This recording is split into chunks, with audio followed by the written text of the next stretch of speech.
Year 55 of Konoha, the afterglow of the setting sun gradually faded, and the night engulfed the earth like a tide. A blood moon hung in the sky, like a strange jade plate, casting a strange red light, shrouding the entire Hidden Leaf village in a gloomy blood color. In the Uchiha clan, screams, roars, and pleas came one after another, but gradually returned to silence and the muffled sound of the blade piercing the flesh and blood. The flashing of a knife reflected the cold and ruthless face of Uchiha Itachi. The Scarlet Sharingan was terribly calm, as if all this had nothing to do with him.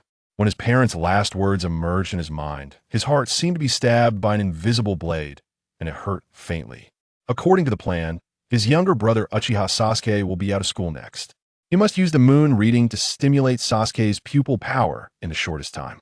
Then, leave Konoha and secretly protect his younger brother and Konoha.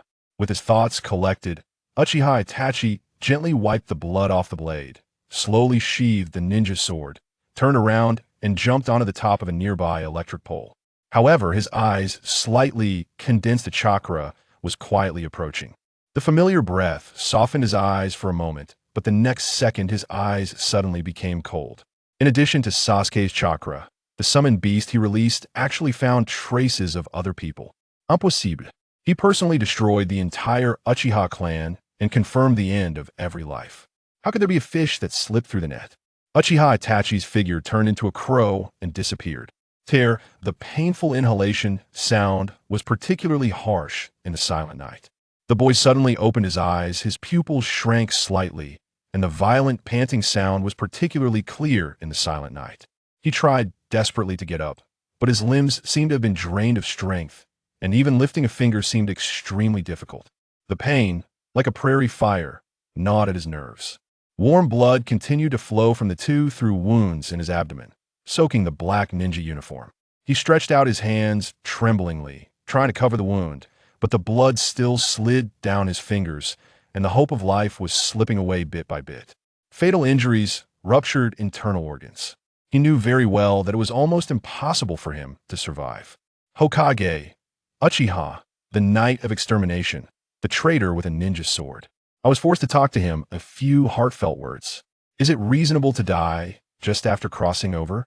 Countless thoughts surged in his mind, and in the end, only deep despair remained. His name is Lin Yi, or rather, his current name is Uchiha Yi. In his previous life, Lin Yi lived a typical 3-no life, no fixed girlfriend, no fixed job, no fixed schedule. If it weren't for the 27 million deposits left by his parents in his car before they died, he would have been beaten to pieces by society. It was also because he had not experienced much torture from society that he spent lavishly and drove a sports car on a national highway. Finally, at a turn, he got lucky. Then, he traveled through time. He thought he was starting a new life, but he didn't expect it to be the world of Naruto and the Uchiha clan. What's even more outrageous is that the time he traveled through time was the night of the clan's extermination. At this time, Uchiha Yi suddenly noticed the figure at the door, and he became nervous. Soon, he heard Uchiha Itachi say coldly, "I thought it was a fish that slipped through the net, but it turned out to be a dying struggle." Then, there was a sound of footsteps. Each step was ruthless and oppressive, as if announcing the end of Uchiha Yi. The footsteps gradually approached, and the sense of oppression seemed to solidify the air. Uchiha Yi heard this, and a twisted sneer appeared at the corner of his mouth. Even though his life was passing away, he still tried his best to raise the bloody finger, then fiercely raised the middle finger to Uchiha Itachi. "Fuck you, Uchiha Itachi." As if it was his last will before his death, sarcasm, anger, unwillingness all gathered at this moment. Just when Uchiha Yi was about to sink into darkness, a cold mechanical sound suddenly exploded in his ears. Ding detected that the host's emotions fluctuated violently. System activated. The only main task at this stage is for the host to join the forces of the ninja world and promote the unification of the ninja world. The host activated the system for the first time and was given a novice gift package. The novice gift package is automatically opened. Detected that the host was dying, automatically healed the host's injuries, and the Indra template was automatically installed. What? Uchiha Yi was shocked, but the drastic changes in his mind made it almost impossible for him to think. Boom! In an instant, his soul seemed to be torn apart, and countless memories and anger rushed into his mind. A stream of blazing chakra rushed into Uchiha Ye's body frantically, as if to burn him completely to death. His eyes trembled violently, and in his blood-red pupils, a single Magatama spun wildly, and then the third Magatama exploded like a blood-red meteor. This is Indra's power. The terrifying pupil power instantly filled his eyes, and he felt that his soul was reshaped by Indra himself. Memories swept in like a tide, and Indra's coldness, anger, and indomitable spirit came into his mind one by one. Weak? I don't need the help of the weak. This world must be built under my order. Finally, the picture was fixed on Indra's cold and ruthless back. Uchiha Ye opened his eyes, and his blood-red pupils revealed a cold, murderous intent. He quickly stood up and felt the violent power in his body like the abyss. This is Indra's chakra. Uchiha Itachi's steps stopped, and for the first time, there was obvious astonishment and disbelief in his eyes. He stared at Uchiha Ye, who stood up, as if he couldn't believe what he saw. Impossible. Uchiha Itachi murmured in a low voice, with an unprecedented voice. He stared at Uchiha Ye closely. The dead person could be resurrected in despair, and the surging chakra was so strange and powerful. His pupils shrank instantly, and the blood-red pupils became deeper at that moment, with an indescribable shock and confusion. This power? Uchiha Itachi murmured in shock, his tone full of incomprehensible confusion and deep vigilance. Uchiha Ye's changes were too weird. Obviously, the other party's pupils were only 3 Magatama, but he felt an unprecedented sense of oppression, as if he was firmly bound by some invisible force. Uchiha Ye took a step, and the pool of blood under his feet spread like ripples. The next second, his figure flashed out like a ghost and appeared in front of Uchiha Itachi. Uchiha Itachi, he murmured in a low voice. His voice was as cold as a sharp blade covered with ice and snow. Do you eat beef? Chapter 2. Overwhelming Uchiha Itachi and Amp.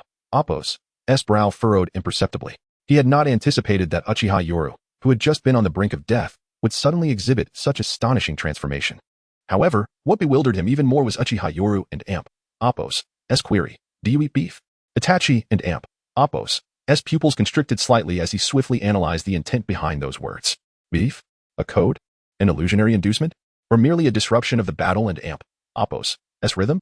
In an instant, various possibilities flashed through his mind, yet the next moment, he opted for the most straightforward response. What do you mean? His voice remained cold, his gaze fixed on Uchiha Yoru, ever ready to seize an opportunity to eliminate him. Uchiha Yoru offered a slight smile, the curve of his lips tinged with mockery. It means his voice abruptly halted. And in the next instant, his scarlet pupils abruptly focused. Susanoo. Boom. A torrent of violent chakra erupted, soaring like hellfire, as a half-formed skeletal armor coalesced instantly, imposing as a mountain, reverberating in all directions. The air warped under the searing energy, and the ground trembled ominously. Itachi and Amp. Appo's expression finally shifted. He instinctively stepped back, his blood-red Sharingan spinning wildly as he whispered in disbelief. Susanoo. Impossible. In his understanding, only an individual possessing 2 Sharingan and sufficient chakra alongside immense spiritual energy could unleash Susanoo, a divine power among the Uchiha clan. Uchiha Yoru was merely a 14-year-old who had awakened a single Tomo. His talent was exceedingly mediocre. Even if he had awakened the Sharingan due to the imminent threat of death, he could not possibly master the power of Susanoo in such a brief period. Moreover, this fellow and Amp. Appo's eyes were merely 3 Tomo, yet the truth lay before him. The deep purple half-formed Susanoo, bathed in the darkness, advanced towards him step by step. Uchiha Yoru fixed his gaze on Itachi, a slight smirk gracing his lips as he slowly declared, nothing is impossible.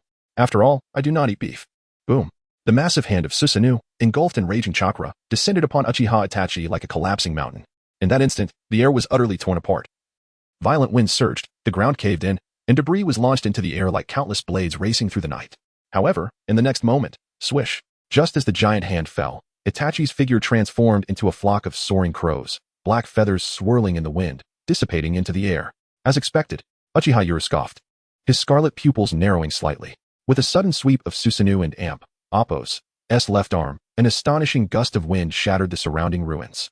At that moment, fire-style, fireball jutsu.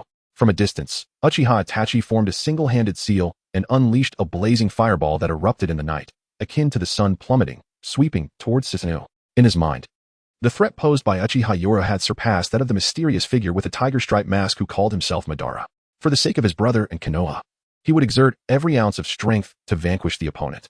Humph! Uchiha Yoro scoffed disdainfully as Susanu's armor trembled slightly, showing no signs of retreat, allowing the flames to collide violently against the sturdy chakra armor. Boom! The flames engulfed Susanoo, heat wave surged, and the air crackled with a hissing sound. However, just as the fire was about to dissipate, a chilling voice pierced through the flames. Is this all?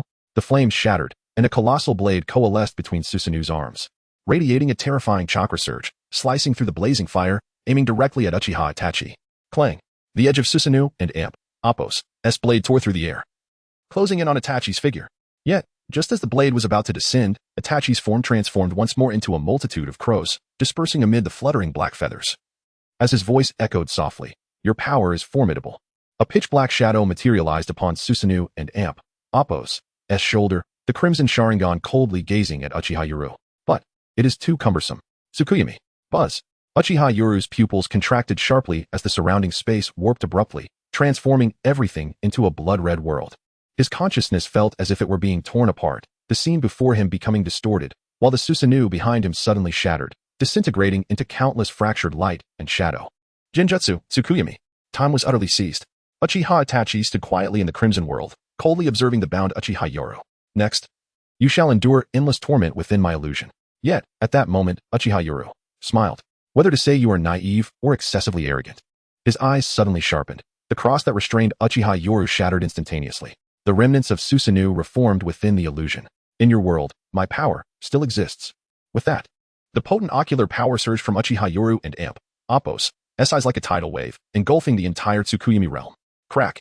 The blood-red illusion shattered utterly in the next instant, fracturing like glass into countless beams of light, overlapping with the real world. When vision returned to clarity, beneath the night sky, the eerie full moon still hung, as if nothing had changed. Uchiha Itachi gasped in agony, blood streaming from the corners of his eyes, as genuine shock finally surged within his heart. How was this possible? His Tsukuyami was forcefully broken. This was not merely a contest of illusions, but an overwhelming clash of ocular powers. Uchiha Yoro slowly stepped forward, his scarlet pupils reflecting Itachi and Amp, Appo's figure, his voice low and frigid. Now, it and Amp, Appo's returned to experience fear. Itachi and Amp, Appo's gaze tightened slightly, a sense of unease rising within him. He instinctively prepared to counterattack, yet saw Uchiha Yoro's figure suddenly vanish from his position, like a specter, silent and elusive. Not good.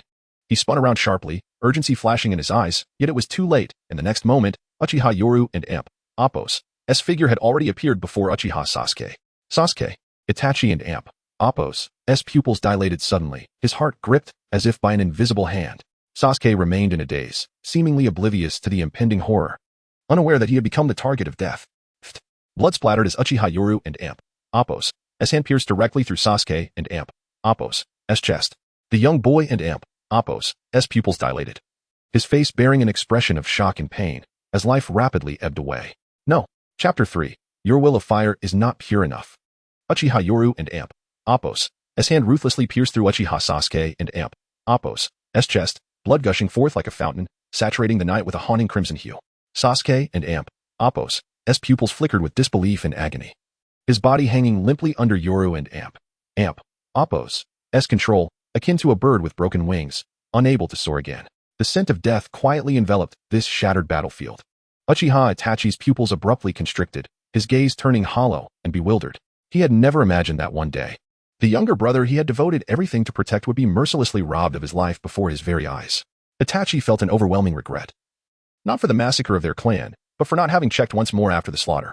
With his brother gone, all that he had done became meaningless. The family and Konoha, once burdensome thoughts, now felt trivial in the face of the deceased Uchiha Sasuke. No. Itachi's anguished roar shattered the silence as he surged forward almost instinctively, yearning to reclaim Sasuke from those blood-stained hands. Alas, it was all too late. What is the rush? Uchiha Yoro and Amp, Appo's deep voice shattered Itachi and Amp, Appo's illusions, his expression remaining cold and unfeeling. Or perhaps, your will of fire is not pure enough.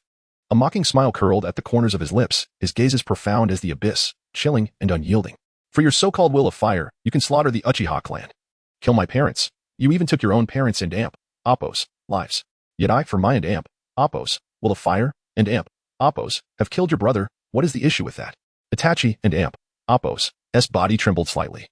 his fingertips icy as if forged from iron, a tempest of anger and sorrow igniting fiercely within his chest. Fury propelled a surge of unique chakra into his eyes. In that moment, Itachi and Amp, Appo's pupils dilated, his Sharingan spinning wildly, the scarlet light threatening to consume the entire night. Uchiha Yuru. In an instant, a violent torrent of chakra surged forth, shaking the battlefield as debris scattered in all directions, the very air seeming to thicken. Susanoo. A deafening roar erupted, shattering the void. In the pitch-black night, a colossal crimson figure rose, the skeletal form of Susanoo rapidly materializing, followed by a layer of scarlet armor. Half-formed Susanoo and Amp, Appo's eyes fixed intently on Uchiha Yoru, murderous intent coalescing into something tangible, ready to rend him asunder. Boom. Susanoo abruptly drew the Tensigen from its side. The blade enveloped in sealing power, the air warping violently as it sliced through, staining the night with crimson. Itachi spoke no further. His fury required no words. The sword of Susanoo embodied his wrath. A blinding beam of sword light cleaved the sky, carrying with it a devastating force, aimed directly at Uchiha Yoru. Are you anxious? Here should be an illustration of Jerry from Tom and Jerry. Uchiha Yoru crossed his arms, observing the crimson half-formed Susanoo with a derisive laugh. A smirk playing at the corners of his mouth. Worrying is futile. Weakness is the original sin. My suffering far exceeds yours. A torrential wave of chakra erupted from Uchiha Yoru, an indescribable pressure emanating from him. The purple chakra twisted like a ferocious storm, tearing apart the night. Morphing into a towering warrior. Complete body Susanoo. That behemoth loomed over the battlefield, thunder crackling around it. The ferocity of its divine presence wreaking havoc upon the land, the surrounding space seeming unable to withstand such terrifying power, visible fissures spreading outward. Compared to the complete Susanoo, Itachi and Appo's Susanoo appeared as an infant before a giant, minuscule and insignificant. Though the Tensigen possessed sealing power, it required the ability to strike its target. In this moment, the complete Susanoo resembled a deity descending, Uchiha Yoru indifferently watching the Tensigen strike approach, a glimmer of disdain flashing in his eyes. What does it matter? The colossal blade of the complete Susanoo slowly lifted, the edge shimmering with concentrated purple chakra, lightning dancing along its length, the space around it trembling slightly. In the next instant, boom! The massive blade tore through the sky, akin to divine retribution, wielding an overwhelming force that descended with ferocity. Itachi and Appo's pupils abruptly contracted, the arms of Susanoo crossing before him, gritting his teeth as he desperately channeled chakra, raising the Yata mirror high to its utmost defensive limit. In an earth-shattering clash, the immense blade collided with the Yata mirror, an explosive surge of energy erupting. Boom! A tempestuous shockwave rampaged like a hurricane, collapsing the entire battlefield under the weight of that single strike, the earth trembling violently, rocks shattering, distant mountains crumbling. The Yata mirror valiantly resisted the blow, ripples coursing across its surface, yet the terrifying force still penetrated through the defense, crashing against Itachi's Susanoo like a turbulent wave. Itachi stifled a groan, a metallic taste flooding his throat as blood trickled from the corner of his mouth, his knees nearly buckling. The armor of Susanoo bore deep, jagged cracks under the might of that strike. In the next moment, the crimson Susanoo shattered, revealing Uchiha Itachi beneath the purple lightning. The colossal blade plunged into the ground, the residual force unleashing a cataclysmic storm. Boom, boom, boom. Like an earthquake, the surrounding structures instantly crumbled into ruins, distant forests uprooted under the overwhelming pressure. Reduced to mere powder, Uchiha Yoru gradually retracted his complete Susanoo, the immense tide of chakra dissipating like a receding wave, leaving the battlefield in disarray. Cracked earth, splintered trees, and obliterated buildings bore witness to the recent cataclysmic display. His gaze sharpened momentarily before settling expressionlessly into the distance. On the outskirts of the Uchiha clan and Amp, Appo's territory, the once dense forest lay flattened. Amidst the wreckage, a flock of crows suddenly gathered, black feathers swirling, their cries echoing in the stillness of the night. In the next moment, the crows morphed into a figure. Uchiha Itachi, bearing Sasuke and Amp, Appo's lifeless body, reappeared in the twilight. In this moment, he bore no visible signs of distress, save for the blood tears on his face, stark against the moonlight. His chest heaved violently, breaths heavy and rapid, clearly indicating the toll the prior battle had taken on him. Yet, more than the physical wounds, it was Uchiha Yoru's nearly insurmountable strength that sent tremors through his spirit. Why? How could this man be so overwhelmingly powerful? At this moment, Itachi and Amp, Appo's mind was a tumult of confusion after witnessing the complete Susanoo. He understood he was no match for Uchiha Yoru. The only thought that lingered was to hasten his departure from Konoha in search of a way to resurrect Sasuke, to find a means to ultimately vanquish Uchiha Yoru. However, a chilling voice, like a specter, echoed through the night. Oh, you're not dead yet? Chapter 4. A trivial skill in a fleeting moment, Uchiha Yashuin swiftly reached for Uchiha Itachi and Amp, Appo's neck. However, as his fingertips made contact, Itachi's body suddenly transformed into a flurry of crows, scattering into the air. In the distance, Itachi reappeared, a trickle of blood at the corner of his mouth. As he coughed softly, cough. Your strength is formidable. For the safety of the village, I must do everything in my power to eliminate you. No sooner had he spoken than Itachi abruptly closed his left eye, while his right eye widened, locking onto Yashuin and Appo's figure with unwavering intensity. Amaterasu. In an instant, scorching black flames ignited from thin air, seeking to engulf Yashuin's upper body. Yet, Yashuin remained composed, raising his hand as the formidable Susanoo formed around him, shielding him from the black flames. Although Amaterasu is said to burn until its target is reduced to ashes, Susanoo is a manifestation of chakra and lacks a physical form. Seizing the moment before the flames could spread, Yashuin decisively dispelled Susanoo, causing Amaterasu to extinguish as it lost its anchor, dissipating into nothingness. Itachi's figure suddenly materialized behind Yashuin. Bearing the lifeless body of Sasuke Uchiha on his left shoulder, his right hand gripping a katana, the blade gleaming ominously as it aimed for Yashuin and Appo's vitals. However, Yashuin and Appo's speed surpassed his own. Almost instantaneously, he turned, his hand darting like lightning, fingers gripping Itachi and Appo's throat with unyielding force, lifting him effortlessly in midair. What qualifies you to represent Konoha? Now, who is it that? A cold smirk curled at the corner of Yashuin and Appo's mouth, his gaze icy. A desperate struggle? With that, he exerted pressure, his fingers sinking deep into Itachi and Appo's flesh, hastening his breaths until finally, his eyes rolled back in defeat. Without a moment and Appo's hesitation, Yashuin tightened his grip, accompanied by a chilling crack. Itachi and Appo's neck was violently snapped. His lifeless body fell to the ground, while his brother, Sasuke Uchiha, lay undisturbed in his embrace, as if in a tranquil slumber. Yashuin gazed down upon this scene, his tone devoid of warmth. You have reunited with your beloved brother, surely. You must be delighted. With that, he turned to depart, his figure vanishing swiftly into the night. However, amidst the suffocating silence, Itachi and Appo's lifeless eyes suddenly flew open. His previously fatal wounds healed in an instant, save for his left eye, which had turned an ashen gray. Izanagi, one of the Uchiha clan's most potent forbidden techniques. As Yashuin unleashed his complete Susanoo, Itachi, sensing impending doom, had preemptively activated Izanagi. In that moment, time itself seemed to warp, his death transformed into an illusory dream. And he broke free from the precipice of fate, returning to reality. Yet, the price for this defiance was steep. His left eye was irrevocably rendered devoid of light. He cast a glance at the slumbering Sasuke, his heart a tumult of emotions, but there was no time for contemplation. He understood well that Yashuin would not let him escape easily. Slowly, Itachi sat up, gently cradling Sasuke, and scanned the surroundings. Confirming that Yashuin had departed before allowing himself a moment of respite, he murmured softly, eyes filled with cold resolve, I must leave Konoha swiftly. Yashuin. I will return. Yet, just as Itachi stood, the previously vanished voice of Yashuin rang out, laced with mockery and chill. Return? If you leave Konoha alive today, I shall cease to be Uchiha Yashuin. Itachi and Appo's heart jolted. Without a moment and Appo's hesitation, he activated the body flicker technique, vanishing like a wisp of smoke. A mere fish escaping the net.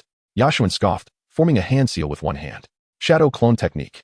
With a series of explosive puffs of smoke, 20 clones of Yashuin materialized, darting in all directions like hounds, encircling Itachi and Appo's escape route. Itachi and Appo's gaze darkened as he quickly surveyed the area, gritting his teeth. He activated Susanoo and Appo's half-formed state, enveloping himself in a sturdy chakra shell. He analyzed the situation with calm precision. Yashuin had just unleashed Susanoo consecutively and created numerous shadow clones, indicating his chakra reserves must be severely depleted, weakening each clone and Appo's power. Yet, the Yashuin clones were expressions of disdain. The chakra of the Uchiha ancestors was not something a mere Itachi could hope to rival. Trivial skills. With a low command from Yashuin, 20 Susanoos manifested simultaneously. The overwhelming chakra swirling in the air, each colossal figure radiating an aura of terror, surrounding Itachi's crimson Susanoo. Susanoo 20. In the next breath, 20 chakra blades descended with thunderous force.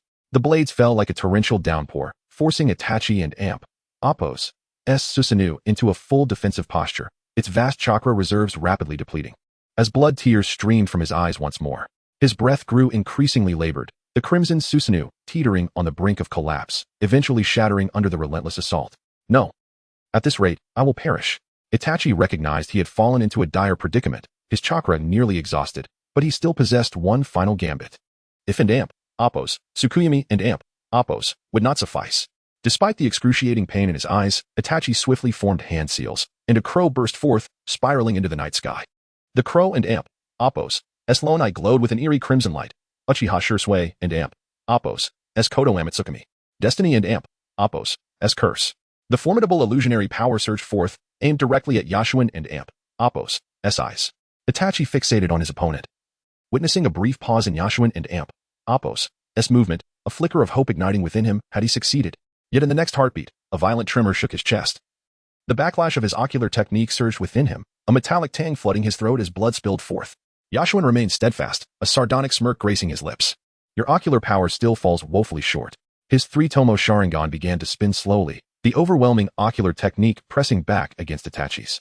Itachi felt the world tilt. His consciousness forcibly drawn into an illusion, his body stiffening involuntarily, his pupils dilating as he succumbed to helplessness. Yashuin advanced with deliberate steps, once more grasping Itachi and Amp, Apos' throat. A chilling intent radiating from him, yet, at that very moment, a deep and enigmatic voice rang out. Stop. The space around them warped slightly. A black vortex slowly unfolding as a man adorned with a tiger-striped mask emerged. He fixed his gaze upon Yashuin, the single eye on his mask strikingly prominent. Child, would you be interested in joining us? Yashuin cast a cold glance at the masked man, a hint of disdain curling his lips. Without a moment's hesitation, he twisted his hands, snapped. Itachi and Amp, Apos' neck was fully broken under the watchful gaze of the masked man, his body collapsing lifelessly to the ground. Then, without a shred of hesitation, Yashuin reached forth, extracting Itachi and Amp, Apos' eyes. Rising to his feet, he held the bloodied Mangeki Sharingan aloft, a delicate smile gracing his face, his gaze unreservedly contemptuous. Are you worthy? Chapter 5. In the moments surrounding Lin and Amp, Apos' death, you were far braver than you are now. The man in the tiger-striped mask stood silently in the darkness. His hollow eyes deep and frigid, as if they sought to devour the silhouette of Uchiha Yoru entirely. The atmosphere around them was thick with stillness. A suffocating silence enveloping the scene. The warmth of Uchiha Itachi and Amp, Apos' lifeless body lingered, blood slowly spreading across the ground, reflecting the cold, crimson gaze of Uchiha Yoru. Do you think you are worthy? Uchiha Yoru slowly gripped Itachi and Amp, Apos' eyes, his tone dripping with disdain, his face a mask of contempt. With a soft pop, he crushed the eyes in his palm. How amusing, truly amusing. The masked man chuckled darkly, his voice low and mysterious, seemingly unfazed by Itachi and Amp, Apos' demise. Yet, internally, his vigilance heightened to an extreme. Uchiha Itachi was the most remarkable genius he had encountered within the Uchiha clan, second only to Uchiha Shisui. Now, he had been slain by this unremarkable youth before him. Yet, this very fact made the boy worth courting. However, his arrogance was rather excessive. Thus, let me test your mettle. Narrowing his eyes, the masked man emanated murderous intent, swiftly forming hand seals. Fire release, great fireball technique. A searing flame burst forth like an enraged dragon, the inferno roiling as it swiftly engulfed the area where Uchiha Yoru stood, the flames illuminating the night sky. However, before the fire could draw near, Susanoo materialized around Uchiha Yoru, shielding him within its embrace. The fireball collided with Susanoo, merely stirring a trivial wave before dissipating into nothingness. The masked man and Amp, Apos' pupils constricted, his alertness intensifying once more. He had merely intended to gauge the boy and Amp, Apos' condition. After all, Uchiha Yoru had just unleashed a complete Susanoo that astonished even him, along with 20 Susanoo clones. In Obito Uchiha and Amp, Apos' mind. Even the true Uchiha Madara at his peak would surely exhaust his chakra after deploying such power, perhaps even unable to stand. But the reality was that Uchiha Yoru displayed no signs of fatigue, and he seemed to handle his fire technique with ease. This child's prowess was far more perilous than anticipated. The expression beneath the mask darkened slightly. Nevertheless, since this was the case, he might as well reveal his true identity. I am Uchiha Madara. His voice was deep, intentionally imbued with an air of mystery as he raised his head, his tone laced with seduction. Boy, are you interested in joining? Our Akatsuki organization's ideal is, before he could finish, a smirk curled at the corner of Uchiha Yoru's mouth. The coldness on his face gradually transforming into ridicule. He first chuckled softly, then unabashedly burst into laughter. Ha. You call yourself Uchiha Madara? Should I then refer to myself as Uchiha Tanagashira? The masked man was momentarily taken aback, seemingly caught off guard by such a reaction. Yet, before he could respond, Uchiha Yoru and Amp, Apos' mirth vanished abruptly, his gaze sharp as a blade, his tone suddenly icy.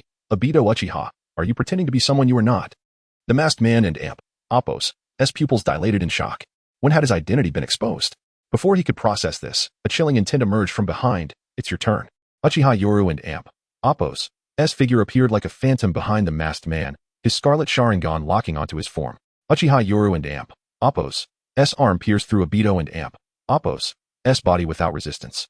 As if he were merely a wisp of shadow.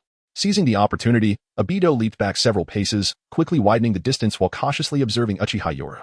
Yet, Uchiha Yoru did not relent. Susanoo surged forth once more, its colossal hand crashing down. Boom. The ground shattered, dust billowing, a massive crater forming in its wake. But as the dust settled, Obito stood unscathed, as though the previous attack had never occurred. He tilted his head slightly, his tone indifferent, even tinged with disdain. Boy, your attack is ineffective against me. This is the power of Uchiha Madara. He deliberately emphasized the name, as if to assert his authenticity. However, Uchiha Yura merely smiled coldly. Unfazed by the bravado, Obito and Appo's Kamui was indeed troublesome. A physical attack could not touch him, and he could evade damage at will, rendering him nearly invincible. But invincibility does not equate to flawlessness. Buzz, Uchiha Yoru's Sharingan suddenly focused, the wave of his ocular power expanding like a tide, the silhouette of Susanoo reassembling. An eerie pressure filling the air. Obito furrowed his brow, sensing something amiss, yet remained calm. After all, before Kamui, all attacks were futile. But in the next instant, his pupils constricted sharply, surrounded by Susanoo blades. Dozens of Susanoo phantoms materialized, precisely sealing off all escape routes, even the sky and ground completely covered. At this moment, Obito experienced the same perspective as Uchiha Itachi moments prior. Yet, Buzz, a black vortex suddenly appeared, rapidly expanding, slowly engulfing Obito and Appo's body. Without hesitation, he activated Kamui, preparing to escape the battlefield entirely. Uchiha Yoru and Appo's gaze darkened, yet he did not rush to intervene. Instead, at this critical juncture, he coldly stated, "You were far braver when Lin died." Buzz, the vortex abruptly faltered. The previously smooth space warped, as if interrupted by some force, beginning to flicker irregularly. Time itself seemingly freezing for a moment. In that fleeting hesitation, Uchiha Yoru and Appo's Sharingan erupted with intense power, a massive mental shockwave crashing into Obito and Appo's mind. Boom. Obito's complexion paled suddenly, his mind ringing as countless fractured images surged forth, the battlefield drenched in blood, the moment Lin fell, his impotent hand reaching out. Yet unable to touch her, in the darkness, Uchiha Madara's cold silhouette gazing at him, the low voice echoing in his ears, "This world is long since decayed." In the beautiful illusion of infinite Tsukuyomi, Lin stood before him, gently saying, "Obito, let us go home." Obito suddenly gasped, his body swaying, but ultimately, the vortex completely consumed him, vanishing from the battlefield. Uchiha Yoru silently watched the direction in which he had disappeared, his gaze sharp. A slight smile gracing his lips as he softly uttered, "You may have escaped this time, but next time, will you still be able to hide?" Chapter 6. The door has collapsed. The Uchiha clan's territory now lay in ruins. Uchiha Itachi slowly dispelled his Susanoo, his gaze sweeping the surroundings as he let out a cold chuckle, effortlessly dispatching several ninjas clad in umbu or root uniforms, as if their existence were utterly insignificant. He lifted his gaze to the high-hanging moon, its cold light cascading like water, deepening the night's shadows. Tonight, the hours stretched interminably. The night in Konoha appeared tranquil, with root ninjas moving stealthily, while most villagers slumbered peacefully, as though all was well. Yet, this calm was fated to be transient. Moments ago, the colossal Susanoo had shaken the earth, its might impossible to overlook. Soon after, the violent tremors compelled villagers to venture from their homes, nearly all witnessing the towering purple giant looming in the sky, exuding an overwhelming sense of oppression, as if the entirety of Konoha was enveloped in its shadow. The atmosphere became palpably tense, a mixture of bewilderment and fear swirling among the residents, as the once serene night seemed consumed by a tumultuous tide. Meanwhile, the higher-ups of Konoha had begun to grasp the gravity of the situation. In the Hokage's office, the atmosphere grew increasingly somber, with Sarutobi Hiruzen and his colleagues wearing grave expressions. Apart from Shimura Danzo, the other Konoha leaders had gathered. Hiruzen lit his pipe repeatedly, smoke enveloping the meeting room, creating an oppressive ambience. Shortly thereafter, Danzo entered the room, his face marred by displeasure. Observing the tense atmosphere, he immediately frowned. "Hiruzen, I am currently arranging for the root ninjas to maintain order in Konoha. Have you called me here to waste time?" Hiruzen shot him a cold glance, his eyes sharp as blades. "Danzo, why are you late? Are you concealing something?" Danzo retorted angrily, "I operate with utmost integrity, Hiruzen. This is slander." He was indeed anxious to assess the situation at the Uchiha territory, as the original plan had encountered unforeseen complications. The initial strategy was for Uchiha Itachi and the mysterious masked man to collaborate with Danzo's subordinates from Root to eradicate the Uchiha clan. This plan had received Hiruzen's tacit approval. However, the enormous Susanoo clearly indicated that it was beyond the capabilities of a mere Uchiha Itachi, even if he were strong. He could not summon such immense power. Though unexpected, how could Hiruzen suddenly turn against him? If the plan had faltered, would he be the one to bear the blame? Was there no law? No justice? Before Danzo could finish his protest, Hiruzen interrupted. "You had better not have done anything reckless." He then turned to address the matter at hand. Everyone should have seen the colossal figure that has emerged in the Uchiha territory. That figure, if I recall correctly, should be Susanoo. The attendees had varying levels of familiarity with Susanoo, apart from Danzo, who was privy to information about Uchiha Shursui. The others remembered its last appearance during the era of the first Hokage. Narashikaku involuntarily felt a chill of dread. That sense of oppression is identical to that of Uchiha Madara from years past. Mito came and adjusted his glasses, a hint of apprehension in his eyes. Back then, with just one Uchiha Shirsui, the clan stirred up a coup. Now, with another powerful presence within the clan, we fear our reconnaissance umbu have all gone missing. Hiruzen sighed helplessly. At that moment, the Konoha leadership remained oblivious to the true state of the Uchiha territory, the identity of the Susanoo wielders still a mystery. Even Danzo had yet to ascertain what had transpired. He only knew that tonight, 2 Uchiha traitors would indiscriminately slaughter both the Uchiha clan and the security forces. The umbu and root ninjas originally tasked with monitoring Uchiha Itachi had all been cut down by Uchiha Yaru amid such extensive carnage. There was no way Uchiha Itachi could spare a moment to report to him. The massive Susanoo was undoubtedly the most significant variable. Fortunately, the appearance of the giant Susanoo did not last long. It soon vanished, suggesting that the adversary's actions were confined solely to the Uchiha territory. This revelation brought a sigh of relief from the villagers of Konoha, and Hiruzen, too, felt a sense of reprieve. The Uchiha clan has long been regarded as a naturally malevolent lineage. Danzo declared solemnly. Hiruzen, I must go assess the situation, he urged. Danzo shared similar sentiments with Uchiha Obito. Despite the shocking appearance of the giant Susanoo, the louder the jutsu, the more chakra it consumed. His speculation indicated that the user would not be at ease either. At this moment, Danzo's foremost objective remained the acquisition of the Uchiha clan's Sharingan from their corpses. If others acted first, his dreams of becoming Hokage would be dashed once more. Hiruzen, perceiving Danzo and Appo's intentions, declared without hesitation, Danzo, once the Jonin squad is prepared, we shall proceed to the Uchiha territory together. Your audacity. Danzo seethed with rage, a glint of malice flashing in his eyes. If so many were to go together, he could not possibly seize the Sharingan openly. Damn Sarutobi Hiruzen, always sabotaging my plans. Thus, the familiar scene of Hokage's office unfolded once again. Danzo, I am the Hokage. Hiruzen, you will regret this. With a swift and precise sequence of actions. As if rehearsed countless times, Danzo stormed out in fury. Hiruzen remained composed, calmly gesturing for someone to summon Danzo back. Unyielding in his wrath, Danzo's expression darkened. Hiruzen cleared his throat, his demeanor turning grave, his tone solemn. If indeed there exists a presence akin to Uchiha Madara, we must exert every effort to safeguard Konoha, regardless of what occurs. As soon as he finished speaking, he prepared to summon the umbu and instruct the various ninja clans to be on high alert. Suddenly, a commotion erupted from outside. Who goes there? Hiruzen and Appo's gaze sharpened, his demeanor instantly alert. Then, an unsettling sound pierced the air, followed by intermittent screams that gradually faded into silence, restoring an eerie stillness. The Konoha leadership and Appo's expressions hardened, their attention fixated on the door, the atmosphere thickening with tension. Creak with a jarring sound, the door slowly opened. Following a heavy crash, the pressure proved too much for the door and its frame, collapsing with a resounding thud. The door has collapsed. Everyone and Appo's eyes widened, focused on the entrance, the air thick with a sense of impending doom, as if something unforeseen was about to transpire. A figure clad in a dark robe stepped into the room, their eyes glimmering with red tomo, radiating a cold and bloodthirsty light, locking onto them with an unyielding gaze. Good evening, beasts. Chapter 7. The Hokage building exploded. Good evening, beasts. The voice of the youth was deep and cold, laced with provocation and disdain, as if heralding the arrival of calamity. You. Sarutobi Hiruzen furrowed his brow, about to speak, but Shimura Danzo had already seized the moment, initiating with a swift hand gesture that rapidly formed 3 seals. Zai, you, in. Wind release, vacuum great sphere. His face, much like a chrysanthemum, ballooned, and he unleashed a torrent of chakra, compressing it into wind projectiles that rained down like a machine gun. Uchiha Yaru flickered, effortlessly evading the barrage with a series of simple Shumpa steps. The residual force of the wind continued unabated, crashing into the wall and instantly piercing through it, leaving a multitude of holes. However, in the next moment, Uchiha Yaru's figure mysteriously vanished from sight. Swish. In an instant, he appeared before Shimura Danzo. Danzo's pupils constricted, and with a reflex born of instinct, he flung several kunai, even ejecting a chakra shuriken from his sleeve, all aimed at Yaru and Appo's vital points. Yet, Uchiha Yaru merely tilted his body slightly, avoiding all attacks with ease. He lunged forward, his fingers curling like claws, seizing Danzo and Appo's wrist. Too slow. Before the words could escape his lips, an overwhelming surge of chakra erupted. Yaru twisted Danzo's wrist, accompanied by a sickening crack, as Danzo's right arm was brutally broken. Ugh. The excruciating pain elicited a muffled groan from Danzo, veins bulging on his forehead. But he could not afford to dwell on his injury, as his other hand swiftly formed seals. Boom. Danzo's figure transformed into a cloud of white smoke, revealing it to be a shadow clone.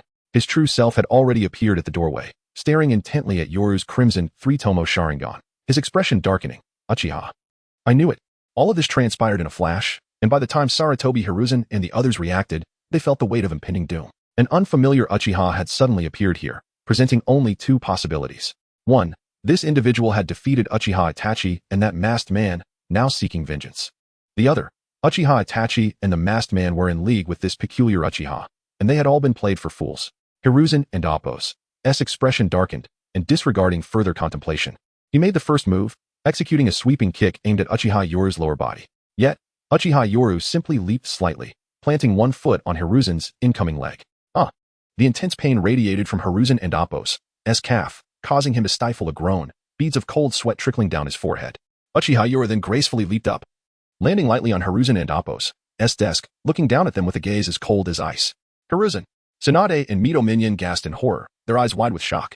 Mito Minion fixed his gaze on Uchiha Yoru, an array of complex emotions flickering within, and shouted sternly, "Does the Uchiha clan intend to betray Konoha?" Upon hearing this, Uchiha Yoru and Appo's lips curled into a faint, almost mocking smile, but then his expression abruptly hardened, the three tomo in his Sharingan beginning to spin. A murderous intent pervading the entire office. Betrayal? He scoffed, his tone low and derisive. To hear that word from you old fools is truly ironic. The members of Konoha F4 exchanged glances, their expressions reflecting their dissatisfaction. At this moment, Tsunade attempted to use medical ninjutsu to heal Hiruzen, while Hiruzen, enduring the pain, revealed a glimmer of resolve in his eyes. Earth release, earth flow river. He swiftly formed seals and slammed his hand onto the ground, chakra surging forth. Boom. A massive earthen wall erupted from the ground, surging towards Uchiha Yoru in an attempt to restrict his movements. However, swish. In the next moment, Uchiha Yoru's figure vanished like a specter, the earth flow wall crashing into an empty space, shattering a corner of the office and sending dust spiraling. Go. Seizing the opportunity, Hiruzen and the others no longer hesitated, activating their Shuinpa and transforming into fleeting shadows, vanishing within the building. In the office, only Uchiha Yoru remained. He slowly raised his head, gazing at the Hokage rock above, the crimson of his Sharingan intensifying with murderous intent. Simultaneously, several afterimages of Shuinpa darted across the street. As Hiruzen and the others appeared atop a rooftop several dozen meters away from the Hokage building, the night wind howled, whipping at their somewhat disheveled figures. The malevolent Uchiha clan must be eradicated swiftly. Danzo ground his teeth in fury, his right arm hanging uselessly at his side, blood trickling from his sleeve. Betraying the severity of his injury, Danzo spoke true. Tsunade and Mito Minion exchanged solemn glances, their eyes betraying unmasked trepidation. Hiruzen, enduring the pain in his leg, took a deep breath, his gaze icy and resolute. After a moment, he spoke slowly. It seems the Uchiha clan has truly forgotten the will of fire. His tone was tinged with melancholy, as if lamenting a certain regret, yet in the next moment, his eyes hardened with unwavering determination as he turned to Danzo. Speaking in a deep voice, "You are right. For the village, for the people within it, the Uchiha must be eradicated." A weighty silence enveloped Hiruzen and the others as they realized Uchiha Itachi's plan had perhaps already failed. Swish. The sound of air being sliced rang out, as several figures descended rapidly. Leading the charge were the heads of the Inuzuka, Nara, and Akimichi clans. Hokage-sama, the head of the Nara clan, Nara Shikaku, spoke solemnly. Scanning the group before frowning, he noted Hiruzen was injured. What transpired? Meanwhile, more figures emerged, elite Jonin from Konoha rapidly assembling. Hiruzen's gaze turned steely as he issued a command. The Uchiha clan has rebelled. It is imperative that we eradicate them. In an instant, a palpable aura of killing intent filled the air, and everyone's expression stiffened. Hyuga Hizashi furrowed his brow slightly. As a prominent clan of Konoha, he wished to speak, yet ultimately remained silent. Kakashi stood among the crowd, his fists clenched, his expression complex. However, at that moment, look, from the direction of the Hokage building, an eerie violet light suddenly illuminated the area. As the light flickered, it resembled a new moon rising, and in the next second, boom! A violent shockwave surged forth in all directions as the Hokage building exploded. Countless fragments of stone and wood scattered, the shockwave sweeping outward, unleashing a tempestuous blast. The elite Jonin of Konoha retreated, crossing their arms to shield against the onslaught, their faces changing dramatically. That is, as the echoes of the explosion faded, a colossal purple silhouette slowly emerged from the smoke. Complete body Susanoo. Chapter 8. The innately malevolent old wall lamp. A profound shock reverberated among the onlookers as they beheld the formidable war deity before them. This was a colossal figure clad in armor, wielding dual blades, with eyes that betrayed a chilling indifference. Surrounding it was a terrifying blaze of chakra, distorting the very air as if it were being seared. The towering edifices in its presence resembled mere toys crafted by children, and with each deliberate step it took, the earth beneath cracked as if heralding the apocalypse. Previously, the enormous violet silhouette had instilled a sense of dread at the Uchiha clan's territory, but now, its presence amplified the oppressive atmosphere to unprecedented levels. Shimura Danzo and Appo's gaze fixated on the scarlet pupils, his fist trembling slightly. On the surface, he maintained an air of calmness, feigning hostility towards the Uchiha, yet internally, he was consumed by an insatiable greed. This power far surpassed his expectations. Hiruzen Sarutobi inhaled deeply, his expression grave as he regarded the massive Susanoo, unable to conceal his astonishment. Was it stronger than Madara? Perhaps even more formidable? The weight of chakra threatened to constrict his heart as he realized Itachi had truly failed. His voice, low and tinged with anger and sorrow, echoed, "Who are you truly? What do you intend to do? Has the will of fire of the Uchiha clan vanished completely? Do you genuinely plan to assault the village?" In response to Hiruzen's probing inquiries, Uchiha Itachi's lips curled into a sardonic smile, his eyes gleaming with derision. "You need not know my name. Moreover, do not feign moral superiority." His tone grew increasingly frigid, laced with murderous intent. The establishment of the police force by the second Hokage was ostensibly an act of trust towards the Uchiha. In reality, it was merely a means to confine the Uchiha like hounds at the village gates.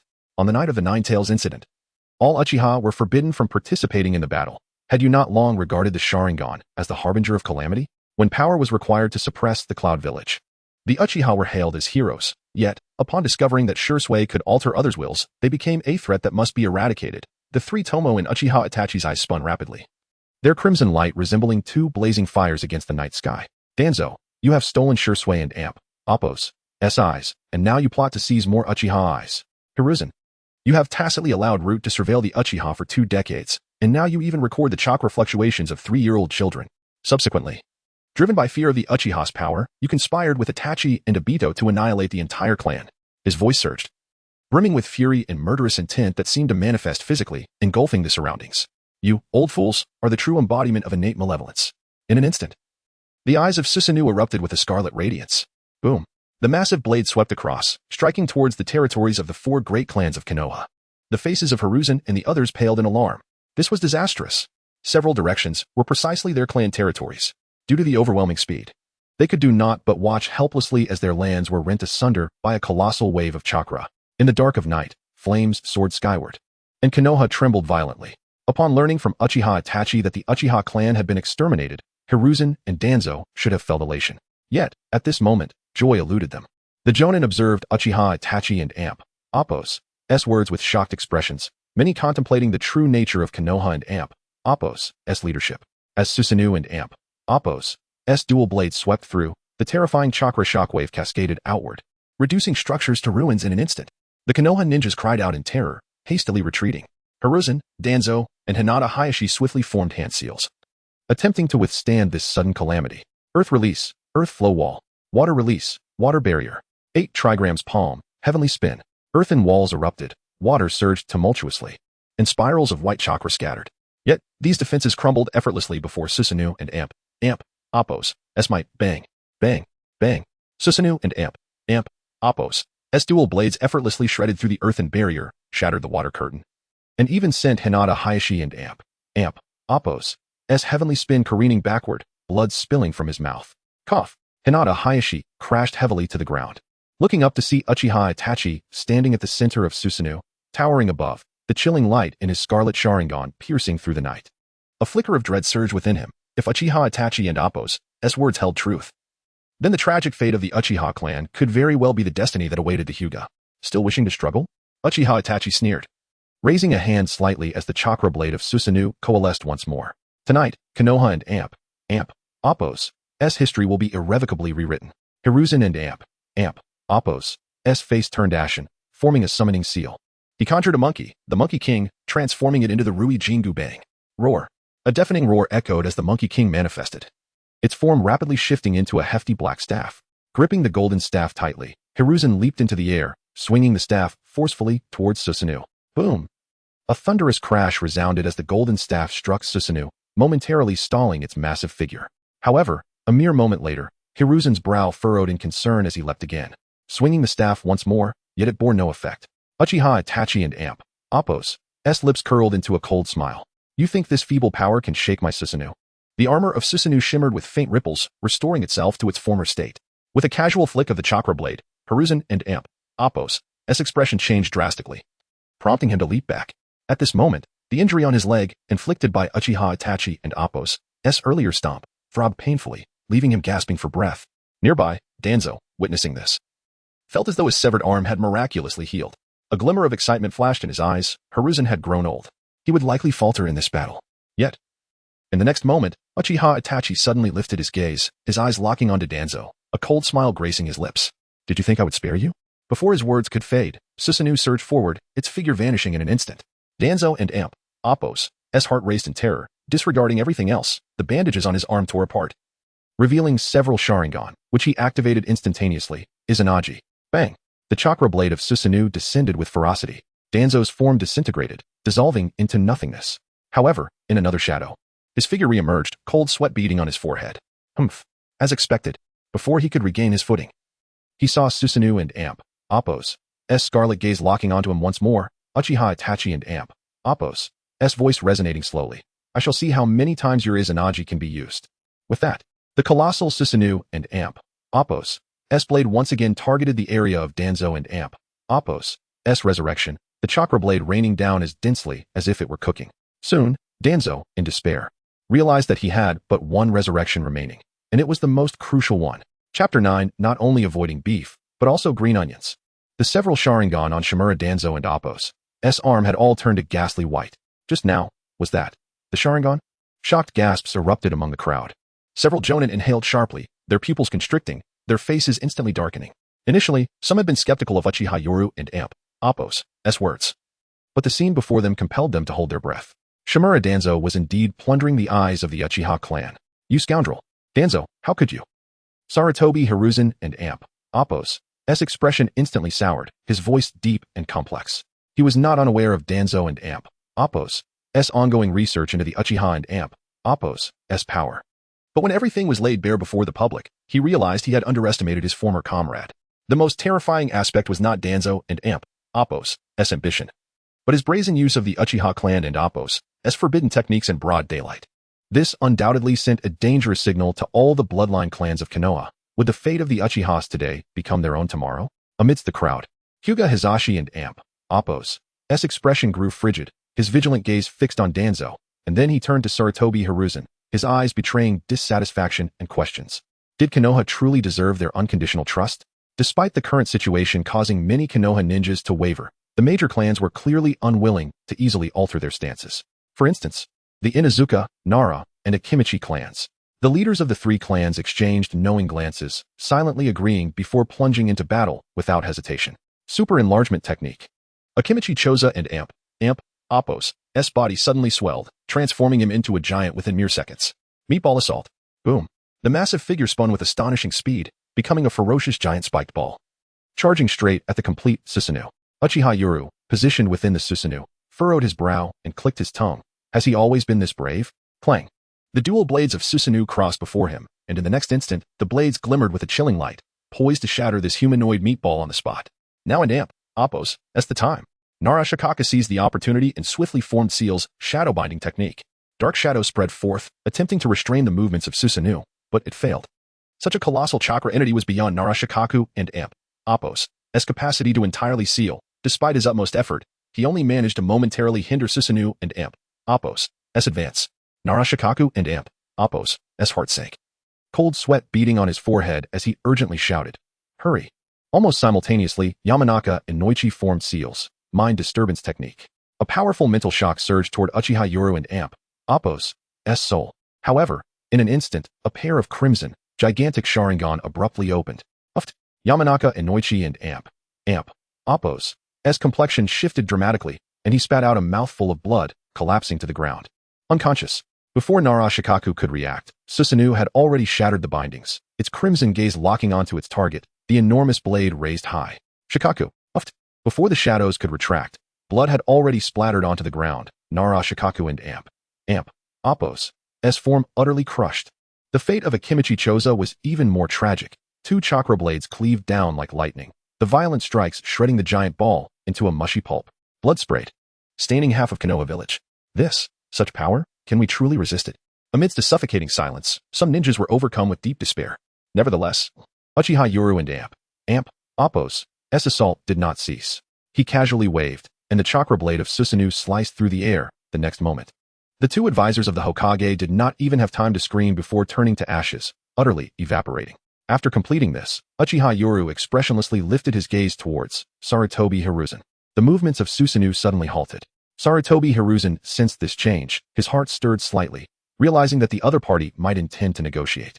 He took a deep breath, suppressing his inner torment, and spoke solemnly. I deeply regret the Uchiha clan and Appo's plight. Such events were beyond our anticipation at this point. He abruptly turned, glaring fiercely at Shimura Danzo. Shimura Danzo? Damn it. This monkey has truly lost all sense of shame. Sarutobi Hiruzen and Appo's glare was laden with meaning, seemingly placing all the blame upon himself. Danzo scoffed inwardly. If that were the case, I shall take my leave. Before his words had fully escaped, he vanished without a trace. Uchiha Yoru and Appo's gaze swept over, noticing Danzo and Appo's target was the root base. He merely scoffed, making no attempt to stop him. Flee as you wish. Soon, the ashes of root will be scattered by my hands. As the Hokage and Appo's greatest scapegoat, Uchiha Yoru was determined not to let Danzo die that easily. Sarutobi Hiruzen and Appo's expression changed slightly, but he could not afford to dwell on Danzo and Appo's departure. He continued, perhaps we can discuss this? His tone was steady, yet tinged with a hint of unease. I shall do my utmost to meet your demands. Huh? Uchiha Yoru scoffed coldly at this. Want to negotiate terms? Sarutobi Hiruzen and Appo's expression grew solemn as he awaited further words, the ninjas behind him holding their breath in anticipation. The dual blades of Susanoo were slightly raised. Uchiha Yoru and Appo's gaze frigid, as if looking down upon mere ants. Then, he began slowly, a mocking curve gracing his lips. You can perform a live demonstration of your demise. You, Sarutobi Hiruzen and Appo's complexion shifted drastically, his tone laced with barely restrained anger. Are you jesting? Jest? Uchiha Yoru let out a cold laugh, his eyes growing ever colder. I am fully aware of the will of fire espoused by the first and second Hokage. His voice was low yet resonated with conviction. Moreover, I believe, without your decaying ilk, my Konoha will flourish. The will of fire? Those who understand know. As long as one's power is sufficiently overwhelming, the will of fire becomes one's own will. Had Senja Hashirama relied solely on the will of fire to sway Uchiha Madara, he would have been long since. Thus, Uchiha Yoru had no interest in negotiation. He was merely toying with Sarutobi Hiruzen. His power rendered him incapable of remaining inconspicuous. Not only did he refrain from consuming beef, but he also rejected green onions. Sarutobi Hiruzen and Appo's expression darkened, anger flickering in his eyes. This fellow clearly had no intention of negotiating. In that case, Sarutobi Hiruzen feigned a frown of contemplation, as if genuinely pondering Uchiha Yoru's demands. Yet, in truth, chakra had already silently coalesced in his hands. None of the ninjas present noticed that he had quietly formed seals, preparing to go all out. Corpse Demon Seal. Sarutobi Hiruzen shouted, chakra surging wildly within him. However, the next second, his pupils abruptly constricted. Wah! Before he could finish his sentence, he felt a tightness around his neck, his entire being firmly grasped by a powerful hand. It was Uchiha Yoru. It seems. I must assist you in completing your performance. Uchiha Yoru and Appo's lips curled slightly, his voice icy. Chapter 10, Loyalty. 8 Gates of Duinjia, open. Release the Hokage-sama. A thunderous roar erupted across the battlefield. In the next moment, a bolt of green lightning sliced through the air, hurtling forward with blinding speed. Might Guy made his entrance. He charged in like a tempest, his flying kick almost too swift to perceive. However, Uchiha Yoru merely tilted his body slightly, causing the kick to miss entirely, sweeping past him. Crash! Guy landed, his legs carving deep ruts into the ground as he steadied himself. His gaze fixed intently on Uchiha Yoru. Yet, Uchiha Yoru regarded him with indifference, utterly unconcerned. He was not the type to be caught off guard. Sarutobi Hiruzen was his true target. Without a moment and Appo's hesitation, Uchiha Yoru unleashed his formidable mental prowess, rifling through Sarutobi Hiruzen and Appo's memories, and then, with a decisive motion, executed a brutal heart extraction reminiscent of a king of fighters. Splatter! Blood erupted forth. The man hailed as the strongest Hokage in the history of Konoha. A master of ninjutsu, and a wielder of the 5 elemental natures, Sarutobi Hiruzen. His heart was crushed by Uchiha Yoru. Sarutobi Hiruzen and Appo's expression froze in an instant. He felt the agonizing rupture of his heart, his mouth slightly agape as if to utter something, but only feeble gasps escaped his lips. Cough, cough. Crimson blood trickled from the corner of his mouth. His body convulsed as though it had lost all strength. Bang! Sarutobi Hiruzen's form collapsed lifelessly to the ground. Blood quickly saturating the earth around him. The 3rd Hokage of Konoha was utterly deceased. At that moment, the entire battlefield fell into a profound silence. Countless ninjas widened their eyes in disbelief, staring at the scene. The Hokage is dead? How is this possible? Many trembled uncontrollably, their eyes filled with terror.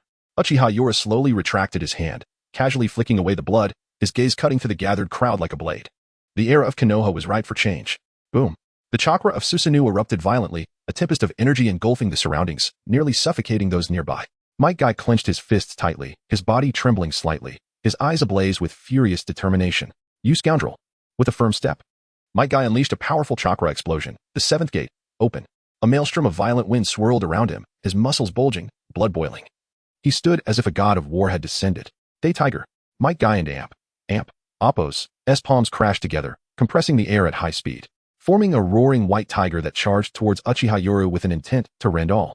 But speed does not guarantee a hit. Uchiha Yoru merely sidestepped, effortlessly evading the onslaught. The terrifying shockwave surged toward his Susanoo behind him, yet it barely stirred a ripple. What? Might Guy and Appo's pupils constricted in disbelief as he beheld the scene. In that fleeting moment of distraction, his gaze inadvertently met those blood-red Sharingan. Not good.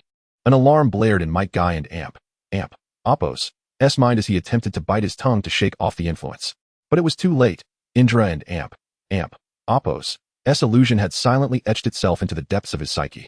Even burning his life force and transcending his limits with the 8 gates could not entirely evade such an illusion.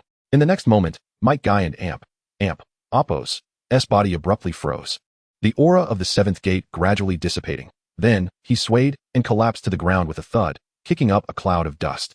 Guy, Kakashi Hatake and Appo's voice rang out, laced with urgency as he rushed to Might Guy and Appo's side, propping him up, but his companion and Appo's eyes were already closed.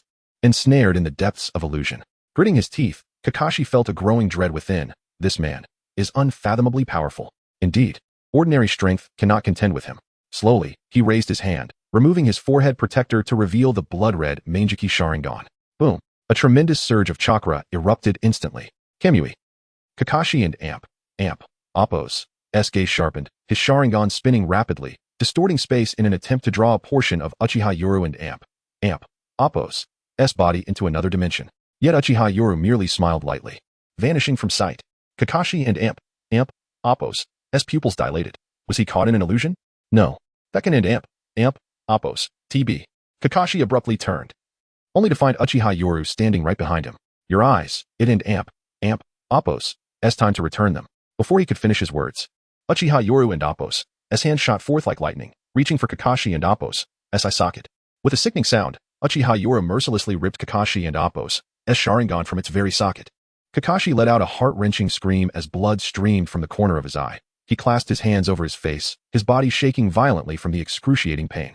Uchiha Yoru, feeling a sense of boredom, then cast an illusion, plunging Kakashi and his friend into a deep slumber. The remaining ninjas stood in shock, dumbfounded by the scene before them. In just a matter of minutes, this terrifying man had systematically vanquished all who dared to challenge him. Is there anyone left? Uchiha Yoru and Appo's voice was cold, his blood-red Sharingan expanding ominously, as if it could absorb all the light around him. His gaze swept across every individual present, the atmosphere suffocating. The ninjas on the battlefield bowed their heads, unwilling to meet his gaze. Even the leaders of the Oil Woman and Inuzuka clans fell silent. Fully aware of the gravity of the situation, the Uchiha youth before them was utterly invincible. Observing their silence, Uchiha Yoru nodded in satisfaction. Very well. His tone was calm, yet laced with an undeniable murderous intent. I, Uchiha Yoru, am a reasonable man. Konoha was founded by both the Uchiha and Senju clans, yet now, the Uchiha have been relegated to this state under their dominance. He paused, a cold smile gracing his lips, his voice dripping with chilling authority. Tonight, they shall pay for their transgressions. All present involuntarily thought. Indeed, the higher-ups of Konoha have paid a price. The 4 great clans have been annihilated, for lives claimed. Uchiha Yoru and Appo's rebellion. No, rebellion denotes failure. Success is revolution. Uchiha Yoru and Appo's gaze turned sharp. Thus, what I demand to see next is your loyalty. No sooner had he spoken than a ninja dropped his kunai, kneeling on one knee, murmuring, 5th Hokage-sama. In the following instant, everyone on the battlefield laid down their weapons, kneeling on one knee in unison. 5th Hokage-sama. Chapter 11. Now that matters have come to this, let us get to work. Hinata Hizashi staggered to his feet, forcing himself to endure the pain coursing through his body. He took a deep breath and, in a show of submission, knelt on one knee. On the battlefield, an increasing number of ninjas followed suit, kneeling as a heavy atmosphere enveloped the entirety of Konoha. Uchiha, surveying the scene, allowed a faint smile to grace his lips, evidently pleased with the unfolding spectacle. He spoke slowly, his tone leaving no room for dissent. All those I have slain tonight were traitorous ninjas, enemies of Konoha. His powerful words echoed through the ruins, instilling dread in the hearts of all present. Do any of you have objections? Silence reigned as the surrounding ninjas held their breath. Even the sound of their inhalations became cautious. What folly would it be to dissent? Before them loomed the colossal form of Susanoo, emanating an aura of terror, while their fifth Hokage stood behind this towering manifestation, casting a shadow over them all. Resistance? What difference would that make from courting death? Thus, everyone nodded in agreement from the depths of their hearts. Excellent. Uchiha acknowledged with a slight nod, then turned his gaze toward the few clan leaders still standing. He spoke coolly. You shall lead the Umbu to secure the village tonight. Should anyone dare to take advantage of the chaos and disrupt my Konoha, his voice trailed off momentarily, his crimson pupils narrowing as a murderous intent surged forth. I shall cut them down without hesitation. The air seemed to freeze, sending a shiver through everyone present. The clan leaders exchanged glances, then bowed their heads in solemn acquiescence. Yes, Lord Fifth Hokage. They had no grounds to refuse. Uchiha gradually retracted Susanoo, brushing the blood from his sleeve with a casual flick, a smile creeping onto his lips. Since there are no objections, it is settled. After arranging everything, he turned away, his gaze penetrating as it focused on the distance, toward Danzo's direction. His smile faded, replaced by an icy indifference. With a firm step, he transformed into a shadow, vanishing into the night. The massive figure of Susanoo dissipated slowly, leaving only the shattered remnants of the battlefield to bear witness to the indiscriminate slaughter that had just transpired. The air was thick with the pungent scent of blood, and the flickering flames illuminated faces twisted in shock and confusion. The surrounding ninjas exchanged glances, seemingly unable to comprehend the enormity of the events that had unfolded. That night, the sky over Konoha had irrevocably changed. Hinata Hisashi struggled to rise, his expression a tapestry of conflicting emotions as he gazed in the direction Uchiha had vanished, his mind a whirlpool of thoughts. As one of the foremost clans in the ninja world, the Uchiha had already been driven to the brink by the higher echelons of Konoha. Who could have anticipated that amidst their existential crisis, such a being capable of overturning the ninja world would emerge? His existence was akin to that of Uchiha Madara from years past, instilling terror in all. Hisashi could not discern whether this was a stroke of fortune for the Uchiha or misfortune for Konoha. Yet, one thing was certain from that night forth. The entire landscape of the ninja world would undergo an unprecedented transformation. Now that matters have come to this, let us get to work. He inhaled deeply, dragging his injured body to start directing others to calm the civilians, while also ordering that Kakashi and Might Guy, who were still engaged in their playful antics, be carried away to the Konoha hospital. Meanwhile, Uchiha moved like lightning, darting towards Danzo Shimura's hideout. He did not look back, nor did he care for the shock and fear that lingered behind him. To him, the current ninja world held no threats capable of challenging him.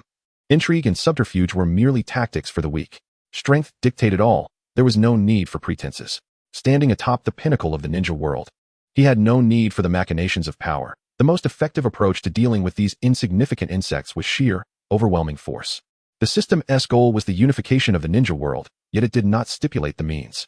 If he were a bloodthirsty madman, the simplest method of unification would be to exterminate the entire ninja world, rendering himself the sole survivor.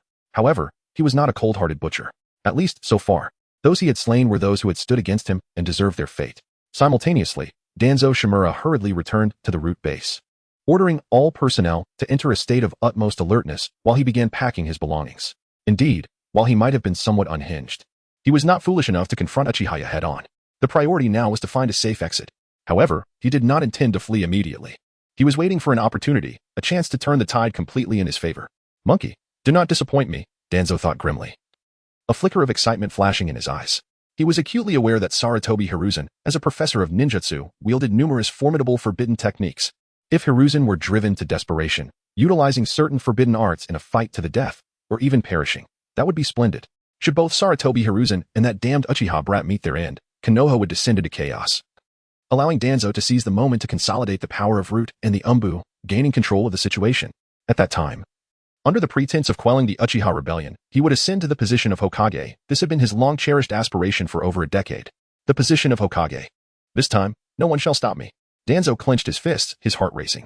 An unprecedented thrill coursed through his veins, and in that moment, he envisioned himself seated in the Hokage's chair, ruling over all of Konoha. However, boom. The entire root base suddenly trembled as violent vibrations emanated from deep within the earth, as if the very land were roaring. What was happening? Danzo's gaze shot up in horror. Before he could react, a tremendous force tore away the thick layers of rock above him, and a deep violet light, cleaved through the darkness. Moments later, a colossal chakra blade descended from the heavens, like a divine weapon, cleaving the root base asunder. Rumbling, debris flew, the immense fissure spreading outward, the heavy ceiling collapsing with a thunderous crash, turning vast stretches of the structure into ruins. Blinding moonlight poured through the gaping chasm, illuminating a face etched with fear and pallor. Danzo stood frozen, his earlier elation fading, his pupils constricting to pinpricks. He beheld a familiar silhouette. As the night breeze stirred, the massive form of Susanoo loomed above the ruins, resembling a deity surveying the earth. Within the immense chest of Susanoo, a pair of crimson eyes slowly opened. Uchiha looked down upon him from his elevated position, a mocking smile gracing his lips. "Isn't this the Hokage's advisor, the shadow of the ninja world, Danzo Shimura? It seems you've fallen far in just a few minutes." Chapter 12. The end of my era. The countenance of Shimura Danzo had darkened to an extreme, his mind churning with incredulous speculations. This fellow, is he truly just an Uchiha? In his understanding, aside from Uchiha Madara, even the strongest Uchiha from the Warring States period could not possibly possess such a terrifying amount of chakra. The complete body Susanoo, a technique of such caliber, could hardly be sustained even by the Nine-Tails Jinchuriki, and only the first Hokage, Senju Hashirama, might have wielded such immense chakra. Yet Uchiha effortlessly manipulated it, as if casually casting a shadow clone technique. This is utterly absurd. What sort of monster is he? Let me see if your root and Appos, is fit to exist above ground. Uchiha seemed to perceive Danzo's thoughts, yet he offered no explanation, merely curling the corners of his mouth into a slight smirk, his eyes glinting with a hint of morbid excitement. Before his words had fully escaped his lips, the twin blades of Susanoo suddenly descended.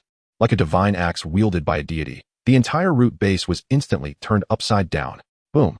The root ninjas scattered in terror, frantically unleashing ninjutsu in retaliation. Fire, wind, and lightning erupted in the night. But before Susanoo, these attacks were akin to ants trying to shake a tree, unable to even rattle an energy barrier. The Susanoo and Appos' twin blades slashed through dozens. Blood mist enveloped the area, and screams ceased abruptly. Within moments, the entire root base lay in ruins, strewn with corpses. Shimura Danzo stood frozen, his face ashen, cold sweat pouring down his brow. He had encountered powerful foes before, but this sheer obliteration instilled a suffocating sense of helpless fear within him. Had he moved even slightly, he might now be but a shattered corpse. Uchiha surveyed the devastation with satisfaction, a smirk gracing his lips, his eyes glimmering with mockery. He effortlessly dispelled Susanoo, his figure descending gracefully to the ground. However, the instant his feet connected with the earth, Shimura Danzo and Appos' pupils constricted, he swiftly initiated a counterattack, wind chakra surging violently. Wind release, vacuum wave. Whoosh, whoosh, whoosh. Several high-speed spinning wind blades, imbued with astonishing cutting power, hurtled towards Uchiha's form. No hand seals, just immediate execution. Danzo and Appos' wind release was among the top-tier techniques in the ninja world, and this move was executed with such velocity that even high-level shinobi would struggle to evade in a short span. Yet, Uchiha smiled faintly, his gaze betraying no hint of concern. Boom. In an instant, his form transformed into a mere afterimage, effortlessly evading all the wind blades. Danzo and Appos' eyes widened in shock. What sort of speed is this? He couldn't and Appos' even track Uchiha and Appos' trajectory, and the next moment, darkness engulfed his vision as a veined hand seized his neck, pinning him brutally against the wall. Danzo, have you had your fun? Uchiha looked down at this so-called shadow of the ninja world, his expression devoid of emotion, his tone chillingly calm. You should be grateful. Tonight, I have no desire to grant you a swift death. Danzo struggled desperately. Yet he found his chakra nearly entirely suppressed, his body rendered immobile. This was a fear crushed to its limits. He finally realized that the chasm between himself and Uchiha could not be bridged by schemes, ninjutsu, or secret techniques. Rather, it was a disparity of life itself. Cough. Cough. Danzo and Appos' face flushed crimson, genuine despair flickering in his eyes for the first time. What do you intend to do? Uchiha and Appos' lips curled upward slightly as he leaned closer, whispering into Danzo and Appos' ear. I merely wish to. However, in this seemingly hopeless moment, a golden opportunity. A glint of cold light flashed in Danzo's eyes, akin to a dying serpent striking back. He abruptly pulled down his eye patch, revealing the kaleidoscopic Sharingan pulsating with eerie energy. Uchiha Shursui and Appos' Kodo Amatsukami. Danzo unleashed his final reserves of chakra, the crimson pupils in his sockets spinning violently, the power of Jinjutsu cascading forth in an instant. A sinister smile crept across Danzo and Appos' lips. It worked. This little brat before me is merely an ordinary three-tomo. How could he possibly withstand Kodo Amatsukami? Yet, Uchiha remained unmoved, his expression as tranquil as water. The crimson Sharingan in his eyes rotating slowly, filled with disdain. Is this it? Kodo Amatsukami? He did not even blink, allowing Danzo and Appos' ocular technique to infiltrate his mental realm. But in the next moment, the smile on Danzo and Appo's face froze. His Jinjutsu seemed to be devoured upon touching Uchiha and Appo's psyche. It vanished as if a cow had sunk into the sea, leaving not a ripple behind. No. Impossible. Danzo and Appo's body jolted violently, a fierce backlash striking his brain. Ugh. He let out a wretched scream, blood oozing from the corners of his eyes, his fingers clutching at his face, trembling in agony. The power of the Jinjutsu rebounded, akin to a sharp blade wreaking havoc in his mind, the immense pain threatening to shatter him. Meanwhile, Uchiha and Appo's gaze remained utterly unaffected. Danzo, did you truly believe you could control me with Koto Amatsukami? Uchiha scoffed, eyes brimming with mockery. How laughable. Koto Amatsukami is indeed formidable. But even the mightiest ocular techniques require a corresponding chakra reserve. Danzo merely clung to an implanted Sharingan, barely sustaining it. And his chakra and mental strength were utterly incomparable to Uchiha and Appo's. Moreover, Uchiha inherited the power of Indra, although he appeared to possess a 3-tomo Sharingan. It was one capable of manifesting a complete body Susanoo. His mental realm was an expansive ocean, and no matter how fiercely Danzo and Appo's Jinjutsu struggled, it could not stir even a single wave. However, since you were so enamored with this I shall oblige you. Uchiha leaned down slightly, his slender fingers reaching towards Danzo and Appo's eye socket under his terrified gaze. No. Shimura Danzo struggled with all his might, but his body was utterly immobilized under the weight of the Jinjutsu. Snap! A crisp sound echoed. Blood splattered as Uchiha forcibly removed a crimson kaleidoscopic Sharingan. Danzo and Appo's eyes became hollow, blood trickling down the corners like tears. He let out a pained howl, his voice mingled with despair and fury. Yet Uchiha did not pause. He gazed at the blood-soaked eye in his hand, devoid of any lingering attachment. Such an object should not exist. In the next instant, he applied a slight pressure with his palm. Crack! The Sharingan shattered beneath his fingertips, disintegrating into a mass of crimson fragments. Shimura Danzo and Appo's eyes glazed over, collapsing onto the ground, his expression vacant. He had once stopped at nothing to seize the ocular powers of the Uchiha clan, never imagining that one day this very Sharingan would become the source of his torment. Chapter 13. Beasts. Shinmura TZ endured excruciating pain, staggering as he turned to flee in a panic. His steps were disordered, and blood dripped from his wounds, leaving a long trail on the ground. Uchiha observed the scene with a slight curl of his lips. His eyes filled with derision. Escape? Even now, he still clung to the notion of fleeing? Slowly, he drew a cold shinobi blade, its surface reflecting a faint glimmer of chill in the dim light. TZ's breaths were labored. He dared not look back, lacking even the strength to sense chakra. He just needed to leave this place. If he could reach the mansion of the daimyo in the land of fire and unite the various ninja villages to vanquish Uchiha, his mind raced with visions of himself reigning over the ninja world. Konoha would be returned to my grasp. Uchiha is merely the last stumbling block. But he had forgotten one crucial fact. He no longer had a future. A sudden sound pierced the air, like the whisper of death. In the next moment, TZ felt a searing pain in his thigh. With a sickening thud, blood gushed forth as a shinobi knife brutally severed his left leg. The anguished cries echoed throughout the root base, infused with indescribable despair and suffering. His severed leg twitched on the ground, staining the earth with crimson. TZ lost his balance and fell heavily to the ground, kicking up dust. Yet even so, his will to survive remained unyielding. I cannot die. I must not die. He clawed at the ground with both hands, struggling to crawl forward like a lizard with its tail severed. The earth mixed with blood smeared across his cheeks and clothes, but he paid it no heed. With every inch he advanced, blood trailed behind him, leaving a shocking mark. However, the cold gaze behind him remained ever present. Uchiha watched the scene quietly, as if savoring some absurd drama. How grotesque. He took measured steps forward, each one seeming to press down on TZ's heart, amplifying his terror. A beast is ultimately a beast. Even in losing everything, it still clings to its death throes. TZ's heart jolted at the words, cold sweat breaking out over his body. He spun around abruptly, his eyes wide with fear. You wretch. Uchiha leaned down, his gaze piercing TZ's soul like a blade. Uchiha Itachi, Sarutobi Hiruzen, and you. In the face of absolute power, all your struggles are utterly meaningless. TZ's pupils dilated sharply, his heart racing violently. Uchiha Itachi, truly dead? A chilling wave surged from his feet to his heart. That self-proclaimed genius, Uchiha Itachi, could not withstand Yoru and Appo's might. As for Hiruzen, although TZ had long anticipated his demise, the moment he truly heard of it, a pang of sorrow washed over him. The will of fire, Uchiha chuckled, his voice laced with unending mockery. Ultimately, it is nothing more than a farce concocted by a pack of old dogs. TZ opened his mouth, gasping for breath, but he could no longer rebut. His face grew increasingly pale, the loss of blood rendering his body cold, and the last shred of hope within him extinguished under Yoru and Appo's scornful laughter. Compared to you, Hiruzen still possessed some semblance of spirit. Uchiha Yuru gazed down at TZ, his voice dripping with disdain. At least he knew he could not escape.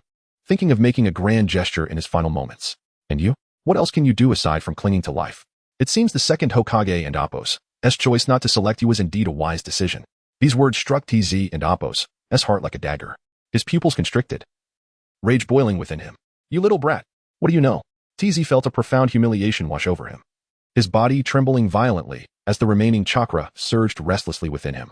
He struggled desperately, attempting to lift his broken body, his lips twitching in anger, veins bulging on his forehead. I am the true inheritor of the will of fire. That monkey, with his womanly compassion, is not worthy to be compared to me. He roared, as if venting years of pent-up resentment. For Konoha, I can sacrifice everything, including this broken body. In an instant, TZ and Appo's hands formed seals, the remaining chakra within him surging like a rampaging torrent. Despite his stiff limbs and drained blood, he forced his body upright. The four symbols seal.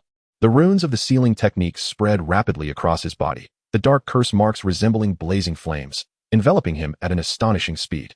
The four symbol seal is a forbidden technique that demands one and Appo's life as a price. Once completed, it would form a powerful sealing array capable of consuming everything around. However, a smirk crept onto Uchiha Yoru and Appo's lips, a glimmer of mockery flashing in his eyes. Just as the sealing technique was about to be completed, his Sharingan suddenly focused.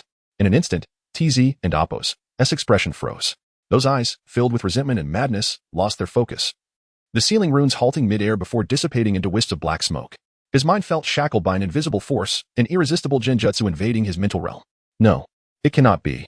TZ and Appo's lips trembled, his fading rationality urging him to resist, yet his body was utterly immobile. His consciousness was dragged into an endless illusion, suffocating scenes materializing before his eyes. In the hallucination, darkness engulfed TZ like a tide. The wails of vengeful spirits echoed around him, as if countless souls were demanding his life. Scarlet Sharingan emerged from the shadows, cold and ruthless, gazing at him, each pair of eyes reflecting his myriad sins. Fear, pain, despair. These emotions intertwined and spread within him, transforming into chains that devoured his soul. What shattered him the most was the repeated scene in the illusion, the battlefield of the Cloud Village, where the figure of the second Hokage gradually blurred from view. Someone must stay behind to cover the retreat. Each time the second Hokage proposed this decision, a clear answer surfaced in TZ and Appo's heart. I am willing. But each time the words were on the tip of his tongue, his reason crumbled in fear. That monkey. Once the words left his mouth, he could only watch helplessly as Sarutobi Hiruzen stepped forward, becoming the one hailed as a hero. Countless cycles, each time the same choice, accompanied by endless regret and despair. Finally, when he mustered the courage to shout, I will cover the retreat. In the illusion, the second Hokage truly left with Hiruzen and the others, without a backward glance, leaving him to face death alone. They left. They really left. What surged within him was not relief, but a deeper despair. Beasts. In reality, TZ and Appo's body trembled violently, a mouthful of black blood spilling from his lips. He collapsed to the ground, as if his soul had been siphoned away, convulsing, his eyes losing focus. To sacrifice everything for Konoha? Alas, your wretched life lacks even the qualification for such a sacrifice. He turned and departed, the shattered remnants of the base behind him appearing even more desolate under the moonlight. Yet, Uchiha Yoru and Appo's steps did not falter in the slightest. The night wind howled, dispersing the lingering ashes. Chapter 14. From this moment forth, my will shall be the will of fire. The following morning, the sun shone particularly bright. The village of Konoha awakened amidst an eerie silence, yet the air was thick with the stench of blood and the remnants of charred debris. A stark reminder of the turmoil that had transpired the previous night. Villagers gathered in small clusters, their voices a chorus of speculation. The giant from last night was terrifying. I witnessed it with clarity, as it first emerged in the Uchiha clan's territory, only to later appear at the Hokage building. It felt like a nightmare. Indeed. Just take a look down the street. There are still bloodstains on the ground, and the remains have yet to be cleared away. One villager was speaking animatedly when he suddenly caught sight of a ninja clad in Anbu attire approaching from a distance. Leading the way was Hyuga Hizashi. His expression shifted dramatically, and he promptly fell silent, bowing his head and feigning nonchalance as he made his exit. Hyuga Hizashi surveyed the surroundings with a grave expression, while the Anbu remained vigilant, occasionally casting glances at passers-by. Last night, Uchiha Itachi had executed his duties with ruthless efficiency.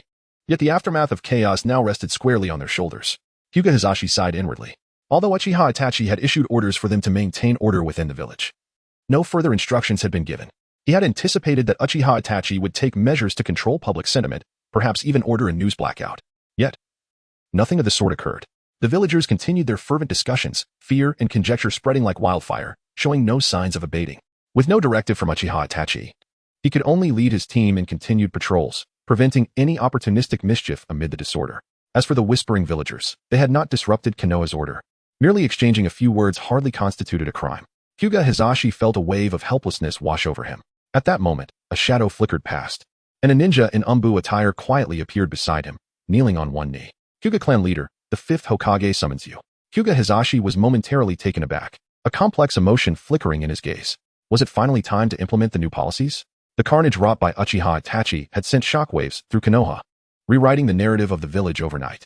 Now, there was but a singular voice in Konoha. Yet, curiously, the Hokage Rock? Upon hearing the location of the summons, Hyuga Hizashi's brow furrowed slightly. Why the Hokage Rock and not the Hokage building? The Hokage building was destroyed yesterday. Hyuga Hizashi mused to himself. He waved his hand for the Umbu to continue their patrols. Then, with a swift motion, he dashed toward the Hokage Rock.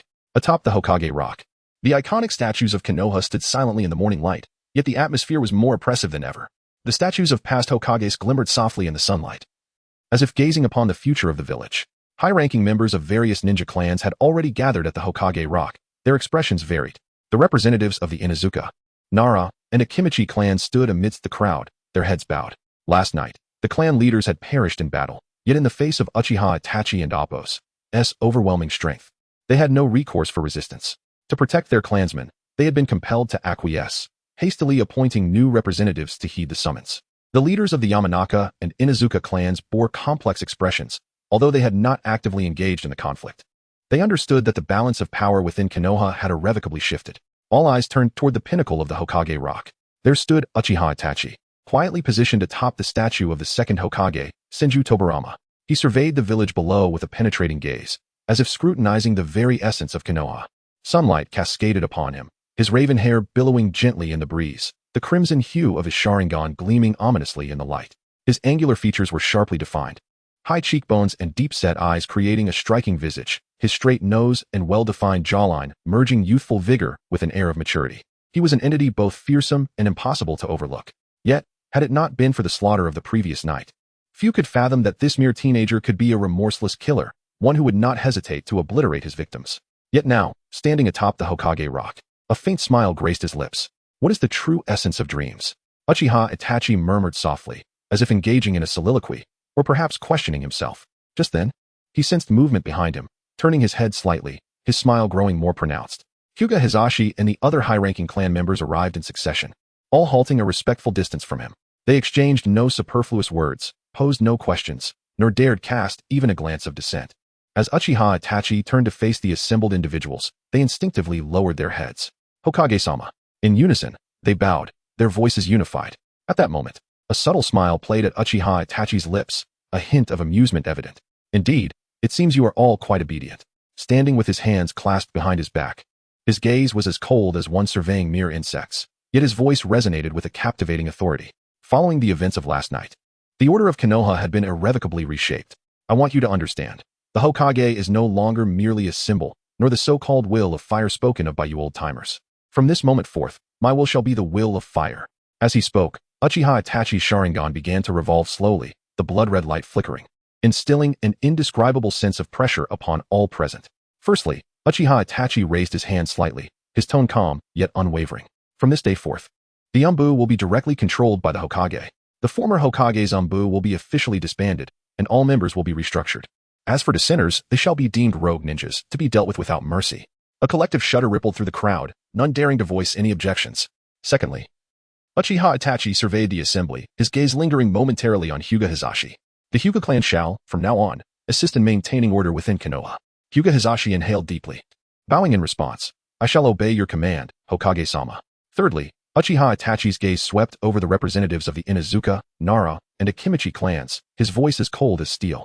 The Inuzuka, Nara, and Akimichi clans did not perform satisfactorily during last night's turmoil. However, considering that you did not actively rebel, I have decided to grant you an opportunity.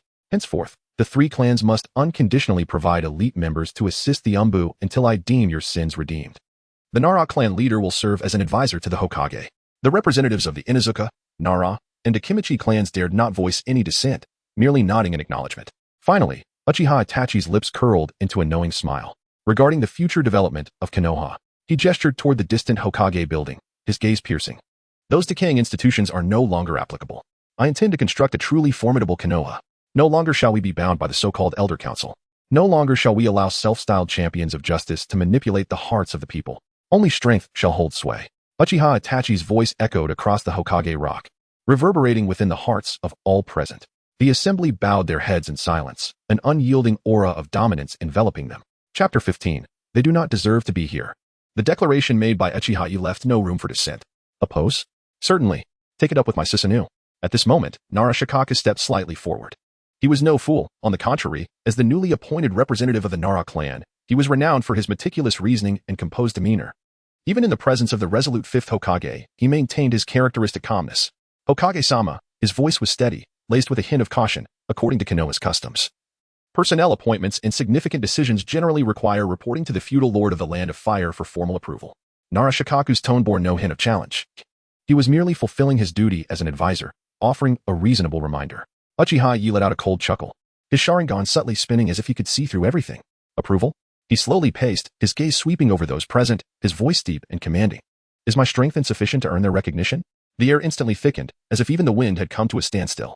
Nara Shikaka lowered his gaze, choosing silence. At this moment, further words would be futile. Uchiha's stance was abundantly clear. Those draped in fine garments, powerless and oblivious to their own protection. How could they be entrusted with the fate of the ninja village? In the world of shinobi, decisions were never made by those who lounged in castles, indulging in excesses. It was strength that dictated all. Uchiha's voice resonated with authority, each word striking like a hammer upon the hearts of the assembly. I stand here as the Hokage of Konoha. This fact requires no one's permission. He slightly turned, casting his gaze once more towards the village. In your eyes? You are merely obedient hounds. In my eyes, the feudal lords are nothing but meat on the chopping block. A contemptuous laughter echoed from the Hokage rock, imbued with boundless pride and arrogance. From now on, the concept of feudal lords will vanish. I shall ensure that all lands of the Fire Country, and even the entire shinobi world, belong to Konoha. The leaders of the ninja clans below, though profoundly shaken, dared not voice their dissent. A gentle breeze swept across the Hokage rock, carrying the chill of the mountains. Yet, every individual present felt a shiver run down their spines. The atmosphere seemed to stagnate, oppressive to the point of suffocation. No one could meet the gaze of that imposing figure, for they all understood that this new Hokage was poised to take lives. In the next moment, a sharp crack sounded, and the ground beneath them split open with a menacing fissure. Someone instinctively gasped. But before the words could escape their lips, Uchiha moved. Susanoo coalesced into a massive blade, its edge glinting menacingly in the sunlight. They do not deserve to be here. From this moment forth, this stone shall bear no remnants. Uchiha's voice was low, imbued with an undeniable authority. The Susanoo blade swung down with ferocity. Boom. Accompanied by a deafening crash, the faces carved into the Hokage rock shattered, boulders plummeting to the ground and raising a cloud of dust. The second strike, the third, the fourth. Boom, boom, boom, boom. The four reverberations echoed across Konoha, signifying the obliteration of the statues of past Hokages, leaving only shattered remnants, as if to proclaim a silent declaration. The onlookers gazed in astonishment at the scene before them, yet none dared to utter a word. Fortunately, there were no civilians gathered at the base of the Hokage rock. Otherwise, this devastation would have resulted in catastrophe. Uchiha retracted his Susanoo, the dark robes billowing in the breeze, resembling a silent flag of proclamation. He cast a sidelong glance, his voice cold and unequivocal. There is one more matter. All present held their breath, awaiting his next words. In the name of the fifth Hokage, I hereby declare Uchiha Obito an S-rank rogue ninja of Konoha. Upon this pronouncement, the previously restrained atmosphere erupted into turmoil. Confusion flickered across faces. Uchiha Obito? Who is that? More were puzzled, the name vaguely familiar, yet seemingly a relic of distant history. Wait, Uchiha Obito? Among the crowd, an older ninja's expression shifted, as if a faded memory had resurfaced. The hero who perished during the battle at the Kanabi Bridge. But wait, wasn't he already dead? Whispers of disbelief and confusion filled the air, shock etched on every face. Just then, Uchiha's gaze turned frigid, his voice low as he continued. The so-called hero of Konoha, in truth, has not died. He was revived during the battle at the Kanabi Bridge and has been lingering ever since. The air felt as if it had solidified, some still reeling from the horrifying revelation. The mastermind behind the Ninetales incident was none other than Uchiha Obito. This statement struck like a thunderbolt, crashing into the hearts of all present. What? The Ninetales incident was orchestrated by Uchiha Obito? Impossible. Countless individuals had mourned the tragedy, cursed the devastation wrought by the Ninetales. Yet who could have imagined that the true villain behind this calamity was once a hero of Konoha? Indeed, Uchiha chuckled coldly. a deep mockery flashing in his eyes. Last night, Uchiha Obito attacked the Uchiha compound, nearly annihilating the entire police force.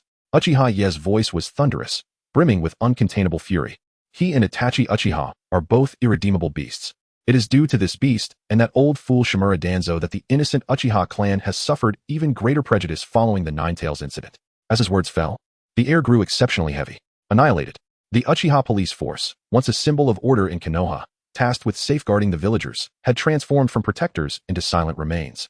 Vanishing into the night, the hearts of those present were filled with confusion and dread, particularly regarding Uchiha Obito's strength.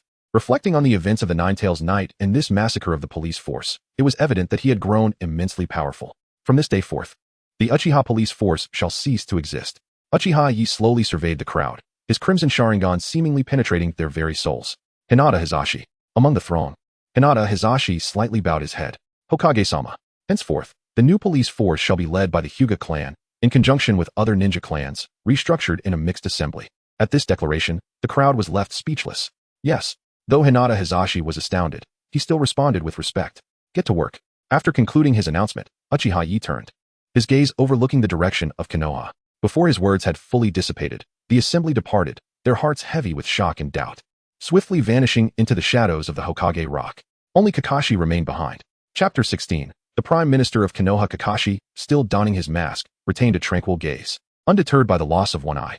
At that moment, his demeanor bore a resemblance to the once resilient Pot King, a lone-eyed figure laden with deeper sorrow. Last night, Hinata Hizashi and others had escorted him and Guy to Konoha Hospital. What was initially presumed to be a simple medical intervention had transformed by dawn into an order from the Umbu. All Jonin in Konoha were to assemble immediately. Despite still feeling somewhat weakened, Kakashi arrived promptly, plagued by a question. Why had he awakened while Guy remained in slumber? Both had endured the same torturous genjutsu. Yet Kakashi had merely succumbed to a brief unconsciousness, while Guy remained ensnared in silent darkness. The Umbu had contemplated bringing the unconscious Guy directly before Uchiha Obito. However, Obito merely frowned, his tone laced with impatience. Conversing with mindless individuals is exasperating. Ultimately, he waved his hand dismissively, ordering Guy's return to the hospital. As if even a glance was superfluous. Mindless? Those words elicited a sigh of relief from Kakashi. At least this indicated that Obito did not regard Guy as a threat. Yet, no news could be more staggering than what was revealed today. Uchiha Obito was alive. Kakashi could not contain the tumult within. He finally spoke, his voice trembling with anticipation, as if wishing this were merely an absurd jest. Lord Hokage. Obito turned his back to Kakashi, his black cloak billowing in the wind, exuding an air of calm authority. Obito truly lives? The air momentarily froze. Obito cast a sidelong glance, his voice low and icy, tinged with derision, not merely alive. He paused, a faint, chilling smile gracing his lips. He even cradled the fourth Hokage's child once. Boom. This statement detonated within Kakashi's mind like a thunderclap. What? His pupils dilated in disbelief as he gazed at Obito. The fourth Hokage, child? Kakashi's thoughts spiraled back to that horrific night, the Nine-Tails roaring, flames engulfing, the village teetering on the brink of annihilation. Minato-sensei and Kushina had exerted their utmost to seal the beast, ultimately sacrificing their lives. And that man, adorned with an orange spiral mask. Kakashi's breath quickened. Impossible. Obito, the once kind, optimistic youth who always proclaimed his desire to become Hokage, how could he have obliterated everything they cherished? Yet Obito's words cut through his self-deceiving fantasies like a blade. The true culprit behind the murder of the fourth Hokage and his wife was none other than Obito. Kakashi's hand clenched involuntarily, knuckles paling. Why? He desperately sought answers within his mind, yet all he found were deeper questions. Obito, what have you endured? Nevertheless, even as a torrent of thoughts surged within, Kakashi keenly sensed that Obito had no motive to deceive. His power, his callousness, and the mockery in his eyes revealed to Kakashi the undeniable truth. This was reality. Obito. Kakashi whispered, the tremors in his heart refusing to subside. Obito, however, offered no further words. He stood with his hands clasped behind him, gazing into the distance at Konoha. Do not waste time. Obito's voice broke the silence, calm yet commanding. Regardless of what Obito has done in the past, he is now an S-rank rogue ninja of Konoha. Kakashi, you should know how to choose. With that, Obito turned and departed. His dark cloak swept the ground, leaving no trace of dust in its wake. Kakashi remained rooted in place, his expression solemn. The tumult within gradually settled, replaced by a heavy sense of powerlessness. Obito lives. This truth felt like a shackle, tightening around his thoughts. Yet Obito was indifferent to Kakashi's current emotions. To him, the bond between Kakashi and Obito was merely a trivial past. Should they cross paths again, Obito would not hesitate. Killing him would be as simple as crushing an insect.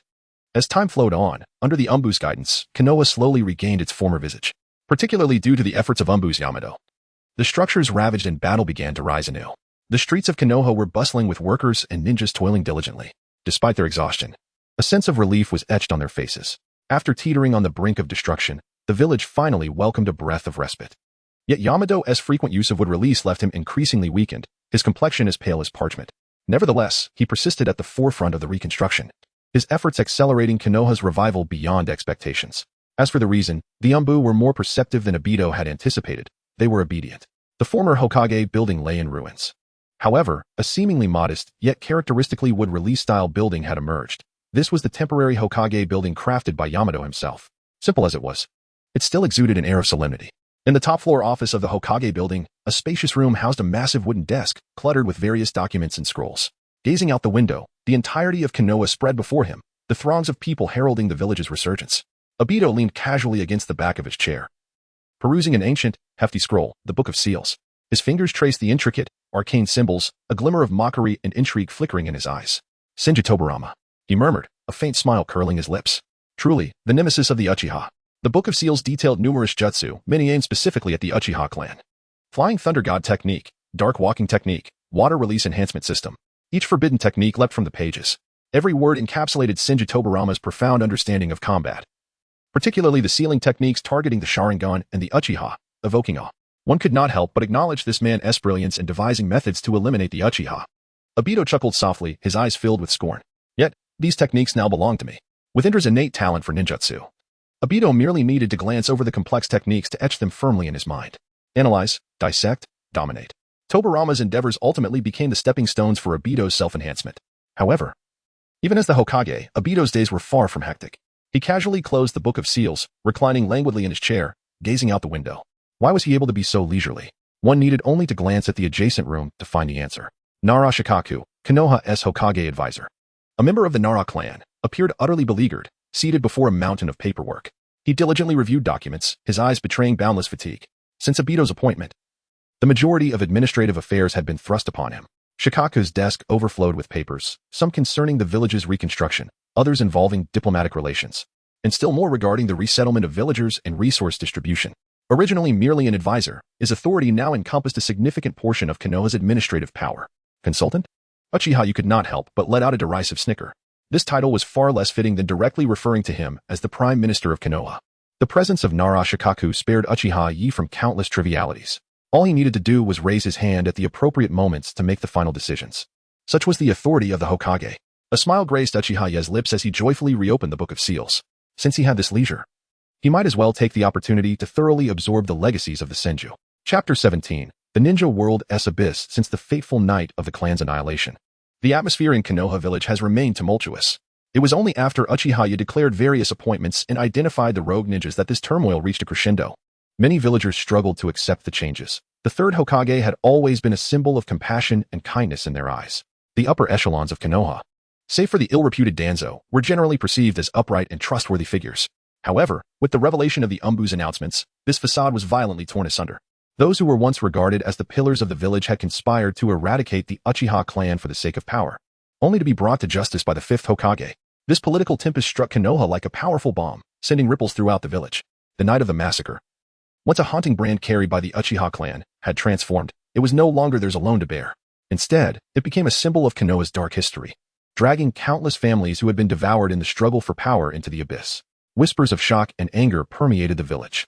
Some began to question the integrity of those they had once trusted, while others felt an overwhelming dread at Uchiha's merciless methods.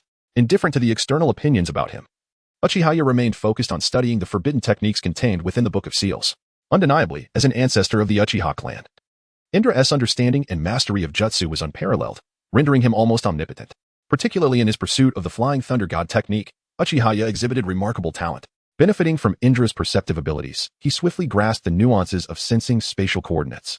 His next task was to condense these coordinates into a seal, thereby achieving spatial teleportation. Through relentless experimentation and research, Uchiha effortlessly mastered the Flying Thunder God technique. Upon completion, he embarked on practical tests. During this period, he returned Uchiha Obito's eyes to Kakashi. Initially, he had intended to extract Kakashi's eyes as a pivotal breakthrough. However, after some contemplation, Uchiha decided that such passivity was unnecessary. Thus, he shifted his focus to learning the Flying Thunder God and allowed Kakashi to re-implant his Sharingan. Next, Uchiha stamped the spatial coordinate seal he had created onto a ninja blade, enabling Kakashi to absorb the mark into Kamui space through the blade. The results were gratifying. The Flying Thunder God indeed proved to be an effective technique devised by the second Hokage specifically to counter the Uchiha. Moreover, as Uchiha had anticipated, Kamui's space allowed for the existence of external chakra marks. This indicated that once the Flying Thunder God technique was successfully imprinted in Kamui's realm, the user could achieve interdimensional jumps by sensing the coordinates. Uchiha had previously utilized a shadow clone to explore using the Flying Thunder God and discovered that the true dimensions of Kamui's space remained unknown. This implied that when Uchiha Obito entered Kamui's space alongside him, they could arrive at disparate coordinates. Nonetheless, this was inconsequential for Uchiha, given the current circumstances. The Flying Thunder God was sufficient to contend with Uchiha Obito's trump cards. After concluding his study of the Flying Thunder God, Uchiha turned his attention to another forbidden technique, the Edo Tensei, devised by the second Hokage, as the origin of the impure world reincarnation. This technique played a pivotal role in the later stages of the series, naturally piquing Uchiha's interest. To conduct his experiment, he first captured several white Zetsu hiding within Konoha. Subsequently, he laid the experimental materials upon the bound white Zetsu and commanded, Edo Tensei, activate. As soon as the words left his lips, the physical material rapidly consumed the white Zetsu's form, and amidst its anguished cries, silence soon enveloped the scene. Countless fragments coalesced into a figure, Edo Tensei, Shimura Danzo. Indeed, Uchiha had resurrected none other than Danzo through Edo Tensei. For it seemed too regrettable to let such a pivotal character perish without a trace. However, the timing was not yet ripe. He summoned a coffin specifically designed for Edo Tensei to securely contain the now unconscious body. He then dispelled the technique, allowing the coffin, along with Danzo's body, to silently descend into the depths of the earth. Upon entering the Hokage's office, Uchiha encountered Nara Shikaku, who appeared weary and stood beside him. Shikaku? He remarked, slightly surprised, before gesturing for Shikaku to take a seat. Despite having perceived him as a mere pawn, Uchiha held a measure of respect for this Hokage advisor. As soon as Shikaku sat down, he eagerly spoke, Hokage-sama, there are several urgent matters that require your attention. Uchiha nodded, signaling for him to continue. Firstly, due to the reconstruction of the village's finances have encountered a deficit. Before Shikaku could finish, Uchiha interrupted. Seize all assets belonging to the Sarutobi clan and the other 3 families previously labeled as rogue ninjas. However, those clans have long been eliminated by your Susanoo, Shikaku quietly cautioned. Oh, Uchiha replied nonchalantly. To him, the destruction of those useless clans was inconsequential. Our funding primarily relied on the Fire Country's daimyo, but now as Shikaku's words trailed off, Uchiha had already deduced the answer. Discontent with Konoha's loss of control, the daimyo was poised to withdraw funding. Just as I wish. The Fire Country's daimyo is well aware of Konoha's reconstruction yet continues to impose restrictions. Such behavior blatantly contradicts the will of fire. It appears the daimyo must be eradicated entirely. The finances of the Fire Country shall henceforth be managed by us, Konoha. It seemed Nara Shikaku had gradually grown accustomed to Uchiha's declarations. Faced with the overwhelming strength of Uchiha, he and others derived immense security from his formidable presence. The second matter. Since that incident a few weeks ago, neighboring ninja villages have begun to stir. Reports from spies embedded in other ninja villages indicated that Iwagakure and Kumogakure had become particularly active of late. Upon hearing this, Uchiha maintained a calm demeanor, as if he were already well aware of the unfolding situation. On that fateful night, during the massacre, the once mighty Uchiha clan had faded into the annals of history. The third Hokage and the Elder Council had likewise become mere wisps of memory to the other ninja villages. This was undoubtedly a divine opportunity. The internal forces within Konoha were inevitably weakened. As for the colossal Susanoo mentioned in the intelligence, some deemed it a matter of concern, while others dismissed it with scorn, especially among the Cloud Ninjas. If they did not seize this moment to strike Konoha, it would be a disgrace to their reputation as the A of the ninja world. A cold glint flickered in Uchiha's eyes. No matter. I shall personally convey to them what the will of fire truly signifies. Chapter 18. The Ninetales, I seek your aid in my training. Uchiha answered each question posed by Nara Kashima with a calm demeanor and an indifferent expression, as if the fate of a nation was merely a trivial matter. With a casual gesture, he raised his hand towards the feudal lord of the Fire Country, his tone steady yet imbued with an undeniable authority. Send your Nara clan members to mingle within the team. With that, he rotated his palm, and chakra swiftly coalesced into a shadowy figure. The clone stood in the room. Semi-transparent, its gaze like a mirror, unmoved yet harboring an undercurrent of lethal intent, as if ready to embark on a path of conquest at any moment.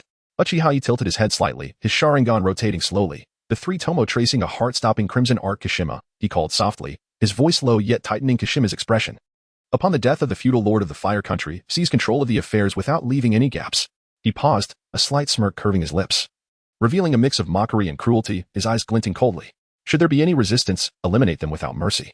His tone was as calm as if he were merely discussing the weather, yet it sent a chill down Kashima's spine. The names of the feudal lord and the 12 guardians were but a whisper of an outdated wind to Uchiha, lacking significance. The guardian ninja known as Jiraku, despite wielding formidable jutsu reminiscent of a miniature version of the Great Buddha, was inconsequential compared to Uchiha's ocular prowess and overwhelming chakra. Even a mere clone of his could crush all potential variables. At the moment the clone stepped out of the room, a name suddenly surfaced in Uchiha's mind, Sarutobi Asuma. That fateful night, the Sarutobi clan was obliterated by his thunderous methods, leaving only the third Hokage's son to escape by sheer chance while on a mission. Though he had not deemed Asuma worthy of his attention, he could not allow even a spark of remnants to linger in this world. Issue a bounty. Uchiha stood with his hands clasped behind his back, gazing out the window, his tone eerily calm. Sarutobi Asuma, a rogue ninja of Konoha, must be killed on sight. In this realm where strength reigns supreme, mercy equates to weakness, and failure is met with annihilation. To the victor go the spoils, the vanquished face extermination. Each word dripped with chilling finality. Naruto momentarily faltered before quickly acquiescing, casting a sidelong glance at Uchiha's imposing figure, which seemed to blend into the shadows, commanding respect without a hint of rage, making one almost forget his youth. He was undeniably a Hokage, a sovereign capable of calmly orchestrating coups, assassinations, and clan exterminations. With a heavy heart, Kashima bowed his head and replied, "Understood." He then turned to leave. His pace brisk yet careful, not daring to display even a hint of impatience, for any flaw would be laid bare before that piercing Sharingan. Uchiha, seemingly unfazed, stepped out of the Hokage's office, traversing the bustling streets of Konoha, before entering a secluded alleyway. There stood a dilapidated apartment, home to Uzumaki Naruto. Bang! The wooden door exploded under his foot, crashing against the wall with a thunderous sound, sending splinters and dust flying, awakening the small room in an instant. Naruto jolted upright in bed, his golden hair tousled, confusion and drowsiness lingering in his eyes. "Why you? Who are you?" He struggled to rise. But the moment his gaze landed on the figure in the doorway, he froze. Backlit, a tall silhouette stepped forward. Moving slowly, yet every step resonated like a hammer striking his consciousness. Those blood-red eyes emerged, the Sharingan spinning, the tomo swirling like a vortex. Uchiha offered no response. He did not even spare Naruto a second glance before raising a hand, chakra swirling at his fingertips, releasing an invisible yet tsunami-like mental shockwave. In an instant, Naruto's consciousness collapsed, the world around him spinning violently as darkness engulfed him. The next moment, he was met with cold, damp air. He stood before the familiar yet terrifying confines of his own psyche, the seal prison nestled deep within his soul. Corrosive water lapped at his feet. And before him loomed the towering iron gate of the seal, its myriad of cursed seals faintly glowing and trembling. Behind that door, a pair of blood-red beast eyes fixated intently ahead, brimming with vigilance and instinctive dread. "You are," the Ninetales began slowly, its massive body instinctively curling back, its spiked tails twitching. It had encountered Uchiha clan members before. The suppression of the Sharingan was nothing new to it. But this time was different. From the moment that figure entered Naruto's mental realm, it felt a pressure that made it tremble. This was no ordinary Sharingan. Nor was it like the chakra of Madara or Obito. It was something far older, more primal, and chilling to its very essence. This chakra. The Ninetales' pupils contracted. An unmistakable tremor of fear and uncertainty lacing its voice. "Impossible. You are Indra." Its voice echoed within the sealed space, laden with deep-seated unease. As one of the earliest tailed beasts created by Sage of Six Paths, the Ninetales had lived far too long and witnessed too much. The chakra fluctuations of the two sons of Sage, Ashura and Indra, were indelibly etched in its memory. It vividly recalled the cataclysmic brotherly war that once shook the entire continent. If Ashura's chakra resembled a surging river, heavy and encompassing, then Indra's chakra was boundless thunder, capable of obliterating and subduing all. But Indra, was he not long dead? The Ninetales' tails exploded in fury, a mix of anger and terror coursing through it, its body tensed as if facing a formidable enemy. It let out a low growl of defiance while fixating its gaze on the figure slowly approaching the seal's iron door. The man's eyes were crimson, the Sharingan spinning with an eerie light in the darkness. His presence seemed to overlap with that of the long-gone Indra. "Who are you truly?" The Ninetales roared. Instinctively retreating, Uchiha finally halted before the iron gate of the seal, quietly gazing into the Ninetales' blood-red eyes. He neither confirmed nor denied the identity but merely smiled cryptically, the corners of his mouth curving upward. The Sharingan spun stealthily, its dual pupils radiating an astonishing brilliance, causing the entire mental realm to tremble as the seal's door emitted a blinding light, poised to shatter at any moment. The Ninetales quaked violently, emitting a reluctant yet submissive growl from its throat. That overwhelming chakra felt as if it could obliterate its will. Uchiha slowly extended his hand, his index finger pointing toward the gigantic beast head of the Ninetales. "Ninetales, I require your assistance in my training." Chapter 19, Jiraiya. Henceforth you shall be the adversary of Konoha. The tidings are both good and bad. The Uchiha Madara has not been resurrected, yet his ancestors have returned. Upon hearing Uchiha Yoru's words, although the Ninetales trembled with inner fear, it outwardly erupted with rage. Since the emergence of that colossal Susanoo, it had remained sequestered. even refraining from disturbing Naruto's chakra, yet it found itself confronted nonetheless. The patience of the beast has its limits. You wretched human brat, I shall personally end your life. The Ninetales positioned itself, ready to unleash its fury, only to be struck by the stark reminder of its own confinement. Its ire surged, deepening its animosity towards humanity. Particularly the blonde figure before it, Namikaze Minato. The Ninetales roared, its gaze filled with hatred as it fixated on Minato, clad in divine robes. Its claws gripping the prison bars with an intensity that suggested a desire to rend Minato asunder. In the Ninetales' eyes, no human was virtuous. Especially those with the surname Uchiha or golden hair, exemplifying the worst of their kind. Uchiha Yura frowned slightly before casting a chilling glance at Minato. His Sharingan whirled, and a terrifying ocular power erupted instantaneously. A sense of dread washed over Minato as the world around him began to spin. The scenery warped, and before long, an abyss of darkness enveloped his consciousness. The chakra consciousness residing within Naruto ultimately proved unable to withstand the Indra-level ocular power, succumbing in an instant. Yura coldly withdrew his gaze. Next, it is your turn, Ninetales. The Ninetales bared its fangs, its eyes brimming with rage yet betraying a hint of trepidation. Humph. Do not become too complacent, brat. Despite its bravado, it recognized that Uchiha Yura was not to be trifled with. Suddenly, golden chains materialized out of thin air, slithering towards Uchiha Yura like serpents. Sealing technique, adamant binding. The chain sliced through the air, attempting to ensnare Yura. With a derisive laugh, Yura summoned the skeletal frame of Susanoo, effortlessly shattering all the chains with a mere wave of his hand. Such trivial techniques. His gaze swiftly locked onto the source of the attack, revealing the figure of Uzumaki Kushina. Yet before she could react, her pupils dilated in shock. Yuru's formidable spiritual energy bore down upon her, and before she could even utter a cry, she succumbed to unconsciousness. The Ninetales stared in disbelief. Its flickering spirit of resistance extinguished in an instant. Do not approach me? It screamed internally, yet its body lay paralyzed with fear. Yuru approached the Ninetales with a frigid demeanor. Beast, you must accept your nature. The Ninetales quivered slightly, its crimson eyes filled with terror. However, its struggles were in vain. Under the might of the Sharingan, it once again fell into an endless illusion. In the external world, Yura retracted his consciousness, confronting the massive entity whose presence had already caused the surrounding structures to collapse. Yura furrowed his brow, contemplating. It is not yet time to utilize the Ninetales. He calmly instructed the Ninetales to shrink its form using transformation techniques, subsequently commanding it to assist his shadow clone in delivering meals to the daimyo of the Land of Fire. As for the collapsed buildings, Yamato would simply have to endure a bit of grievance. No, how could he refer to the leader's affairs as grievances? They were merely in accordance with the will of fire. After issuing his commands, Yura proceeded toward the Uchiha clan grounds. Along the way, he encountered numerous villagers of Konoha, all gazing at him with fear, addressing him with reverence. Lord Fifth Hokage. Yura nodded in acknowledgement, yet he remained indifferent. He understood that in the eyes of these villagers, there was more trepidation than genuine respect. However, he was unconcerned. Unlike the former Konoha F4, Yura possessed no qualms about wielding power. In his view, the benevolent policies towards the common folk were utterly inhumane. The strong inherently have certain privileges, though rules must still be upheld. For him, any entity diverging from the will of fire was destined for annihilation. The historical narrative of Konoha reveals that many exceptional shinobi had been disparaged by the common populace. The inherently malevolent Konoha F4 indeed bore grave sins. Just as Yura was lost in contemplation, a tall, white-haired man appeared before him. You are Uchiha Yura, the fifth Hokage. Are you not? The man's words carried an air of defiance. Yura halted, fixing his gaze upon the unexpected visitor, a flicker of deep contemplation crossing his features. Jiraiya scrutinized Yura without reservation, his expression a tapestry of complexity. No one could have anticipated that the striking, poised youth was the very perpetrator known as the Night of the Uchiha Massacre. Indeed, the Night of the Uchiha Massacre referred to the clan of the Konoha F4. Jiraiya recalled the intelligence he had received, a chill coursing through him. Reports indicated that over 1,000 lives were lost that night.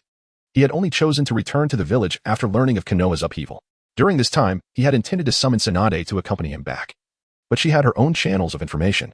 Though she felt a pang of sorrow over Sarutobi Hiruzen's death, she had little interest in the Konoha regime. As long as Konoha remained intact, she deemed the village's affairs inconsequential. Speak. Yuru's tone was calm yet laced with an undeniable pressure. Jiraiya gazed intently at him, his eyes deepening with scrutiny. That colossal entity from earlier, if I am not mistaken, was the Ninetales, correct? He paused, brow furrowing, his voice dropping to a somber tone. The previous seal was still quite stable. You were the one who unleashed the Ninetales, weren't you? What if Naruto Jiraiya was indifferent to the fates of the so-called higher-ups? He felt only a fleeting sorrow for the late Sarutobi Hiruzen. Even with respect, it was merely a nod to the legacy of his former mentor.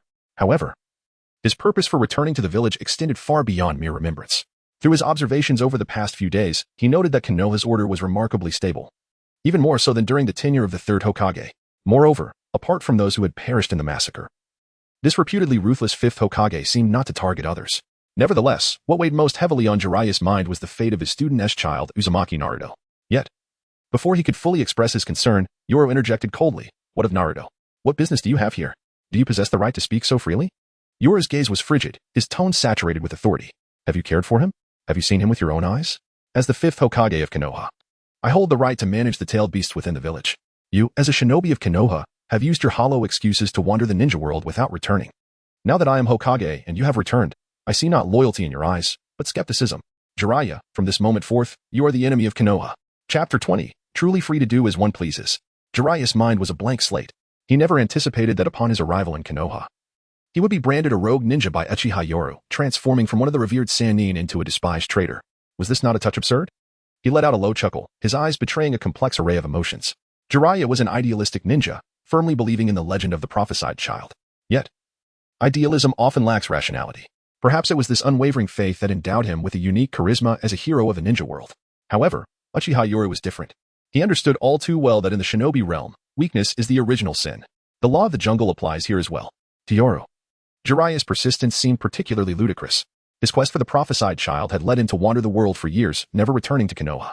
During the Ninetales rampage, when news of his disciple's death reached him, he couldn't even bear to glance back. And now, he suddenly remembered to express concern for his disciple's son? Aside from sharing a name, Naruto bore no relation to him. Jiraiya had chosen to stand idly by, and now he feigned concern. Was this not sheer hypocrisy? Even more ridiculous was how he placed his hopes upon the ethereal prophecy based solely on a few words from a frog. And what was the outcome? In the original storyline, the so-called prophesied child achieved victory in the great ninja war yet failed to usher in true peace. Strife persisted, and hatred remained unquenched. This destiny, once filled with hope, turned out to be nothing but a farce. Uchiha Yoro declared, Naruto, as the child of the 4th Hokage, does not deserve such a fate. Jiraiya inhaled deeply, his words laced with fury. Oh, you are aware he is the son of a hero? Yoro retorted with a cold smirk. Then why did you not return to declare his identity and protect him when Naruto faced discrimination and humiliation? The 4th Hokage had made Naruto a Jinchuriki to harness the Ninetales' power for the village's benefit. Stop your feigned compassion. Jiraiya frowned, confusion and anger swirling in his gaze. Yoro shook his head dismissively, a hint of mockery in his eyes. The will of fire espoused by Namake's Minato is far purer than yours. When he chose to make Naruto the Jinchuriki, that conviction was profoundly moving. Yoro casually continued, a slight smile gracing his lips, as if savoring Jiraiya's internal struggle. Speculations abounded regarding why Minato made Naruto a Jinchuriki. Some argued he was a born politician, ensuring his child's role would stabilize the village and secure Konoha's future interests. Others claimed he was a man consumed by love, unable to live after his wife's death, leaving Naruto as a legacy, hoping the village would treat his child kindly. Yoro leaned towards a combination of these theories, acknowledging Minato's cunning even at the brink of death. Yet, it was unfortunate that he had placed his trust in the wrong individuals. Uchiha Itachi had sacrificed his entire clan for the will of fire, showing no mercy even to his kin. Conversely, Namake's Minato had unhesitatingly sacrificed his most beloved, his wife and son, for the same cause. Yoro sighed lightly and continued. This is the price of inheriting the will of fire. Pausing for breath, his gaze sharpened, Itachi followed the Hokage's orders, while Minato himself was the Hokage. In other words, the will of fire is the will of the Hokage. Yoro felt no misgivings about his assertions. What had that deity of the ninja world proclaimed about the will of fire? It represented sacrifice, protection, and the inheritance of hope, beautiful words that had compelled countless ninjas to fight valiantly. Yet, from the moment he pierced Madara's body, that will had morphed into a tool of control. The current will of fire was no longer about protection. It had been devoured by the shadows of power and history. Moreover, the interpretation of the will of fire now belonged solely to Uchiha Yoro. You, I, this. Jiraiya's lips trembled with rage, momentarily at a loss for words. The will of fire is not like this. You are distorting its meaning. His voice brimmed with anger, veins throbbing at his temple. Faced with Yoro's utterly absurd claims, he should have scoffed, yet those words stirred a flicker of doubt within him. The will of fire is merely the will of the Hokage? Huh? Perhaps this little brat across from him had a point? No. Jiraiya suddenly shook his head, casting aside such ludicrous thoughts. He fixed his gaze upon Yoro, asserting firmly, Uchiha Yoro, the will of fire is not as you perceive. Sacrificing oneself to protect the village is not for personal desires. The will of fire is about safeguarding loved ones, comrades, and everything one cherishes. Jiraiya's eyes burned with intensity, attempting to sway the man before him with words. Yet, Yoro merely regarded him coldly, his expression devoid of warmth. To him, Jiraiya was nothing more than an idealistic fool without any utilitarian value. Jiraiya. Yoro's voice descended into a deep timbre, carrying an irresistible sense of oppression. Your existence poses a threat to Konoha as it stands. I am a reasonable individual, and I shall offer you an opportunity. Before he could finish, a palpable aura of menace enveloped the air around them. Submit to me, pledge allegiance to Konoha. Otherwise, in an instant, the atmosphere seemed to freeze. The intent to kill permeating the air, heavily weighing upon Jiraiya. His eyes widened, a heavy sensation settling in his heart. Even after countless battles, he could still feel this profound pressure. It seemed the rumors were indeed true. He spoke in a low voice, suppressing his anger and frustration. Did you truly annihilate those clans? In response to Jiraiya's inquiry, Yura seemed unperturbed, a slight smirk playing on his lips, his eyes betraying indifference. Apologies. His voice was low and calm, as though he were stating an ordinary fact. With power, one can indeed do as one pleases. As his words fell, the air felt as if it had been torn apart. Two vastly different auras collided, creating invisible ripples. Jiraiya felt a weight pressing down on him. The oppressive chakra of Yura bearing down like a boulder, rendering even breathing a struggle. This guy's chakra was overwhelmingly potent. For a moment, Jiraiya was swept up in a tempest of astonishment. As one of the Sannin, a master of sage arts, he had never encountered such overwhelming pressure. Yet now, Uchiha Yura had him firmly subdued with mere presence. Yura narrowed his eyes slightly, a glimmer of amusement dancing in their depths. Interesting. With a subtle gesture, the space around him warped, and a spectral form of Susanoo began to materialize, an aura of terrifying chakra cascading forth. Chapter 21. Suitable for a child's table. As the chakra within Uchiha Yura surged, an overwhelming sense of pressure enveloped the surroundings in an instant. The chakra erupted from him like tumultuous waves, causing ripples to dance across the sky. Under the influence of this astounding energy, a profound purple light rapidly coalesced. The chakra intertwined and spiraled, forming a colossal skeletal figure, which was soon enveloped in limbs and armor, culminating in a gigantic Susanoo that radiated an aura of destruction. The eyes of the Susanoo burned with a crimson light, seemingly capable of piercing through all, as its massive arms gently lifted, producing a low, ominous hum that resonated through the air. Even as it stood silently, it exuded an oppressive force that rendered one breathless. What nonsense! Jiraiya's eyes widened in shock. He was not unfamiliar with the Susanoo, as one of the legendary Sannin. He had long been aware of the terrifying powers of the Uchiha clan through the accounts of Hiruzen Sarutobi. Before returning to the village, he had prepared himself mentally, knowing that during the night of the clan's annihilation, a giant shadow had emerged, reducing the entire Uchiha territory to ruins. Yet, even with that knowledge, the scene before him surpassed his comprehension. The hundreds of meters tall Susanoo appeared as if a deity had descended. Its purple chakra flames swirling and swaying with Uchiha Yura's movements, causing the very ground beneath to tremble. Even from a distance, Jiraiya could feel that suffocating aura. What level of power has this individual attained? Jiraiya's heart raced, a bead of cold sweat forming on his brow. He had initially estimated Uchiha Yura's strength to its utmost limit, yet reality had brutally shattered his preconceptions. Confronted with such overwhelming force, he momentarily felt insignificantly small, like mere dust.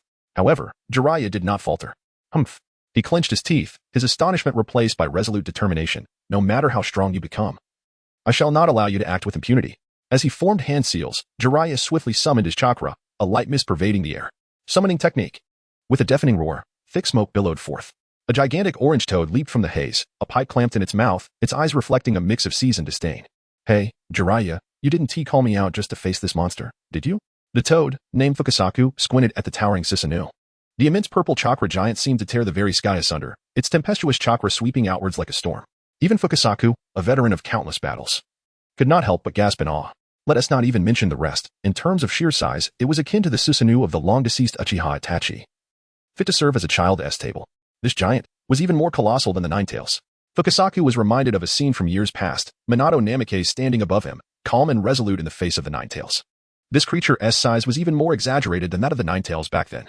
The recollection of the Ninetales' roars and its tail sweeping across the ground flooded back to him, and the pressure emanating from the current Susanoo was equally, if not more, intense.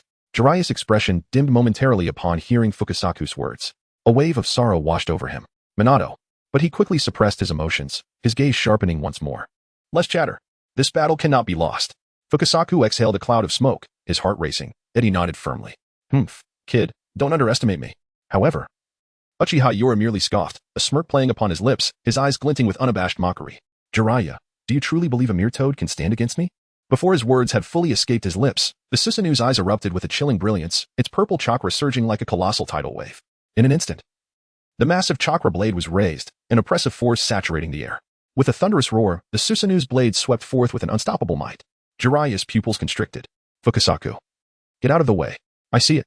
Fukasaku bellowed, his powerful leg muscles tightening as he leaped with tremendous force. His massive form soared into the air, leaving a blur in his wake, while the enormous Susanoo's blade carved a terrifying fissure into the ground, dust billowing as if an earthquake had struck. The earth torn asunder into an unfathomable chasm. The shockwave radiated outward, demolishing everything in its path, clouds of dust rising ominously. In midair, Fukasaku adjusted his stance, his gaze sharpening, his pipe shattering with a crack. Damn it! It's my turn to strike back. With a fierce roar, he drew his twin blades from his waist. their massive edges glinting under the sun. Toad Blade, Mountain Splitter. He charged downwards, the twin blades slicing towards the Susanu's legs like meteors. Crash. The blade struck the purple chakra armor with a resounding impact, sparks flying. Yet, the decisive blow he had anticipated failed to budge the Susanu even slightly. The blades left only a faint mark upon the sturdy chakra armor, the purple light shimmering mockingly as it swiftly restored itself. What?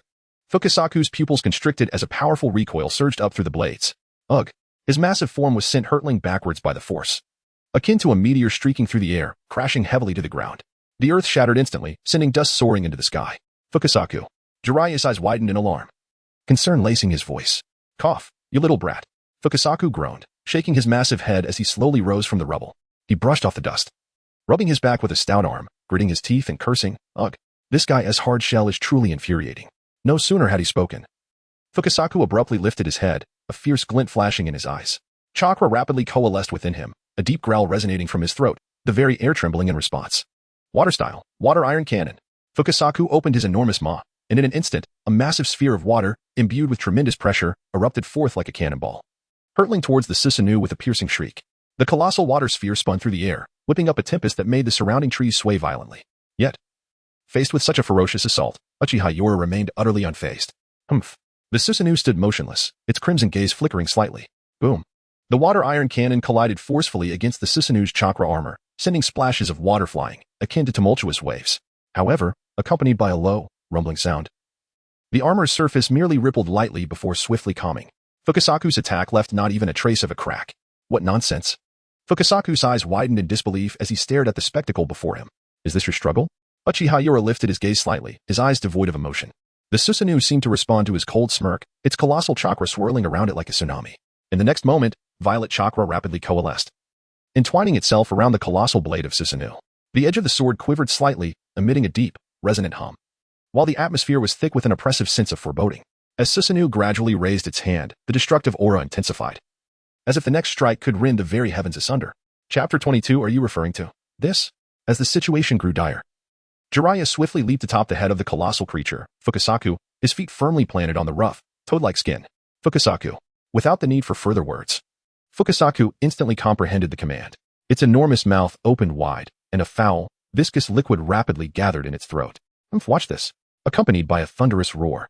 Fukasaku forcefully expelled the toad oil, unleashing a torrential spray that filled the air with an acrid stench. The oily substance spread quickly, enveloping Susanu like a spider in Appo's web, sealing it tightly. In that very moment, Jiraiya formed hand seals with remarkable speed.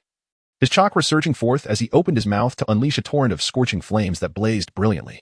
Toad oil fireball. Boom. The flames collided with the oil, erupting in a cataclysmic roar that transformed the surroundings into a sea of fire, waves of searing heat rising high.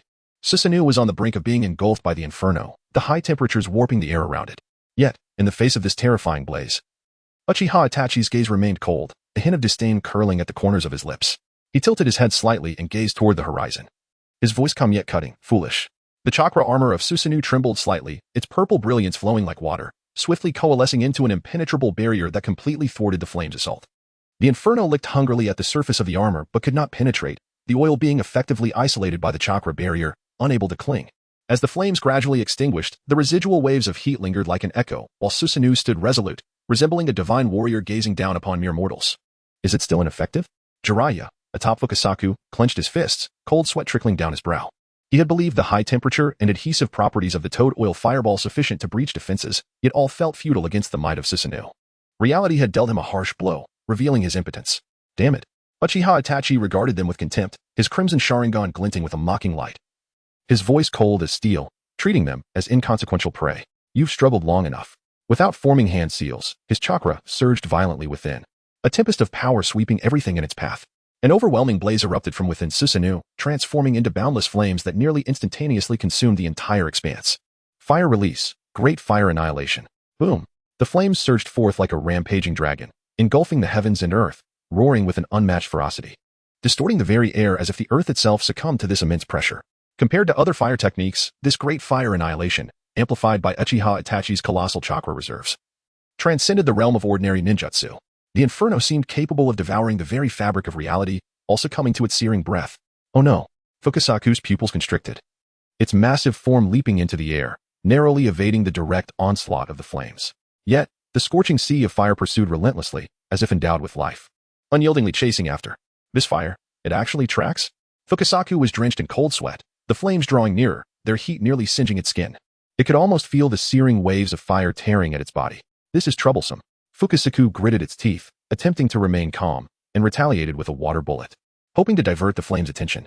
However, no matter how hard it tried, the encroaching inferno remained steadfast, refusing to relent. Jiraiya, too, sensed unprecedented pressure, urgency flooding his heart. He understood that if this continued, Fukasaku might not endure much longer, and he himself would struggle to hold on. Iwasu, Great Toad. Jiraiya suddenly formed hand seals to summon his toad companion. Almost instantaneously, the air around him rippled, and the immense form of the great toad appeared on the battlefield, its vast body temporarily obscuring the onslaught of flames. However, before the great toad could act, the giant Susanoo swiftly tore through its body. The toad let out a pained cry before vanishing in an instant. If this continues, Fukasaku gasped, its heart sinking as it gazed toward Uchiha Itachi. The nearly unshakable sense of oppression weighed heavily upon it. Jiraiya, this individual, cannot be dealt with by ordinary means. It spoke in a deep voice, its expression grave as it regarded Susanoo, its body tense. No matter their efforts, they could not break through the overwhelming pressure before them. Yet, Jiraiya's expression showed no signs of retreat. Rather, he appeared more resolute. Clenching his teeth, his voice resonated with a determined aura. Fukasaku, cover me. I must enter sage mode. Fukasaku was momentarily taken aback, then grinned wickedly. All right. I and Appos, I'll do my best. Even in the face of a formidable enemy, it was willing to give everything for Jiraiya. At this critical juncture of life and death, there was no hesitation. Boom. Susanoo advanced slowly, the ground trembling beneath its weight. The devastating pressure akin to a mountain collapsing or a tsunami crashing, rendering the air heavy. In the next moment, Susanoo raised its blade, sweeping down with a destructive force aimed directly at Fukasaku's head. Clang. Fukasaku wielded its dual blades to counter, sparks flying as the violent impact left its arms numb, nearly causing it to lose grip. TSK.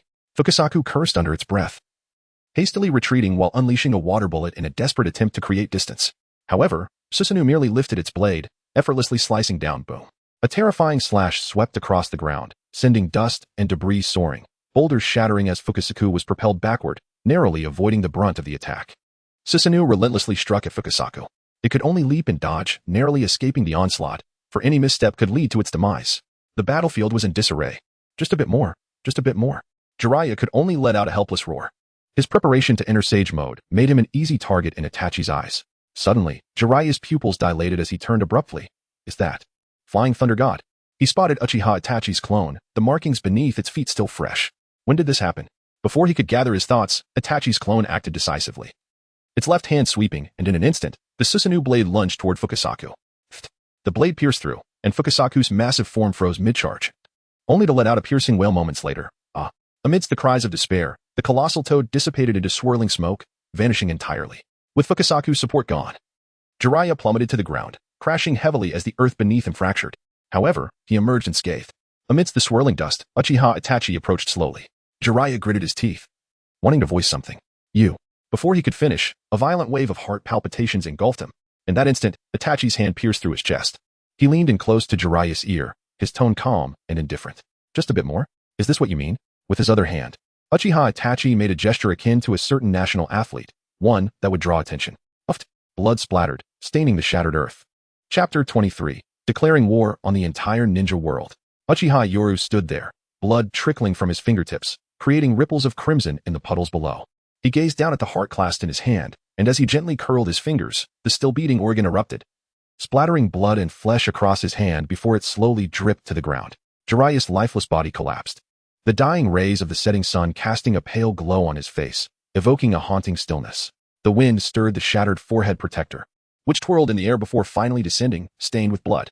Uchiha Yoru flicked his fingers, shaking the blood off, a faint, cold smile curving his lips as he murmured, Sage mode. His gaze fell upon Jiraiya's face, contemplative yet evaluative. This mode indeed possessed great power, but its reliance on accumulated energy rendered it cumbersome, far inferior to the innate state of Hashirama Senju. Uchiha Yoru had always favored swift resolutions. A protracted battle was nothing but a nuisance.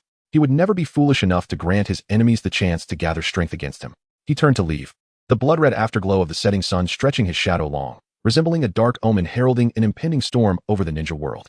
Days later, at the Hokage building in Konoha, the morning light pierced through the clouds, illuminating the village, while the remnants of last night's rain lingered, infusing the air with a cool, damp freshness. Uchiha Yura strode steadily towards the Hokage office, his black cloak fluttering slightly in the breeze, his gaze calm and profound, as if he could see through all worldly matters. Upon entering the building, a familiar figure awaited at the entrance. Narashikaka nodded slightly, respectfully addressing him, Hokage-sama. Uchiha Yura paused, gesturing for him to continue. Narashikaka leisurely added, as you mentioned before, regarding the Hokage order that the daimyo of the Fire Country should not exist. Its execution has proceeded smoothly. All those dissatisfied with the will of fire in the capital have been eliminated. Without those greedy nobles to exploit, the financial situation of the Fire Country is rapidly recovering. Upon hearing this, Uchiha Yoru's eyes narrowed slightly, then he nodded. In truth, he had known of this development long before. His clone had personally ventured to the capital of the Fire Country, sweeping away all resistance with overwhelming force. After slaying all the nobles and daimyo, he left the Nara clan and others to stabilize the situation before dispersing the Shadow Clone. He was not concerned with such trivial matters, it was merely the expected outcome. However, Narashikaka's tone shifted, now tinged with gravity. However, due to our aggressive actions, the news of the daimyo's replacement has spread. It is said that the daimyos of several other great nations are demanding their ninja villages unite, preparing to launch an assault on Konoha. As he spoke, he paused slightly, subtly gauging Uchiha Yoru's reaction. Upon hearing this, Uchiha Yoru's lips curled into a faint smile, a cold laugh escaping him. Assault Konoha? His tone was laced with mockery, as if he had heard a most ludicrous joke. Clearly, they had yet to grasp the reality of their situation. His gaze was icy, the crimson Sharingan slowly rotating, a murderous intent swirling deep within his pupils. The ninja world had long since decayed, and the daimyos, reliant on the ninja villages, were no better than detritus. They only knew how to depend on ninjas to serve them while vainly attempting to control everything, maintaining their so-called dominion. Such a corrupt system deserved to be utterly eradicated. Since they could not resist the urge to emerge, let them understand what true power is and who truly governs the ninja world.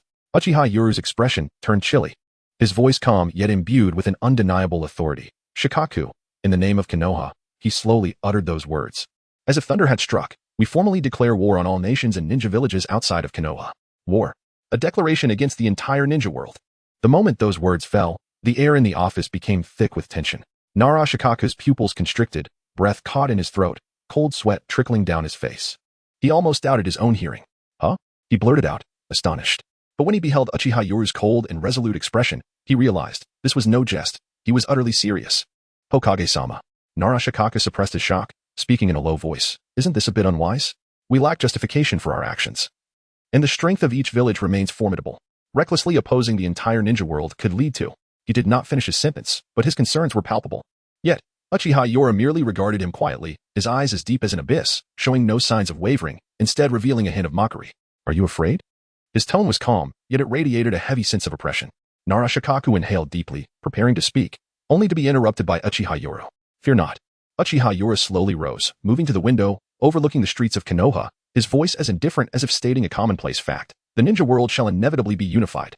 He tilted his head slightly, the crimson of his eyes reflecting the morning light, emanating a chilling aura. Since they could not refrain from stepping forth. Let it be now, let them understand. Konoha alone is the true sovereign of this world. As his words echoed, his figure was enveloped in the interplay of dawn and shadow, resembling a king surveying all life beneath him. Narashikaku opened his mouth, seemingly wishing to offer further counsel, but ultimately chose silence. He took a deep breath and bowed respectfully, stating, I shall obey your orders. As soon as he uttered this, he turned to leave, ready to disseminate this astonishing news. However, the first to be shaken by this declaration were not the great nations of the ninja world, but the very people within Konoha. War is upon us again? Konoha against the entire ninja world? How do we fight this? Although the fifth Hokage possesses remarkable strength, the scale of this war seems excessively grand. The village buzzed with discussions, a cacophony of voices rising and falling. Most were still reeling from the recent night of annihilation, struggling to adapt to the new order of Konoha, and now, faced with the prospect of an unprecedented war, many felt unease and trepidation. Some ninjas, amidst their shock, harbored a flicker of excitement. Perhaps, this truly heralds the glorious era of Konoha? Yet, more voices echoed with worry, fear, and even discontent. Particularly among the elder population, grievances began to surface. The night of annihilation had only just passed, and now we are declaring war. This seems excessively extreme. I have always said that allowing a young brat to ascend to the Hokage position based solely on strength would lead to a mismanagement of Konoha. The speaker was none other than the elders of the Hyuga clan. Chapter 24, Loyalty is not absolute, hence it is absolute disloyalty. The elders of the Hyuga clan, under the illusion of discreet discourse, remained oblivious to the fact that the newly reorganized Umbu had long ceased to be mere decoration. Each of their utterances and every subtle shift in their demeanor were meticulously observed by the Umbu, who swiftly relayed their findings to Uchiha. Upon receiving the intelligence, a faint, enigmatic smile graced Uchihaya's lips, revealing a chilling sense of foreboding. Initially, he had dismissed the Hyuga clan's archaic system of division between the main and branch families, considering it beneath his notice, courtesy of Hyuga Hizashi's perceptiveness. Yet, who would have anticipated that these elderly men would brazenly court their own demise? Leaning casually against his chair, he drummed his fingers lightly upon the table, his tone oscillating between jest and gravity. Hyuga Hizashi, perhaps it's time to deal with those antiquated relics in your clan? The atmosphere grew palpably tense. Hyuga Hizashi felt as though he had been struck by lightning. Beads of cold sweat formed on his brow. He comprehended Uchihaya's underlying message. While the Hokage might tolerate the existence of the Hyuga clan, he would never permit dissenting elements within it. His mind raced to formulate a compromise that would preserve the Hyuga clan while appeasing Uchiha, yet under the overwhelming pressure, his throat constricted painfully, rendering him speechless. At last, he managed to utter, "Hokage-sama, the caged bird system of the Hyuga clan is evidently incompatible with the will of fire that we uphold in Konoha." Uchiha interrupted him with a measured tone. This system, originally intended to safeguard the Byakugan, had now morphed into a shackle of enslavement for the branch families. Konoha neither required nor would tolerate such an institution. He leaned forward, placing a reassuring hand on Hyuga Hizashi's shoulder, his demeanor casual as if conversing with a friend. "I am a reasonable man," Uchiha said with a smile. "Therefore, I present you with two choices. First, you can personally eliminate those old codgers, and I will send assistance your way to abolish the caged bird system. Second, I can rid you of the stubborn remnants of the Hyuga clan, and in the process, also dismantle the caged bird system. The choice is yours." His words, though seemingly nonchalant, resonated like a whisper of death, causing Hyuga Hizashi's heart to plummet. Whether he chose to dismantle the caged bird system or to eliminate the clan elders himself, he would inevitably face fierce backlash from the main family and risk isolation from the entire Hyuga clan. Yet, he understood more acutely that should Uchiha take matters into his own hands, the Hyuga clan might very well cease to exist. He thought of his younger brother, recalled the tragedy for which he felt powerless, and considered the deep-rooted afflictions plaguing the Hyuga clan. Ultimately, he closed his eyes, inhaled deeply, and when he reopened them, his gaze was resolute. "Hokage-sama, I choose the first option. I will personally resolve the matter with those individuals." His voice, though soft, carried an undeniable conviction. Uchiha smiled faintly, his eyes glinting with meaning as he nodded in approval. He then slowly turned his gaze to the other shinobi clans present. The leaders of these once great clans subconsciously lowered their heads, their expressions fraught with anxiety, beads of sweat forming on their foreheads. "As you all know, I am a reasonable man," Uchiha's voice, though not loud, reverberated like thunder in each ear. "Here, loyalty is paramount. Disloyalty, even in its slightest form, amounts to absolute betrayal. I hope this serves as a warning to others." With his proclamation, an eerie silence enveloped the hall. The hearts of the gathered shinobi were weighed down with a heavy sense of foreboding, and confusion lingered in the air. They had anticipated that Uchiha would seize this opportunity to discuss matters of declaring war, yet surprisingly, he made no mention of it. Was the Hokage merely aiming to intimidate the other clans of Konoha? Filled with uncertainty yet resigned, they departed with heavy hearts. Standing before the window, Uchiha regarded the scene with a calm demeanor, as if he had foreseen all that would transpire. As he had stated, what he sought were subordinates who were wholly devoted and utterly loyal. The future of Konoha's circumstances had already been determined. The battles of the shinobi world were on the horizon, yet before that could commence, the wavering elements within Konoha must first be eradicated. That evening, at the Hyuga compound, Hyuga Hizashi returned to the clan and convened a meeting with the elders. After a moment of silence, he finally spoke. "Effective immediately, the caged bird system is hereby abolished." As his words echoed, the assembly fell silent. Soon after, a cacophony of vehement protest erupted, with the elders glaring furiously and several aged patriarchs rising in outrage, demanding, "Hizashi, have you lost your mind?" Nevertheless, Hyuga Hizashi remained unyielding, taking a deep breath before raising his head, his eyes sparkling with unwavering determination. "The Hokage has said, disloyalty, even in its slightest form, amounts to absolute betrayal. If you disagree, do not blame me for my ruthlessness." His declaration ignited a tumult within the hall, with several elders vocally condemning him, yet faced with Hizashi's resolute gaze, they understood that nothing could alter the course of events. As night descended, the discord and shouts of the Hyuga clan reverberated through the air, yet amid this turmoil, blood had already begun to seep into the ancient soil. The following morning, Hyuga Hizashi, weary yet resolute, stepped heavily into the Hokage's office. Upon encountering Uchiha, he immediately bowed respectfully, his voice steady yet tinged with excitement. "Hokage-sama, I have fulfilled my mission and eliminated all dissenters." Despite the fatigue etched on his face, the light in his eyes shone brightly. Last night, all the elders who opposed him had vanished, and the remaining members of the branch family exhibited an unprecedented loyalty towards him. What brought Hizashi further solace was the notable shift in attitude from his nephew, Hyuga Niji, the son of his younger brother. The previous coldness and distance had been replaced by profound respect and support. All these transformations seemed to signify that Hizashi had finally seized the reins of the clan. ensuring that the Hyuga clan would not again tread the path of irreversible tragedy. His heart brimmed with an unparalleled resolve and conviction. This transformation was, in no small part, due to the backing of the fifth Hokage, Uchihaya. Reflecting on this, Hyuga Hazashi's admiration for the Hokage deepened. He recognized that without Uchihaya's influential support, the fate of the Hyuga clan might still linger on the brink of darkness. After listening to the report, Uchihaya nodded slightly, offering Hazashi a calm word of encouragement before signaling for him to withdraw. Subsequently, he strolled away from the Hokage building, navigating through the bustling streets of Konoha until he arrived at a secluded corner of the Uchiha compound. At that moment, the figure of the Ninetales came into view.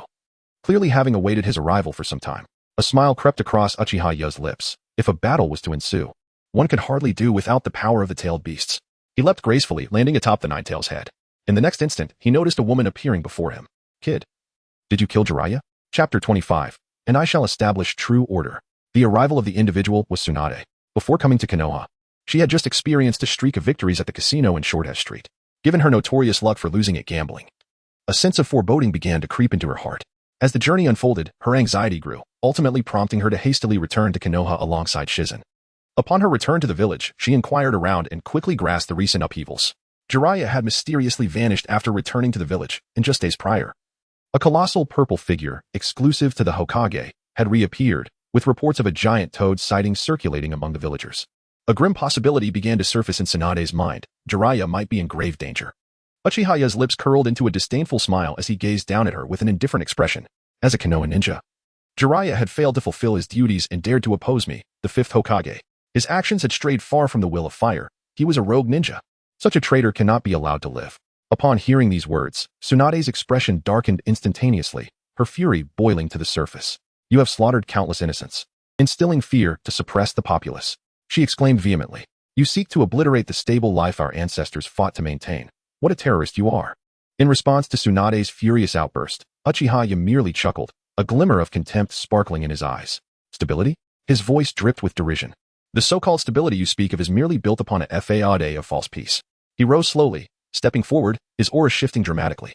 You proclaim to uphold peace. Yet the reality is stark. How many have perished on the battlefield? How many families have been shattered? Konoha's stability merely ensures comfort for a select few. I, however, shall establish true order. Tsunade fixed him with a piercing gaze, her fists clenched so tightly that her knuckles turned white. True order? Is your version of order to render the entire village subservient through fear? Uchihaya did not respond, only offering a cold smirk as the crimson hue of his Sharingan gradually emerged. Tsunade understood that the battle ahead was inevitable. Since words had failed, then, she stepped back slightly, her toes crushing the gravel beneath her, producing a harsh grinding sound. The diamond-shaped mark on her forehead suddenly shattered, and a tempest of chakra stirred the air, as though even the wind were being ripped apart by the energy she was gathering. Painful heaven kick. Her target was Uchihaya, who stood atop the Ninetales. Yet, Uchihaya was faster, with a swift activation of the Flying Thunder God technique. His figure vanished in an instant. However, the Ninetales was not so fortunate. Although Uchihaya had ensnared it with Jinjutsu, he had not suppressed its instincts. A thunderous roar shattered the ground as Tsunade and Appo's kick struck the beast and Appo's head. Infuriated, the Ninetales swiped its giant claws toward the tiny figure above. Tsunade, quick on her feet, deftly dodged the incoming attack, landing safely at a distance. She squinted, scrutinizing the spot where Uchihaya had just disappeared. This guy's speed. Memories of a once-lauded junior, known as the Yellow Flash, who instilled dread throughout the ninja world with his mastery of the Flying Thunder God technique, flooded her mind. Just then, a low, chilling voice resonated behind her, cold and unyielding. If it were Senju Hashirama, I might have shown some interest. You are far too weak. Tsunade whipped around, her fists clenched, battle fervor igniting within her. The air around her fists crackled with energy, sending shockwaves through the ground, as debris flew like rain.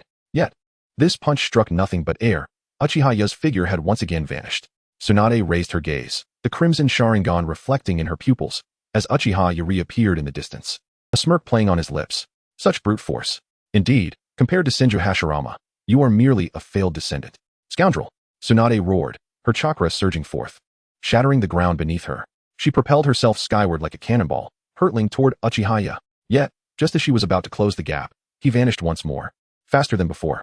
Her expression shifted, forcing her to twist her body midair, adjusting her stance with a burst of chakra, landing hard, and creating a massive crater.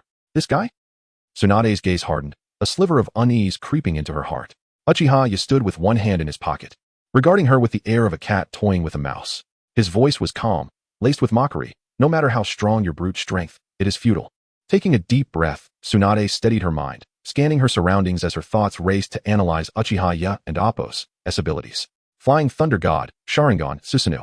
His combat style appeared to meld the very essence of Uchiha Madara and Namake's Minato from days long past. Suddenly, Tsunade pivoted.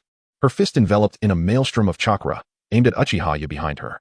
Do not underestimate me. The speed of her punch reached its zenith, compressing the air into a booming sound, as if the very fabric of space were trembling beneath her might. However, her fist struck only emptiness once more. Uchiha had vanished again, as if he had never existed. Flying Thunder God. Tsunade's heart sank, realizing she had fallen into a trap. In the next moment, a fierce gust of wind swept in from her side. Tsunade's eyes widened, her head snapping to the side just as a long, powerful leg grazed her cheek. Despite her quick reflexes, she was a moment too late. Bang! Uchiha's knee collided forcefully with Tsunade's abdomen, the sheer power sending her hurtling backward, crashing into the earth and creating a large crater. Tsunade-sama, I'm here to assist you.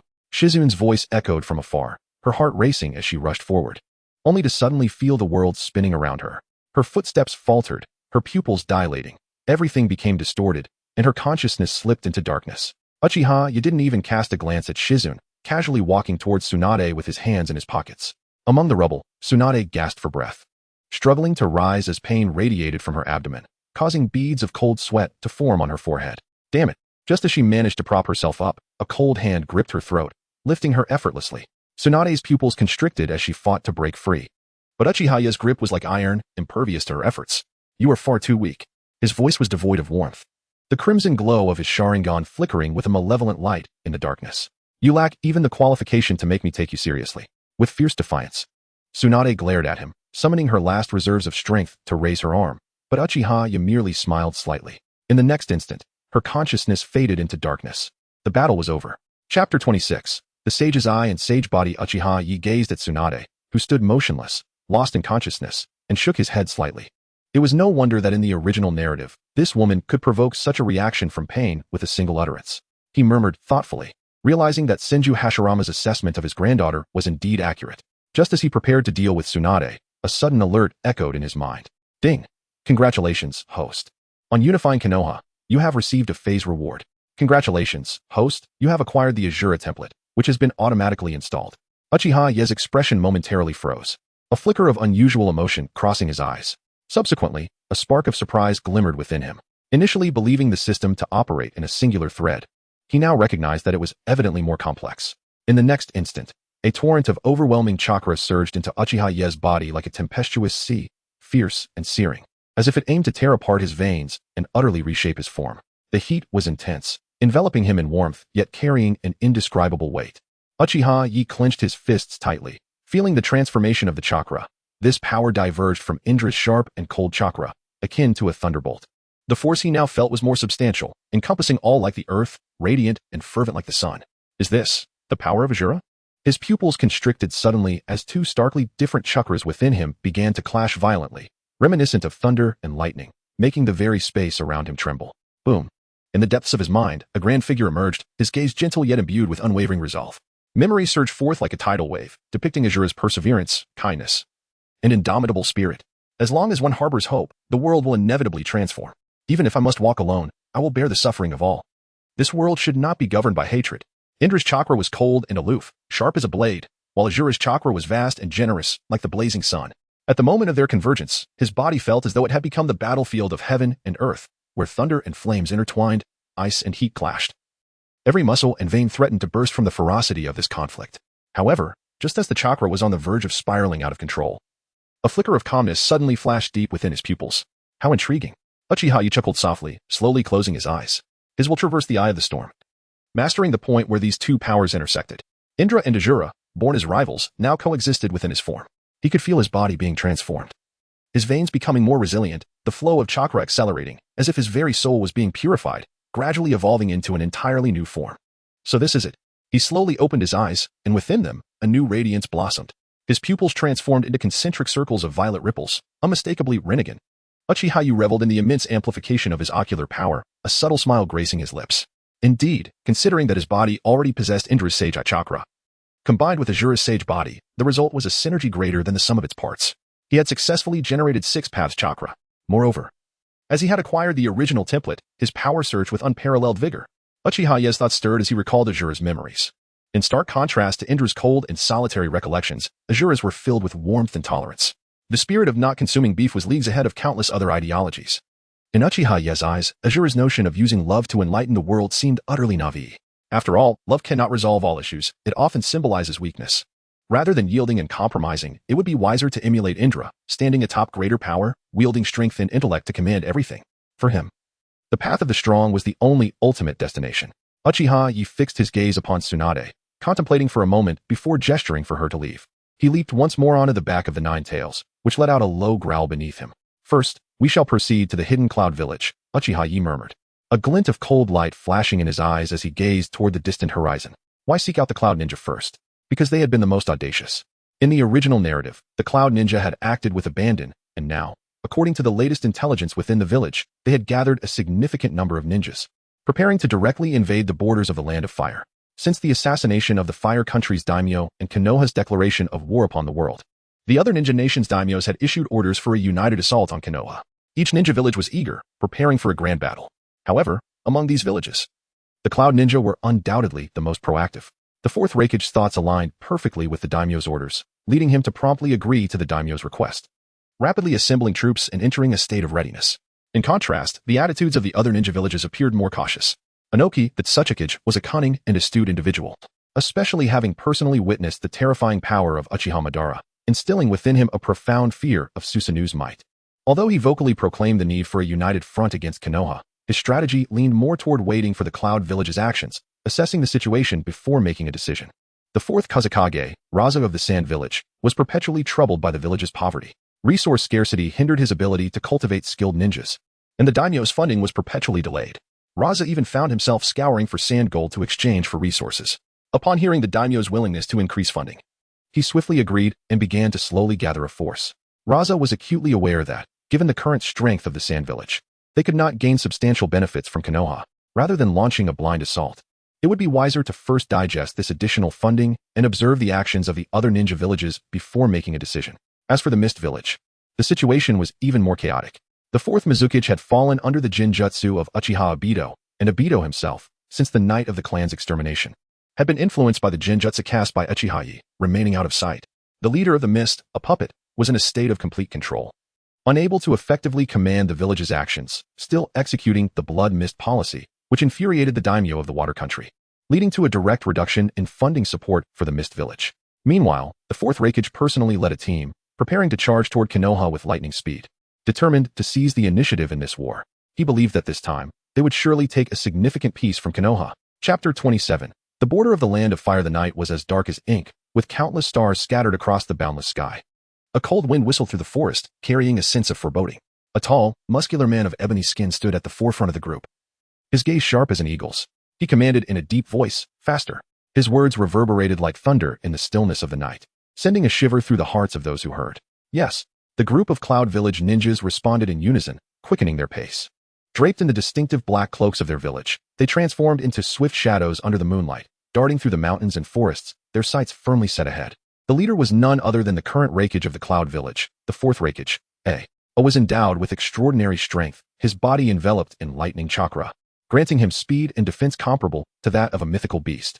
He subjugated his enemies with thunderous might and unified the Cloud Village through unmatched power. His philosophy was simple: only strength could safeguard peace. The inhabitants of Cloud Village wholeheartedly embraced this belief. Moreover, the fourth Raikage had a policy of bringing back the bloodline limit ninjas from other villages at any cost. They were perpetually seeking opportunities to expand the influence of Cloud Village. Incidents such as Hinata's abduction in the original narrative, alongside various forcible kidnappings of bloodline limit bearers, had long since incited discontent among the other ninja villages. To the outside world, Cloud Village was nothing short of a band of robbers. Standing at the forefront of the Cloud forces, A's gaze was piercing.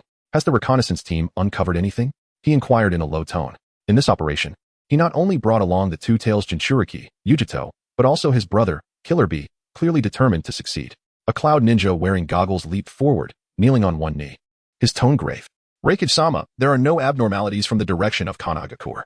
The border remains patrolled by those leaf ninjas who have not detected our movements." Upon hearing this, A furrowed his brow slightly, snorting coldly. "Humph, those fools remain as arrogant as ever." To him, the intelligence from the leaf was mostly exaggerated. Perhaps at this moment, Konoha was being torn apart by the power struggles among the major ninja villages, utterly oblivious to the impending assault from Cloud Village. With this thought in mind, he hesitated no longer. Lightning surged around him, transforming him into a blinding flash of thunder as he instantly breached the border of Konoha. In an instant, the sound of lightning roared, and the patrolling leaf ninjas were obliterated beneath the onslaught of his electric fury. He paused to glance back, his gaze sharp, addressing the elite cloud ninjas behind him with a commanding voice. Accelerate. Tonight, we shall surely flatten Konoha. The cloud ninjas echoed in unison. Yes. The night wind howled, and the spirit of battle surged. Alert. A sudden voice rang out within the ranks, belonging to a sensory-type ninja among the cloud jounin, Shi.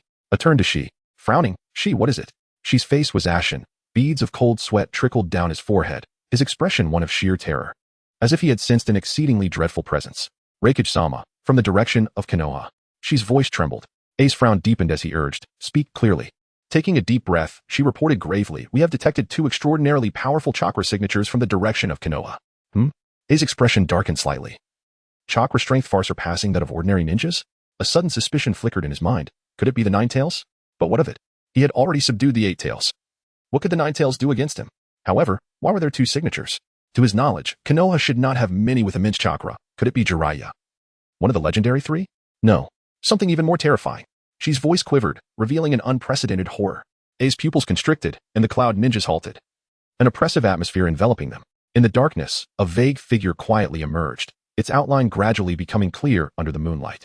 In the next moment, shadows surged like a tumultuous tide. An overwhelming wave of chakra radiated outward, as if threatening to tear the very heavens asunder. A deafening roar shattered the sky. Heavy footsteps crushed the earth, and the colossal figure finally came into full view before them. 9 menacing tails swayed in the air, the ferocity of the tailed beast suffocatingly palpable. The 9 Tails. It truly is the 9 Tails. The cloud ninja forces erupted in shock, gazing in awe at the beast, which dwarfed even the 8 Tails, as if facing a natural disaster, a flicker of dread swelling within their hearts. Killer Bee's usual playful demeanor vanished, and his eyes, hidden behind sunglasses, widened slightly, revealing a trace of solemnity. The 4th Reikage narrowed his eyes, his gaze fixed intently on the 9 Tails. Acutely aware of the immense pressure it exuded, undoubtedly, the chakra strength of the 9 Tails far exceeded that of the 8 Tails. Yet, as the 9 Tails crushed the ground with each step, a cloud ninja suddenly noticed something unusual and stammered, above the 9 Tails. There's someone. Hearing this, everyone turned their attention upward. Indeed. Atop the dark beast's head stood a figure. A black cloak billowed in the night wind, and crimson Sharingan eyes flickered ominously in the darkness. The figure stood with arms crossed, looking down upon the cloud ninja forces, as if a king presiding over all. Who is he? Could it be? The expression of the 4th Reikage darkened, and he spoke in a low voice, the 5th Hokage. This conjecture sent shockwaves through the hearts of the cloud ninjas. After all, according to intelligence, the new Hokage of Konoha hailed from the Uchiha clan, wielding formidable power at a young age. Now, with the 9 Tails submissively at his feet, it was evident he had completely tamed the strongest of all tailed beasts. This aligned perfectly with the information they possessed. High above, Uchiha surveyed the cloud ninjas below. His gaze icy, a faint smile gracing his lips as he softly uttered a single word. Nig? His voice was not loud, yet in the stillness of the night, it distinctly reached the ears of the cloud ninjas. However, the cloud ninjas exchanged puzzled glances, clearly unable to comprehend his meaning. After a brief silence, one brave ninja ventured to ask, are you the 5th Hokage? Under the cover of night, Uchiha's gaze met that of the 4th Reikage. And the air seemed to freeze. He did not deny it, merely revealing a knowing smile. The cloud ninjas' hearts tightened, instinctively adopting defensive stances. The night wind howled, and with a gentle swish of the 9 Tails' tail, the earth trembled as dust billowed into the air. Chapter 28. Enough nonsense. The sky darkened as thunderclouds converged, a palpable aura of hostility permeating the air. Uchiha stood atop a high precipice, surveying the throng of cloud-hidden ninjas below, a cryptic smile playing at the corners of his mouth. How had these dark-skinned ninjas come to be? He pondered, a hint of mockery in his gaze. Could it be that they truly had been struck by lightning? The 4th Reikage, felt his expression darken, veins bulging at his temple. Fists clenched tightly as uncontrollable lightning chakra erupted around him, crackling like an angry storm. What manner of gaze is that? His fury soared to the heavens. Yet he maintained his composure. He had brought 1,000 elite cloud ninjas, while Uchiha stood alone. The advantage was his. With this thought, he relinquished his restraint, snorting coldly as he raised his hand dramatically. Uchiha, you have slain the daimyo of the Land of Fire. A grievous violation of the village system established by the 1st Hokage. Do you dare defy it? Yet, Uchiha merely laughed derisively, as if he had heard the most absurd of jokes. Oh, and what of it? He crossed his arms, his expression dripping with disdain. I now represent the Cloud Ninjas. The Rakige's face darkened further, about to apply more pressure, but Uchihaya interrupted him. Who do you represent? His voice was icy, showing no regard for the Rakige's increasingly furious countenance. With a sudden tremor, the earth shook violently. Roar! The Ninetales opened its massive maw, an immense chakra swirling within. Crimson energy compressing into a beast ball capable of obliterating mountains. Not good. The fourth Rakige pupils constricted as he sensed impending doom, shouting, "Everyone, take cover!" Simultaneously, the hosts of the Two Tails and Eight Tails transformed into their complete tailed beast forms, their colossal figures eclipsing the sky. In an instant, both the Two Tails and the Eight Tails unleashed their own beast balls. Boom! The Ninetales beast ball collided with those of the Two Tails and Eight Tails. 3 waves of annihilative chakra clashing violently in the air. The atmosphere seemed to freeze, and then, boom! A tremendous shockwave surged outward. Violent energy erupting like a tsunami, shattering the landscape, sending debris flying, and leveling forest in its wake. Numerous Cloud Ninjas were instantly thrown into the air by the explosive force, screams echoing as the battlefield transformed into a hellish nightmare. Uchihaya observed the chaos with calm eyes, noting the Two Tails and Eight Tails, slightly disheveled but unharmed. He shook his head. The power of the Nine Tails is still too weak. The fourth Rakige steadied himself, his countenance dark as storm clouds. He scanned the battlefield, his brow furrowing, rage boiling within him. Damn, this guy truly lives up to the reputation of a successful coup d'etat. But the next moment, his pupils widened as he suddenly looked up. Uchihaya's figure had vanished from the sky. What? The fourth Rakige's face changed drastically, spinning around, a surge of intense unease gripping him. At that moment, Susanoo. With Uchihaya's deep voice, a cataclysmic pressure descended. Boom! A massive, purple Susanoo emerged, resembling a deity, its colossal hands wielding a scarlet blade, its eyes ablaze with fervent battle intent. The heart of the fourth Rakige sank. This fellow, before he could react, the enormous blade of Susanoo was already raised high, poised to cleave through the Cloud Army. Not good. Little Eight, we charge, Kairabi roared. The Eight Tails instantly flinging out several thick octopus tentacles, attempting to sweep the Cloud Ninjas away before the Susanoo's blade fell. However, Uchihaya's Susanoo's long blade descended with ferocious might, effortlessly severing the Eight Tails' tentacles. With a crisp sound, the severed limbs, along with dozens of Cloud Ninjas, were obliterated by the blade's aura, a rain of blood falling upon the battlefield. Ouch, ouch, ouch. The Eight Tails roared in agony, its massive form trembling violently. Chakra surging chaotically from the severed ends, its tentacles charred and mangled. Kairabi's expression darkened, his gaze fixated on Susanoo, his hands clenched, nails nearly embedding into his palms. Damn.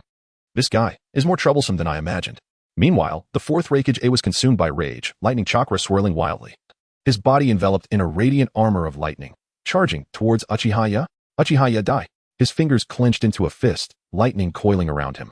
Muscles bulging as he amassed his lightning explosive, launching a powerful punch towards Susanoo's chest. Boom! The earth-shattering roar echoed as Susanoo's rib armor shattered, cracks spreading like a web, shockwaves radiating outwards, sending the surrounding Cloud Ninjas flying. Yet, Uchihaya merely regarded the Rakige with indifference, his eyes filled with contempt. Humph. Nothing more. His gaze intensified, the Sharingan spinning rapidly, and the broken ribs of Susanoo instantaneously reformed, even more robust than before. Simultaneously, the Susanoo's long blade rose high. Its edge aimed squarely at the Rakige. Slash. Boom. The blade of Susanoo, infused with unparalleled terror, cleaved through the Rakige's lightning armor, which disintegrated under the destructive energy, sending him hurtling back hundreds of meters, carving a deep trench in the ground, blood spewing from his mouth. Kairabi's expression shifted dramatically as he rushed towards the Rakige, the massive form of the Eight Tails shielding Uchihaya, his expression grave. Hey, big brother, are you alright? The Rakige gritted his teeth, palms pressed to the ground, chest heaving, his gaze locked onto Uchihaya, seething with rage and defiance. Damn, Uchihaya. However, before he could rise, Uchihaya slowly raised his hand, the crimson light of the Sharingan exploding forth. The long blade of Susanoo pointed directly at Kairabi and the Eight Tails. It is over. The Eight Tails inhaled deeply, its robust tentacles braced before it, adopting a defensive stance. Yet, in the next heartbeat, an unforeseen change occurred. Kairabi and the Eight Tails heard an almost imperceptible sound of slicing wind behind them, alarm bells ringing in their minds. They turned sharply, only to find Uchihaya had silently appeared before the fourth Rakige. In that instant, the Rakige A had yet to react when a cold hand, like lightning, pierced through the void, aiming straight for his chest. Black tiger pouncing hard. Puffed. Blood erupted violently. Uchihaya's hand pierced through the Rakige's lightning armor, embedding itself deep within his chest, crimson blood trickling down his arm. The Rakige's pupils constricted, his rage solidifying into fear and despair. His lips trembling as he attempted to utter something, yet consciousness was swallowed by an abyss of darkness. His body crumpled weakly to the ground. The light of lightning in his eyes extinguished forever. Chapter 29. survive in the fleeting moment when the eight tails turned, Susanoo had already swung its blade. With a swift motion, the obsidian blade descended like lightning, cleaving into the vast back of the eight tails. A resounding cry echoed. The eight tails roared in agony, its colossal form quaking violently. A grievous wound piercing through its spine, nearly splitting it in two. In the grip of excruciating pain, the eight tails instinctively attempted to evade, rolling its massive body to the side. However, bang! At that instant, the nine-tailed beast ball had already taken shape and erupted violently. The dark energy sphere, carrying a terrifying storm of destruction, hurtled straight towards the eight tails. Boom! The earth-shattering explosion resonated through the heavens. The eight tails was sent flying by the ferocious impact of the tailed beast ball, its flesh torn and mangled, crashing to the ground like a falling meteor. Ack! Debris flew, and the ground trembled. Amidst the swirling dust, a gaping abyss emerged, fissures spiderwebbing outward. The battlefield resembling an apocalyptic scene under the terrifying clash between the nine tails and the eight tails. In the realm of the mind, Killer Bee found himself ensconced in a profound mental space. Though his physical form remained intact, his spirit endured an overwhelming shock. "B. We are no match for them." The eight tail spoke solemnly, its voice low and grave, its tail swaying slowly, infused with weariness and resignation. Killer Bee's countenance darkened as he clenched his fists tightly. He understood this truth, yet retreat was not an option. "Damn it, we are in a fight." Killer Bee gritted his teeth and roared, unwilling to concede defeat so easily. Moreover, his elder brother had perished before his very eyes, leaving him engulfed in guilt. The eight tail's immense pupils reflected calmness as it spoke steadily. "You do not comprehend. Uchiha has not taken this seriously." "What?" Killer Bee was taken aback. The eight tails continued. "If he had wished, he could have controlled us with Genjutsu long ago, yet he chose not to." A sudden weight settled in Killer Bee's heart. Indeed, the fact that the nine tails was under control was glaringly apparent. Its once volatile temperament had been extinguished, transformed into a slaughtering blade in Uchiha's hands, relentlessly attacking them as fellow-tailed beasts. Yet, Uchiha deliberately refrained from employing Genjutsu against them. Was it beyond his capability? No. It was beneath his contempt.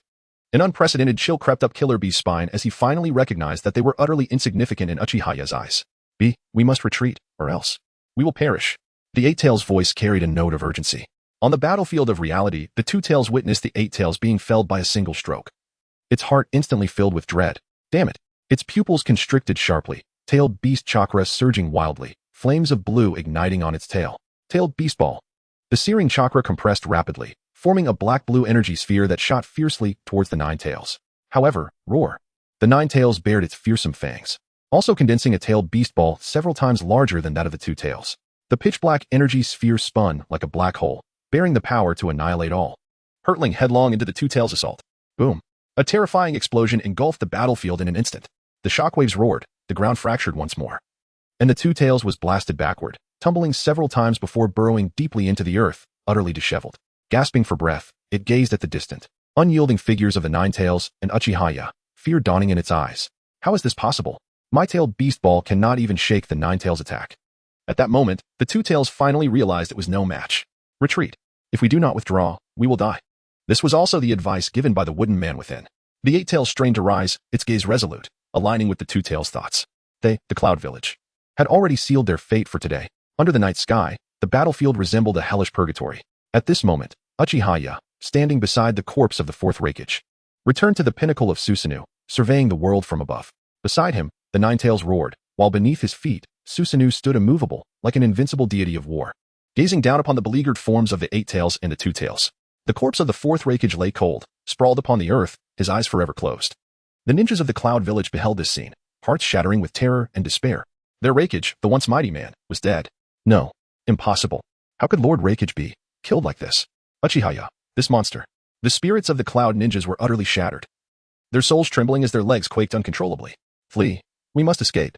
Some began to discard their armor and scatter in panic. The once ferocious elite of the Cloud Village now resembling startled birds. Yet, would Uchiha allow them to escape? The colossal blade of Susanoo slowly rose, its purple edge glinting with a chilling light.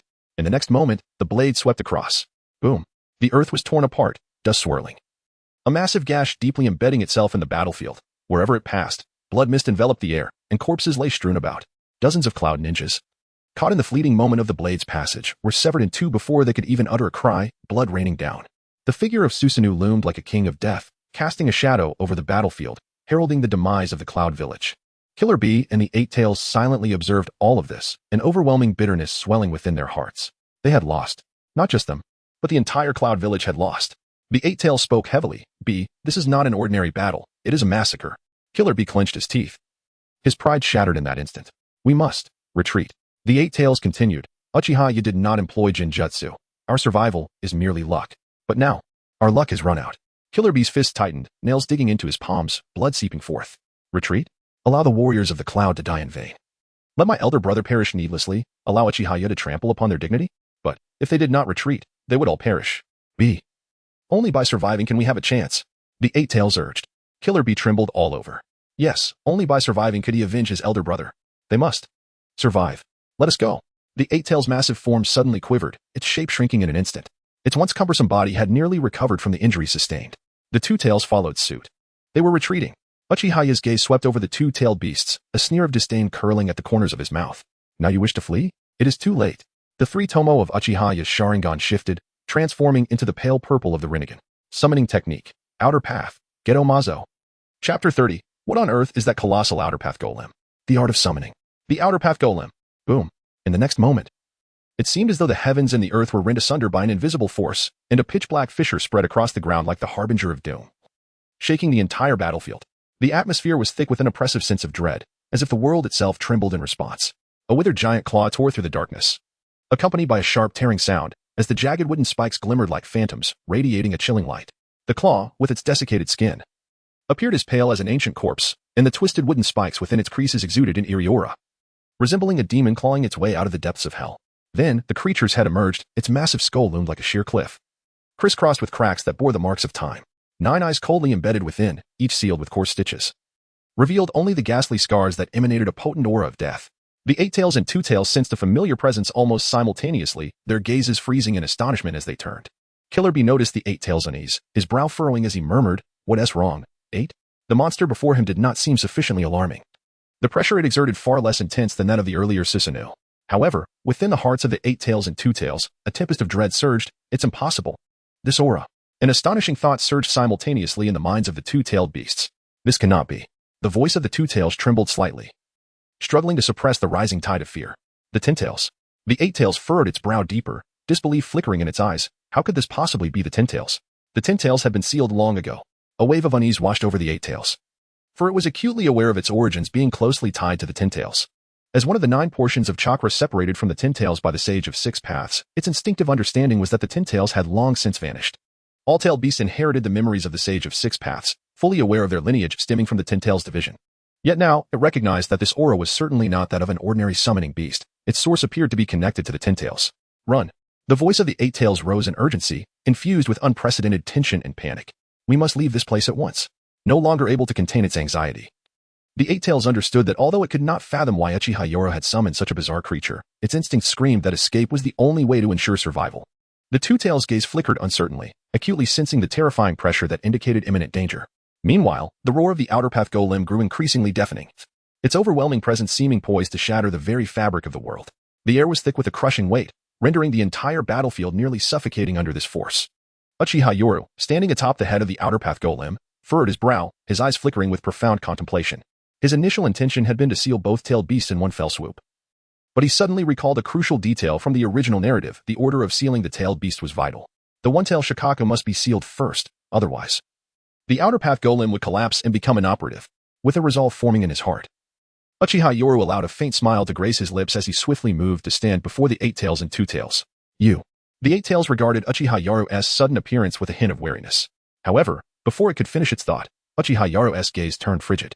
Genjutsu. In an instant, the consciousness of the Eight Tails and Two Tails plunged into darkness.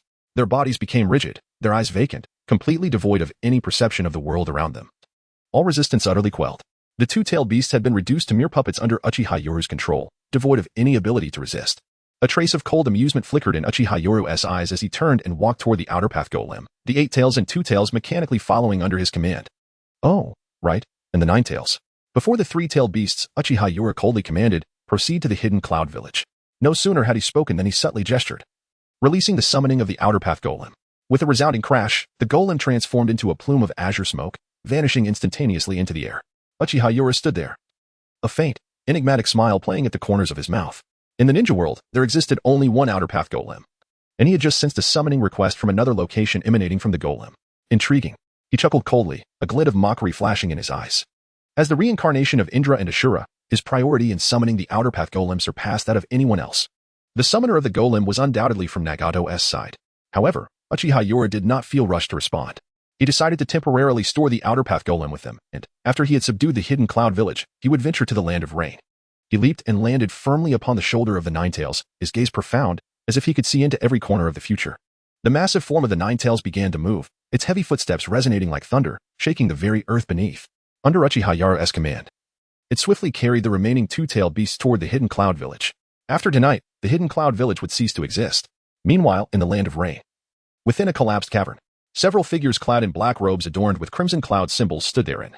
The dim lighting cast a heavy pall over the air, making it almost suffocating. What on earth is happening?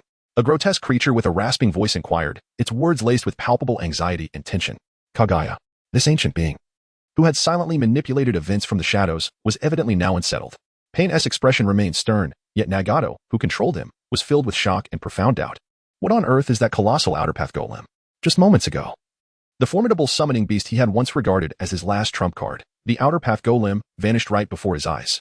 However, more perplexing was that the underworld syndicate supporting Nagato remained intact, still tightly connected to him, indicating that the existence of the Outer Path Golem had not been entirely severed. Nagato could sense the power of the Outer Path Golem still fluctuating within the ninja world, though it was being drawn by an immense chakra, providing him with a measure of relief from the pressure. The Outer Path Golem still exists, but where has it gone? A wave of deep unease surged within Nagato, his gaze flickering with uncertainty. He understood that this could not be mere coincidence. The disappearance of the Outer Path Golem filled him with panic. His meticulously crafted plan seemed to crumble in an instant. His initial strategy relied on the Outer Path Golem sealing the tailed beasts, completely eradicating them from the ninja world to fulfill his ambitions. Yet now, everything appeared to be shrouded in ambiguity. Nagato, continue summoning the Outer Path Golem. The voice of Kagaya echoed once more, tinged with impatience. Taking a deep breath, Nagato refocused his mind and began to attempt the summoning again. After several failures, anxiety crept into Nagato's eyes. Finally, after repeated attempts, the silhouette of the Outer Path Golem reappeared in his line of sight. Phew, Nagato exhaled, momentarily alleviating the burden on his mind. Yet, he could not help but frown. The Golem's disappearance had alerted him to an impending crisis. Conan. Pain turned to Conan, gazing deeply into her eyes. Call for a meeting of the Akatsuki. Chapter 31. The accelerated pace of the Akatsuki, rain country dark clouds roil overhead, and a relentless curtain of rain envelopes the entire city. Raindrops cascade upon the decaying structures, as if whispering the endless sorrow of this ninja village. Within a concealed tower, the Outer Path Golem stands silently, its inky black hand slowly reaching toward the heavens. The silhouettes of Akatsuki members flicker upon its enormous fingertips, their faces etched with confusion. Kisame Hashigaki surveys the surroundings, his brow furrowed, and speaks in a low tone. What has happened?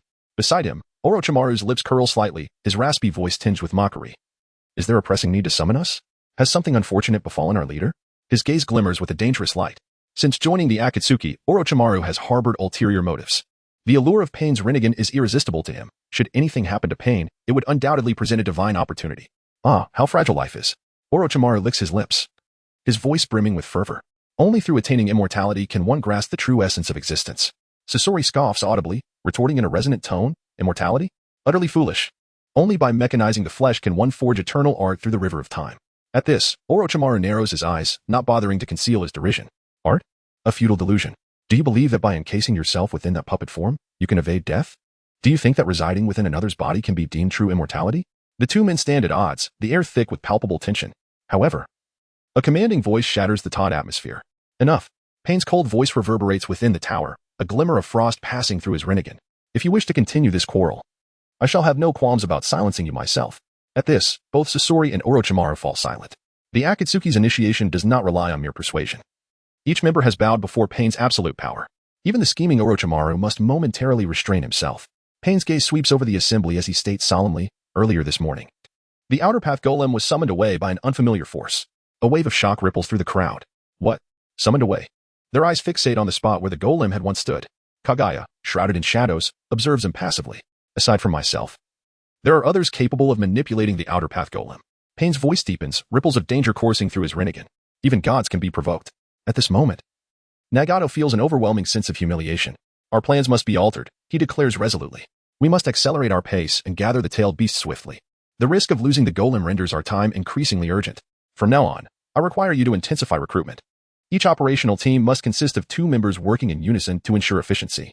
Zetsu, increase the investigation efforts. I wish to know who in the ninja world is most likely to have summoned the Outer Path Golem. Black Zetsa nods slowly, his voice grave. Rest assured, Pain. I shall personally conduct the investigation. As the projections gradually fade, the members disperse, yet each heart is stirred by a different tumult following this brief assembly. The Akatsuki plunges into a frenzy over the golem's disappearance. Simultaneously, a momentous storm brews within the hidden cloud village. Before its gates, three-tailed beasts stand sentinel. Their overwhelming chakra exuding an intangible pressure that seems to freeze the very air. The 8 tails, 2 tails, and the immense 9 tails loom like towering mountains, instilling dread. The ninjas of the village swiftly gather, their faces grave. Even in the face of fear, none falter. Above the 9 tails, Uchiha Yura stands tall, his crimson Sharingan swirling slightly. Surveying the trembling cloud ninjas as if they were mere ants. He raises a hand, a hint of mockery in his demeanor, as if appraising a multitude of ignorant insects. Do you still wish to struggle in vain? Uchiha Yura's voice is devoid of warmth yet echoes clearly, after the death of your 4th Reikage. I had hoped you would learn what it means to show reverence. I have given you a chance. However, the cloud ninjas respond with defiant glares. You bastard. You demon. The ninjas grit their teeth, yearning to charge forward and fight. Uchiha Yura chuckles lightly, a flicker of disdain in his eyes. Accustomed to the infighting of Konoha, he is somewhat taken aback by the unity displayed in the hidden cloud village. Even in the face of insurmountable despair, they choose to resist. Unity? Uchiha Yura muses to himself, a smirk gracing his lips, yet he scoffs. But such unity is futile. As his words fall, he raises his hand in a sweeping motion. And the 9 tails lets out a low growl as its crimson chakra swiftly condenses. A spinning sphere of black chakra manifests within the 9 tails maw. The pressure in the air escalating to a peak. Tailed beast bomb. Boom. A devastating beam of light erupts, cleaving through the sky. Hurtling directly toward the cloud ninjas. Quick, scatter. Barrier ninjutsu. Prepare for defense. The cloud ninjas frantically unleash defensive techniques, striving to stave off the onslaught of the tailed beast bomb. Yet, before the tailed beast bomb, all efforts seem utterly futile. Rumbling. A terrifying shockwave sweeps through. The walls of the hidden cloud village crumbling instantly, the earth quaking as dust and debris fill the air. Countless ninjas are hurled away by the blast, their screams echoing in the chaos. Uchiha Yura narrows his eyes, as if savoring a meticulously orchestrated performance. Yet, as the dust begins to settle, a staggering figure remains upright amidst the ruins. You demon.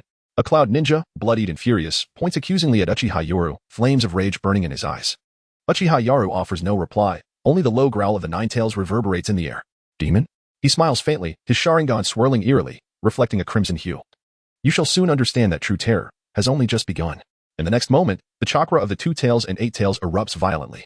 The torrential tailed beast bombs descend like rain, bearing the might to obliterate, crashing down upon the terrified cloud ninjas. Boom.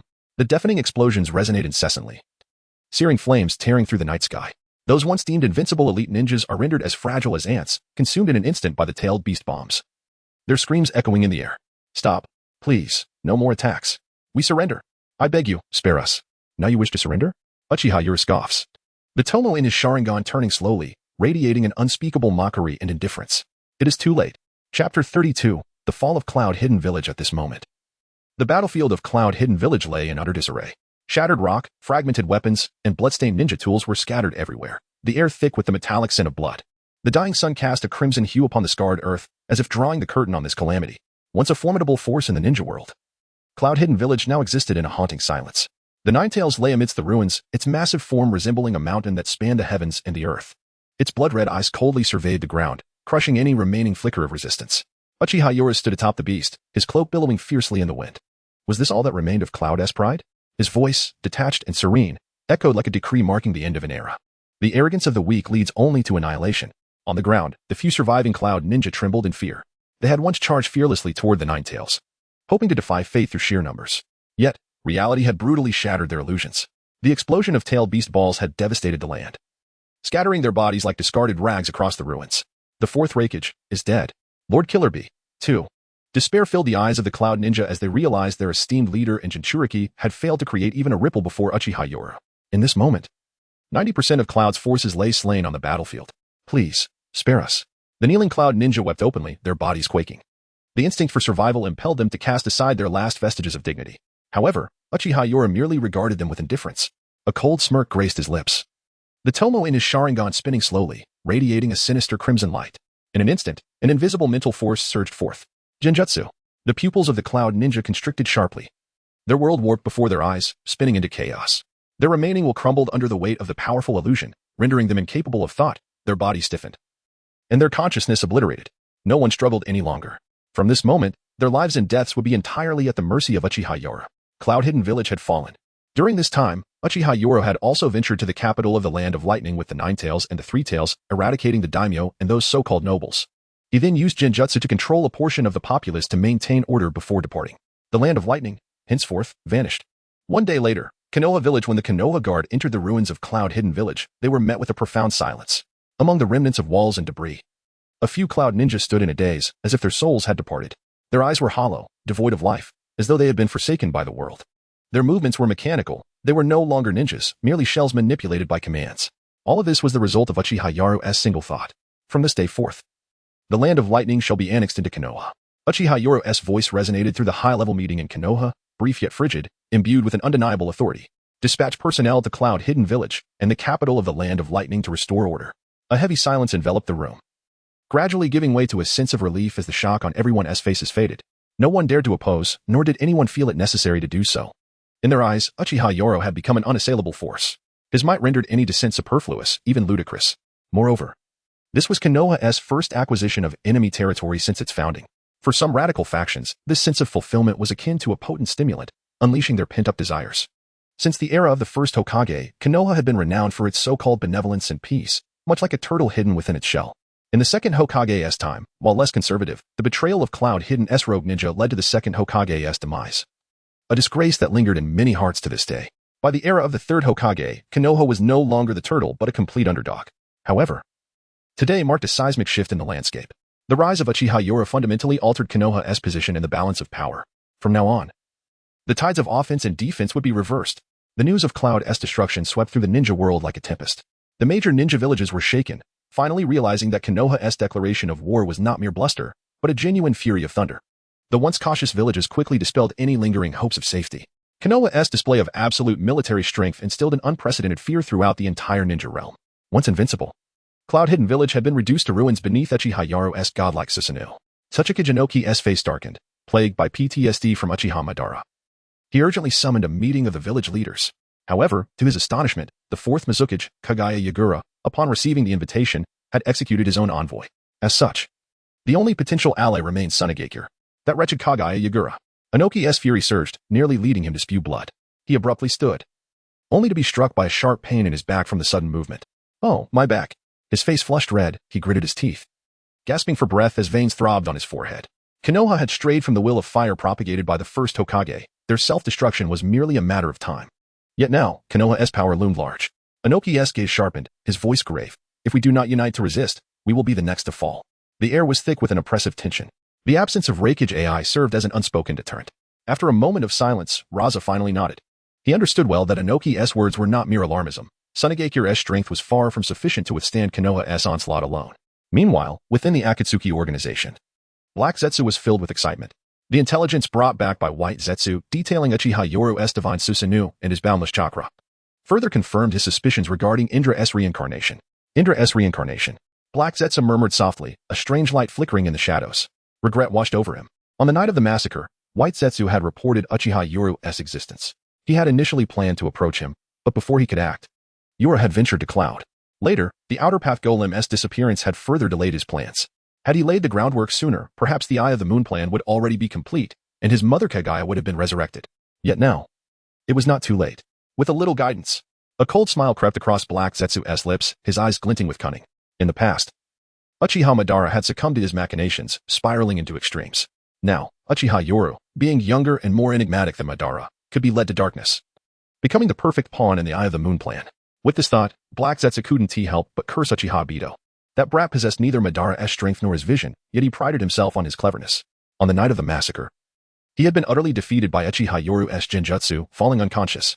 Had it not been for his mastery of Yin-Yang release, which enabled him to assist in recovery, that fool would have long since become a vegetable.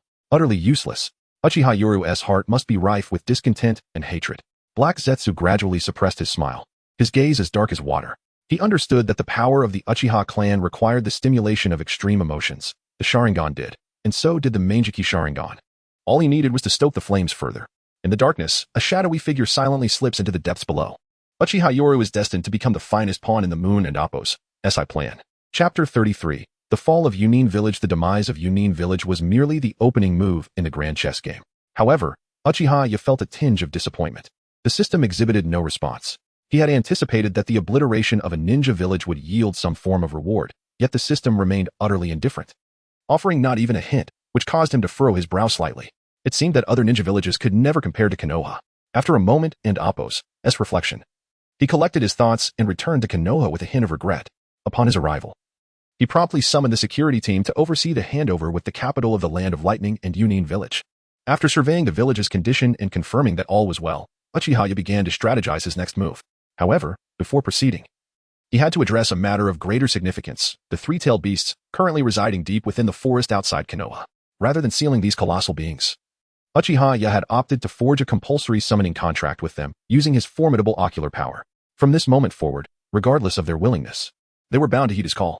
When the time came to suppress the one-tail, he could summon them forth to facilitate the absorption by the outer path and Appo's golem. With arrangements in place, he initially intended to head straight to Suna, yet there was another destination he felt compelled to visit: Amigakure. At the border of the Land of Fire, a gentle breeze carried a hint of moisture. Uchiha strolled along the forest path, his gait leisurely, akin to a casual promenade, yet his speed was astonishing. Occasionally, he would vanish in a flash of the flying thunder god technique, covering dozens of meters in an instant. Suddenly, his gaze sharpened, his pupils constricting. Intriguing. A slight smile tugged at the corners of Uchiha and Appo's mouth as he came to a halt. Before him, a figure materialized upon the tree trunk, cloaked in a poncho, the hood drawn low, shrouding the individual in shadow. Though the face remained obscured, Uchiha sensed an elusive aura of yin-yang release emanating from the figure. In the tranquil forest, the gentle breeze caressed the air, which seemed to thicken with tension. The next moment, Uchiha appeared in an instant, the remnants of his speed trailing behind him as his left hand struck fiercely toward the shadowy form. Feigning mystery, however, the figure shifted slightly, evading his blow in an instant. Oh! Uchiha narrowed his eyes, a glint of interest dancing within them. The shadow atop the tree slowly raised its head. You have finally sensed my presence. The voice was low and raspy, tinged with a peculiar semblance of amusement.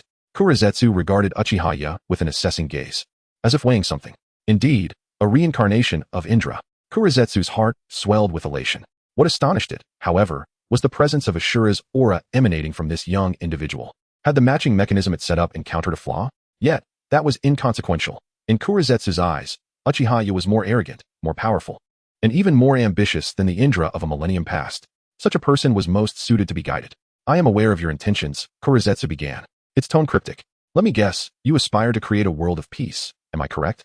Uchiha remained silent, simply observing, as if awaiting the continuation of Kurizetsu's performance. Sensing this, Kurizetsu's confidence swelled, and its tone grew more certain. Though your strength is commendable, it is still far from sufficient to unify the ninja world. And? Uchiha responded with an air of indifference, as if unfazed. Kurizetsu's heart surged with joy. I have a plan capable of achieving everlasting peace, infinite Tsukuyomi.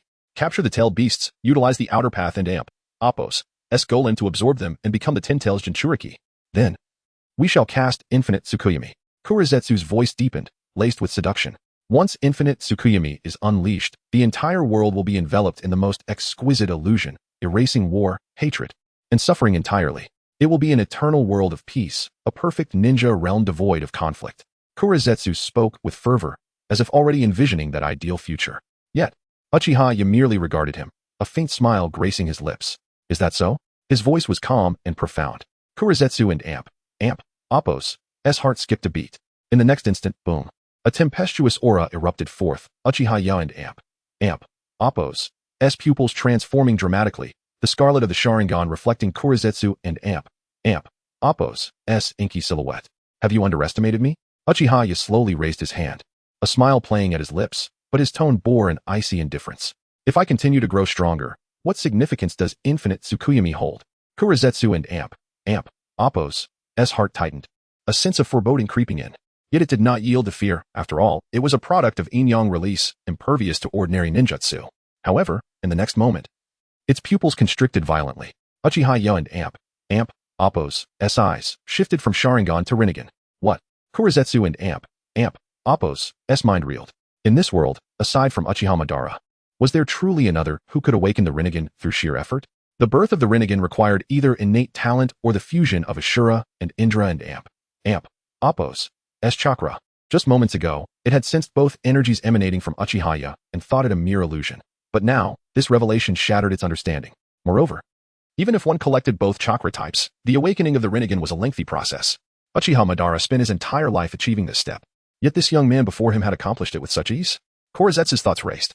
And the disappearance of the Outer Path's golem seemed to find an explanation. Only a Rinnegan wielder could summon the golem at will. But the issue was, this boy not only dismissed its offer, but radiated a palpable sense of dangerous hostility. Uchiha and Amp, Appos, as palm shifted, the dark truth-seeking ball coalescing slowly, exuding a chilling aura of destruction. He regarded Korezetsu with a bemused expression, his gaze glimmering with an unsettling light. Since you have come, do not think to escape. Oh no. Korezetsu and Amp, Appos, already darkened visage sank entirely. Never before had it encountered such an overwhelming sense of peril. Uchiha was far more formidable than it had imagined. It had to flee. Yet, before it could act, Uchiha raised his hand in a sweeping motion boom. The void trembled as the power of the six paths surged forth, several truth-seeking balls shooting forth like meteors, sealing off all avenues of retreat for Korezetsu. Six paths, Hell and Amp, Appos, burial. Uchiha scoffed, clenching his fist tightly, causing the truth-seeking balls to explode, transforming into a tempest of darkness that engulfed Korezetsu. Korezetsu let out a piercing scream, its body twisting and dissolving beneath the onslaught of the truth-seeking balls. However, just as Uchiha believed he could eradicate it entirely, Korezetsu's already torn form began to writhe violently, morphing into countless black tendrils that dispersed in all directions. Thinking to flee? Uchiha snorted disdainfully, swiftly forming hand seals, pushing forth with his palms. In an instant, for truth-seeking balls elongated, hurtling toward the fleeing shadow of Korezetsu. Hiss! Korezetsu and Amp, Appos, tendrils were violently torn apart, the remnants of its black sludge dissipating like mist, yet its will did not fully extinguish. Instead, seizing the moment of destruction, it transformed into a faint shadow, burrowing deep into the ground. Uchiha Shirsue's gaze turned slightly frigid as the sensory perception of his sage body extended outward, endeavoring to pinpoint the location of Korezetsu. Yet, in the next moment, a faint furrow appeared upon his brow. It has vanished? Beneath the ground, an exceedingly subtle shadow began to drift. As Korezetsu's voice resonated ominously through the void, low and chilling, Uchiha Shirsue. Whoosh! The shadow completely concealed itself, as if it had never existed.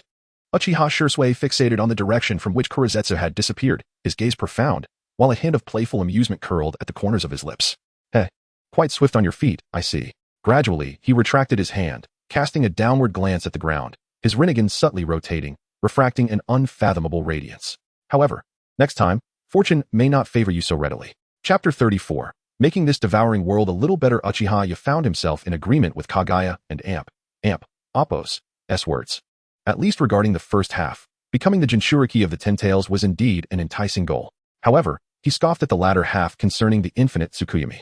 Why pursue the infinite Tsukuyami when a system already exists? Uchiha chuckled softly, a hint of derision flickering in his gaze. Would he squander this golden opportunity? Kagaya was ultimately just a woman consumed by her obsessions. She might understand that the white Zetsu, born from humanity, were utterly insignificant before the true Otsutsuki clan. Yet, she remained fixated on her futile preparations, perhaps as a means of self-deception or merely to find solace. The white Zetsu? When the true Otsutsuki descended, those things would not even qualify as cannon fodder. Nevertheless, Uchiha remained unperturbed. He believed that with the system at his disposal, he would eventually become the true god of the shinobi world. In the land of rain, the weather starkly contrasted with the distinct seasons of Konoha. Being perpetually shrouded in drizzling rain, the incessant raindrops pattered against the dilapidated eaves, cascading down the dark tiles, merging into slender streams that meandered through the narrow alleyways. The entire village lay enveloped in a damp haze, the air heavy with moisture. Yet, this rain was not entirely a product of nature. Part of it stemmed from the weather, while another portion was due to Nagato and Appos' continuous use of the Rain Tiger Freedom technique to sense any disturbances within the village. Deep within this rain-drenched town stood a towering structure, resembling an indifferent deity. Uchiha strolled leisurely along the slick stone path. The raindrops that should have fallen upon him were repelled by an invisible force, sliding off a few inches away and cascading to the ground. He gazed quietly at the tower, a glimmer of amusement fleeting across his eyes. The Akatsuki, he murmured softly, a slight smile gracing his lips. At the pinnacle of the tower, Nagato and Appos' Rinnegan narrowed slightly. Conan, hidden in the shadows, also showed a change in expression, staring intently at the figure slowly approaching through the downpour. Inside the tower, Nagato's Rinnegan pierced through the layers of rain, fixating on the man below, his brows furrowing. His chakra is formidable. Conan and Appos' gaze shifted, her tone grave. Who is he? Uchiha. Nagato and Appos' voice was low, tinged with contemplation. He was an entity not to be underestimated. The white Zetsu had already reported relevant intelligence to him. So he was aware that this Uchiha clansman was an exceedingly arrogant man, a fanatic who revered brute force above all else. This aligned quite well with the philosophy of the Akatsuki. However, Nagato felt no fear. He was a god. Konan and Appo's eyes turned frosty, her sleeves lifting slightly, revealing explosive tags concealed within her fingers. The door swung open. Uchiha stepped inside, his gait steady, his demeanor indifferent, as if he were merely entering a courtyard rather than the core stronghold of the Akatsuki. Nagato wisely dismissed the guards, knowing they would be unable to halt Uchiha. Nagato observed the newcomer silently. "What brings you here?" Uchiha met Nagato's gaze directly, a faint smile tugging at his lips. "To recruit you." Konan's eyes suddenly turned icy, the explosive tags in her grasp trembling slightly. Nagato narrowed his eyes, his tone calm. "Do you wish to become the leader of the Akatsuki?" Uchiha smiled nonchalantly, "Pretty much." His gaze swept over Nagato and Konan, his tone unhurried. "I aim to unify the shinobi world, establish a cohesive resource allocation system, and a scientific development model. I want ninjas to no longer serve merely as instruments of war, but as contributors to society. For instance, within Konoha and Appo's Esumbu, there exists a ninja who has utilized his abilities to become a construction worker, achieving efficiency several times greater than that of an ordinary person. This is the best example. Moreover, I wish to advance technology and increase food production, thereby alleviating hunger. I desire to make this devouring world a little better." His voice was deep and powerful. This vision bore a striking resemblance to the Akatsuki's original goal. Nagato remained silent. The Akatsuki and Appo's initial plan was to let the world experience pain, using the tailed beasts to instill fear and forcibly end wars. However, while such methods could yield temporary results, they placed immense pressure on the organization. The major shinobi villages consistently viewed the Akatsuki as a thorn in their side, vowing to eliminate it. Yet, the world that this man envisioned seemed to extend further than their aspirations. However, Uchiha paused, his gaze sharpening. "Thus, you are presented with two options. Submit or perish." The air grew thick with tension. Nagato's eyes narrowed slightly, his chakra surging dramatically. The figure of pain manifested, a chilling aura of menace enveloping the rain-soaked night. "Are you prepared to accept the judgment of Appo's god and Appo's?" Uchiha chuckled derisively. "God?" He slowly raised his head, his rinnegan suddenly radiating brilliant light. "Before me, you are but a flawed puppet." "What?" Nagato and Konan's hearts raced, disbelief etched on their faces. The man before them had also awakened the rinnegan. Nagato and Appo's self-proclaimed divinity stemmed from possessing these so-called god and Appo's eyes, firmly believing he was destined to change the shinobi world. Yet now, everything he held dear was being shaken by another pair of identical eyes. The violent clash of chakra surged through the rain-drenched night, conjuring a tempest around them. The entire tower was instantly engulfed in the eye of the storm. Meanwhile, in a hidden location, Black Zetsu and Appo's body was riddled with cracks. His aura weak as he stealthily traversed the shadows, ultimately slipping into a dimly lit cave. Within the cave, Uchiha Obito stood silently, his gaze cold. This was his sanctuary to recuperate. Ever since that night in the Uchiha clan's territory, where he was severely injured by Uchiha's genjutsu, he had remained in hiding here. "What has happened?" Black Zetsu, suppressing the turmoil within him, spoke urgently. "Uchiha is making contact with the Akatsuki." Uchiha Obito's pupils contracted, a surge of murderous intent flooding his Sharingan. "What does he intend?" Black Zetsu ground his teeth, his voice low and filled with rage. "He claims he wishes to unify the shinobi world. He was gravely injured and left with no choice. If Uchiha truly clashed with Nagato and emerged victorious, everything he had meticulously planned would crumble into nothingness. At this moment, perhaps he could only temporarily utilize this waste." The air grew taut with tension. Uchiha Obito and Appo's demeanor darkened further, murderous intent surging within his gaze. This man had once dealt him a devastating blow he had yet to fully recover from. And now he dared to encroach upon his plans? Did he believe he could? The thought trailed off. Obito slowly lifted his head, his Sharingan gleaming ominously. "Let us see if he possesses that qualification." He pondered for a moment before murmuring, "We need to prepare in advance." Chapter 35. Is this Uchiha Yoru? In the rain village, a steady drizzle descended from the overcast sky, resembling an endless elegy, softly tapping against the dilapidated eaves and muddy streets. The entire village was enveloped in a cold, gray world, with the very air thick with humidity and a stifling aura of menace. Suddenly, a flash of violet-white lightning illuminated a solitary figure. Uchiha Yoru stood with his hands clasped behind his back, his hair and cloak billowing in the wind, the purple glow in his eyes flickering amidst the rain. At that moment, 6 figures appeared in a blur between him and Nagato, forming a stark barrier. Their eyes mirrored each other, cold and devoid of emotion, akin to 6 lifeless husks, rinnegan. The Akatsuki uniforms, black with red clouds, swayed in the rain, emanating an icy presence. Pain and Appo's 6 paths? Yoru and Appo's gaze sharpened slightly, and he uttered a few words with a cold laugh that dripped with unabashed derision. You dare use puppets against me? Nagato, do you truly underestimate me? The 6 paths of pain remained unmoved, but the Devapath stepped forward slowly, his tone mechanically indifferent. You are too dangerous. It is a reasonable judgment to employ all 6 paths against you. Uchiha Yuru raised his head gently, raindrops cascading down his stern face, landing on the mocking smile at the corner of his lips.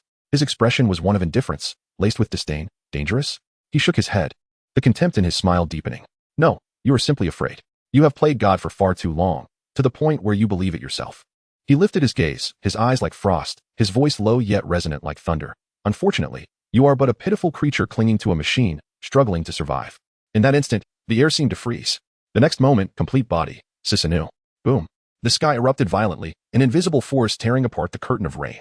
Purple chakra surged like a raging ocean, as a colossal shadow rose from behind Uchiha Yuru, its semi-transparent armor shimmering with an eerie radiance.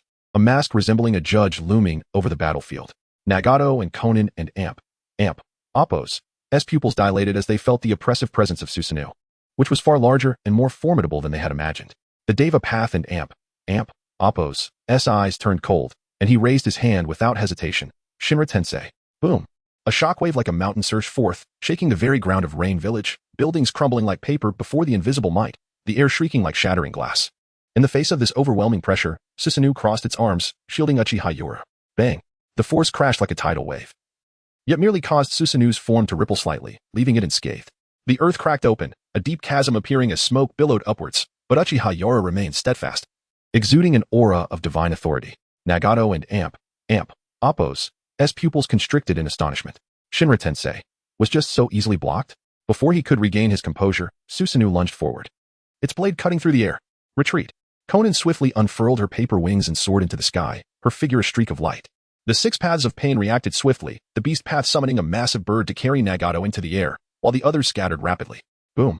Susanoo's long blade descended, cleaving the buildings below as if they were mere sheets of paper, the entire area torn apart by the tempest.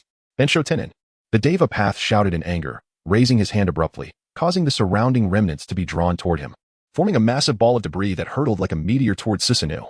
However, Uchiha Yuru did not even lift his head, merely uttering a single word. Foolish. With a swing of the sword, the massive sphere was cleaved in two, the debris scattering like dust.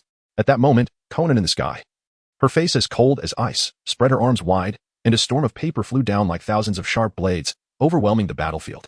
Boom. These papers were explosive tags. In an instant, the world transformed into a sea of flames. The explosions erupted in waves, a cacophony of sound like a crashing tide. The other pain paths began their assault, the Azura path unleashing missiles and lasers, a torrential downpour of attacks directed at Susanoo. Boom boom boom.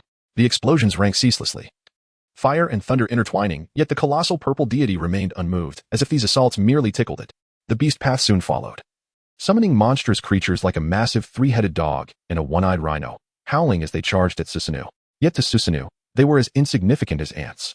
Uchiha Yuru merely waved his hand coldly. Slice. Susanoo and Appo's massive blade fell, instantaneously cleaving the 1-eyed rhino in half, its flesh scattering. The 3-headed dog instinctively split to escape. But Susanoo's blade was astonishingly swift, reducing them to a mass of blood and gore in the blink of an eye.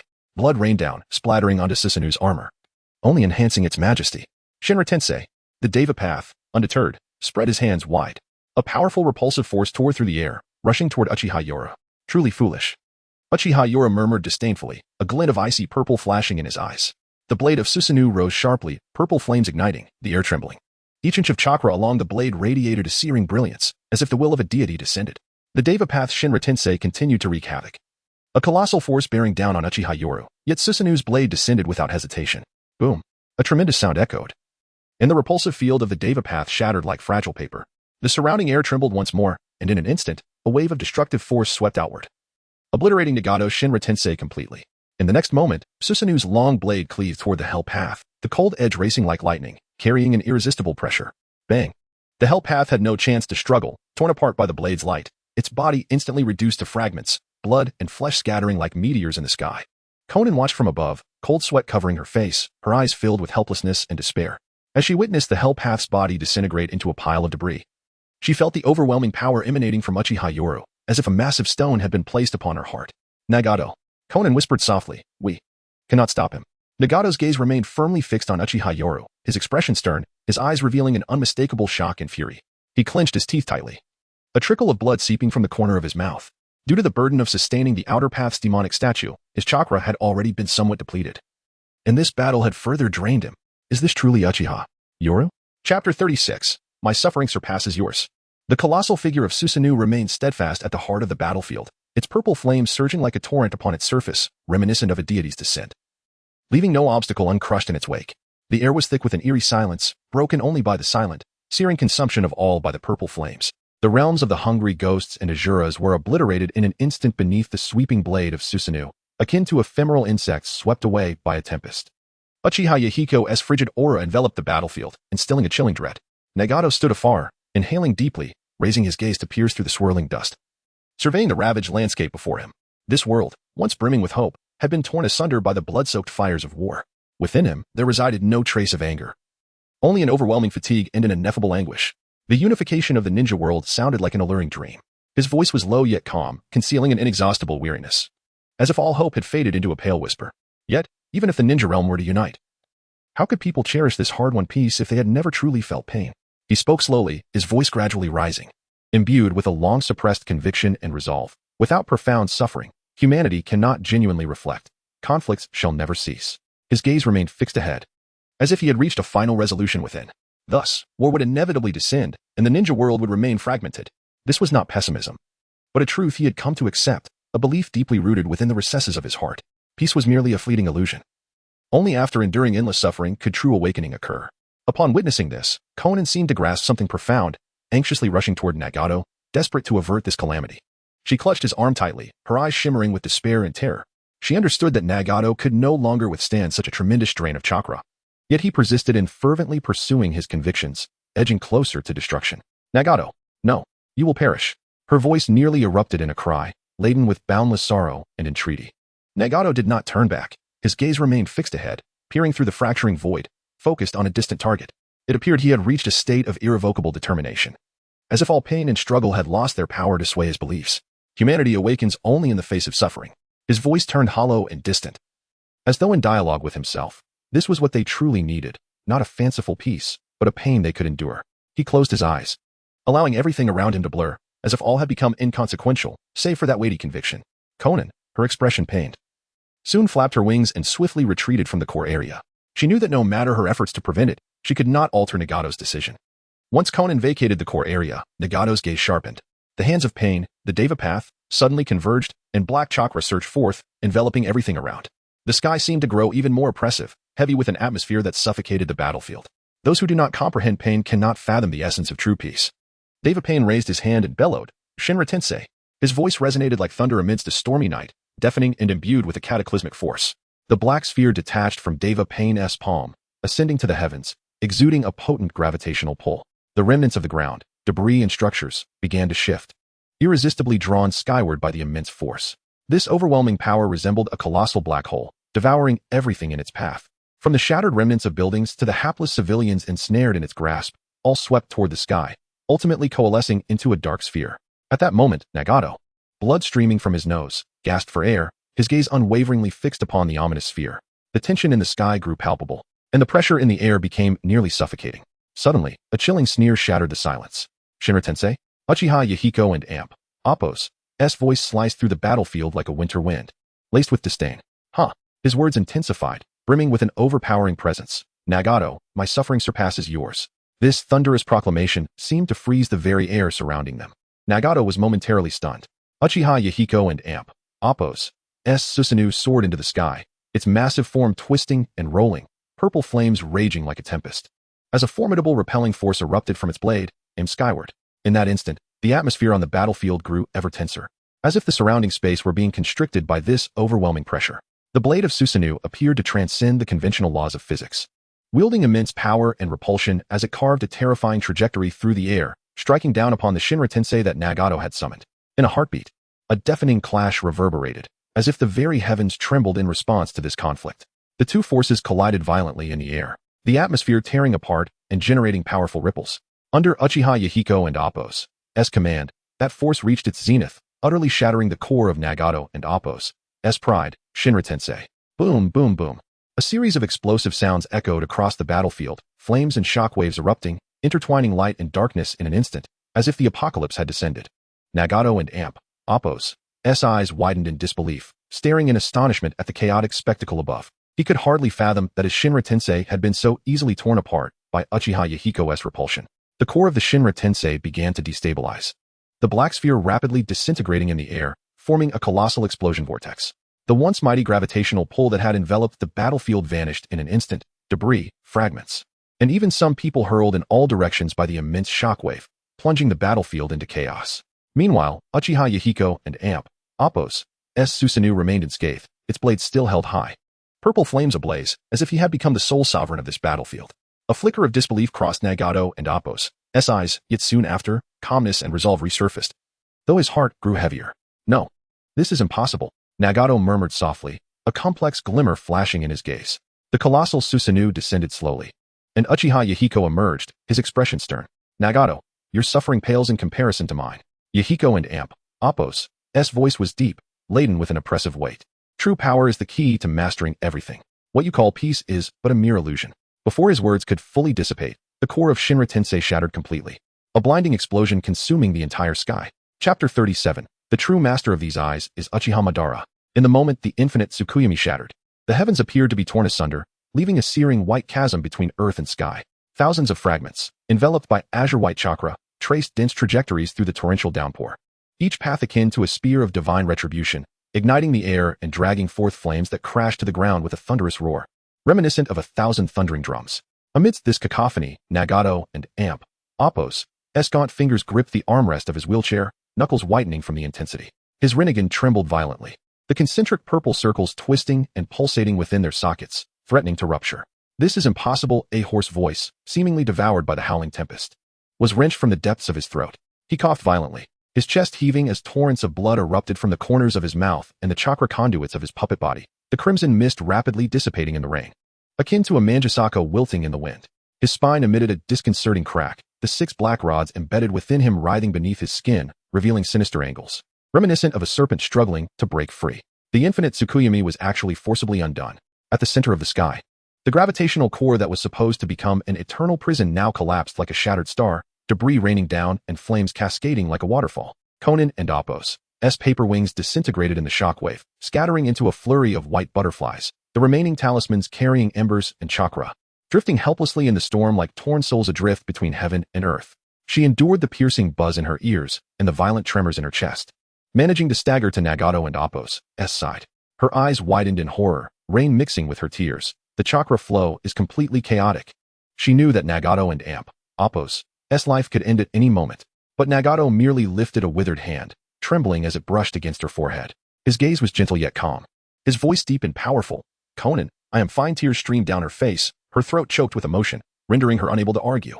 At that moment, heavy footsteps resonated through the rain, as if the world was left with nothing but an oppressive aura. The colossal figure of Susanoo loomed above the ruins, its purple chakra coalescing like armor.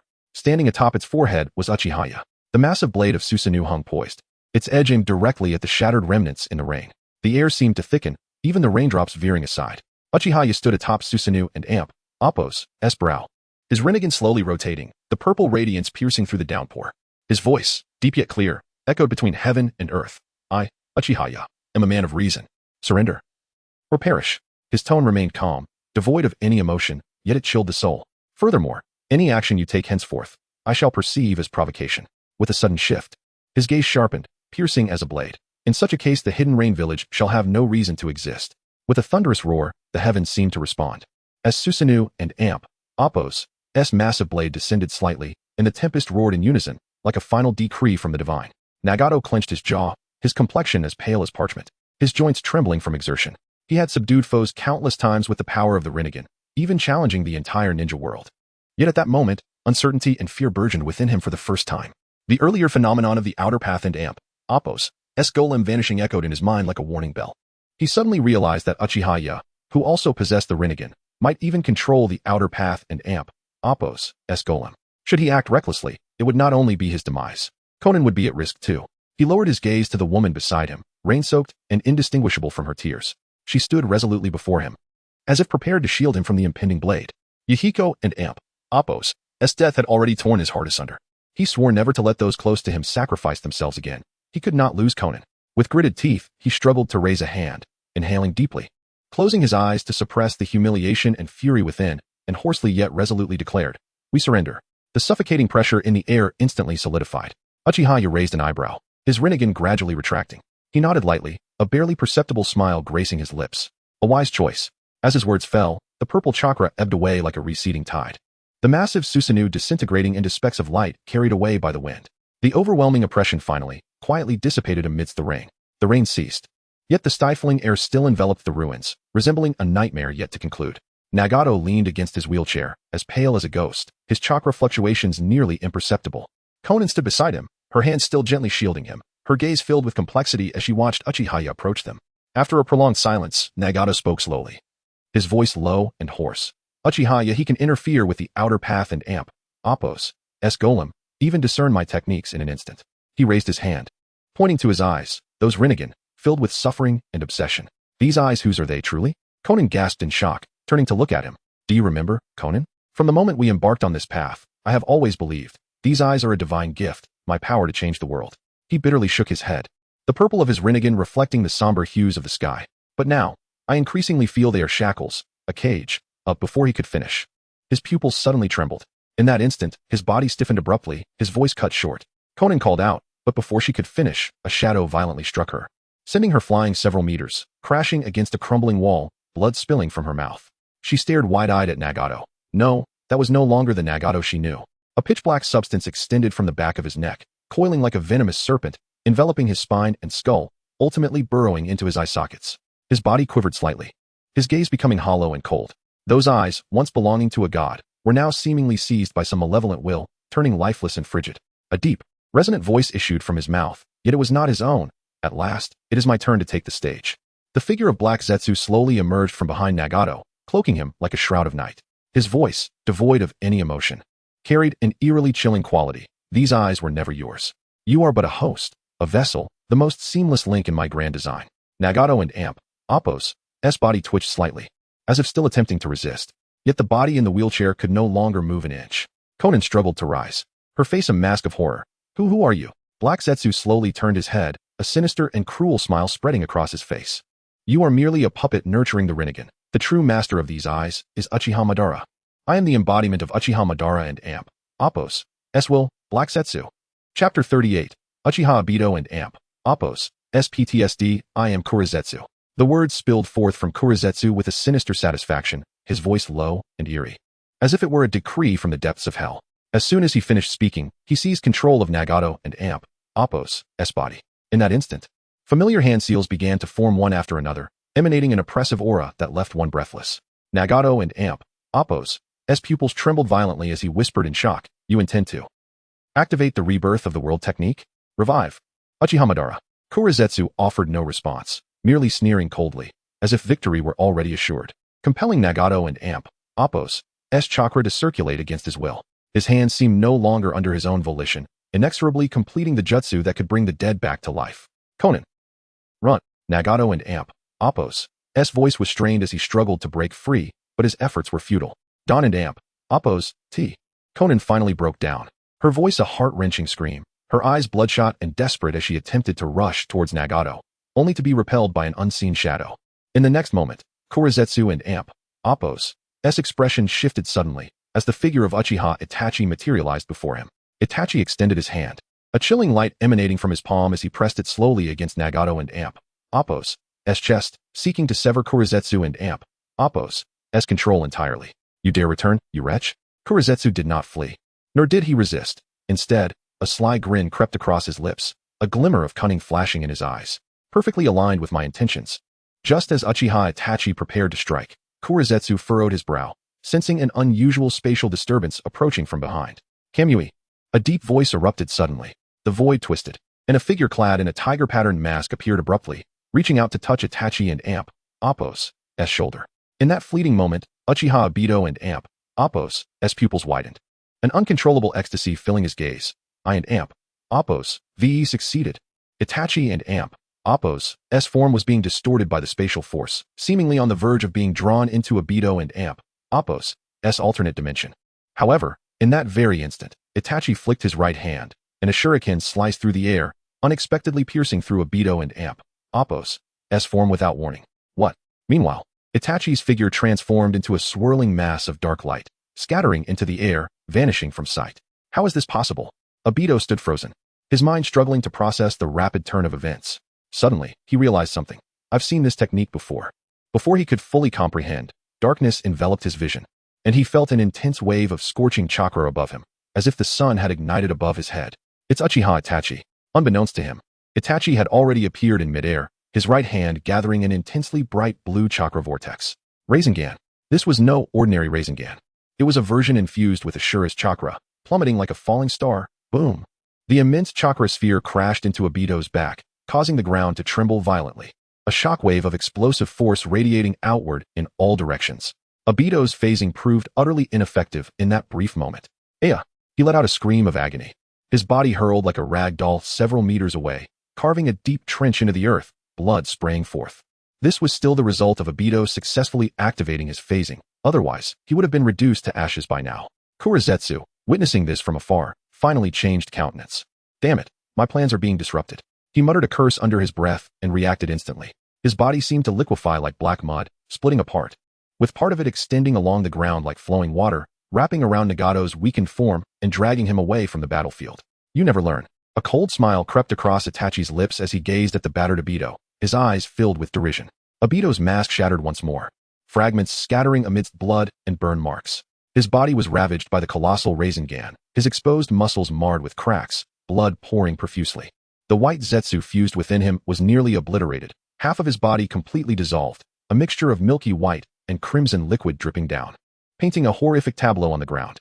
Obito gasped for breath, a rare fear glimmering in his eyes. This man has continued to grow stronger even after the night of the massacre? Even more terrifying was that technique he loathed, the Flying Thunder God technique. He could even execute the second segment. It had only been a few months since the massacre, yet this individual's rate of growth was utterly inhuman. Obito's body instinctively recoiled from the man before him. Even merely lifting his gaze felt like an involuntary evasion. He did not understand the term PTSD, but if he did, he might realize his symptoms mirrored its essence. Uchiha Itachi, he murmured softly, spitting a mouthful of blood, crimson trickling down his chin. He forced a derisive smile, tinged with blood, and spoke, "You." Before he could finish, Itachi's form suddenly rippled, and a Susanu's skeletal frame materialized abruptly, a chilling blade manifesting between its bony fingers, descending without warning towards him. Humph, such techniques are ineffective against me. Yet, before he could finish, Obito's pupils constricted.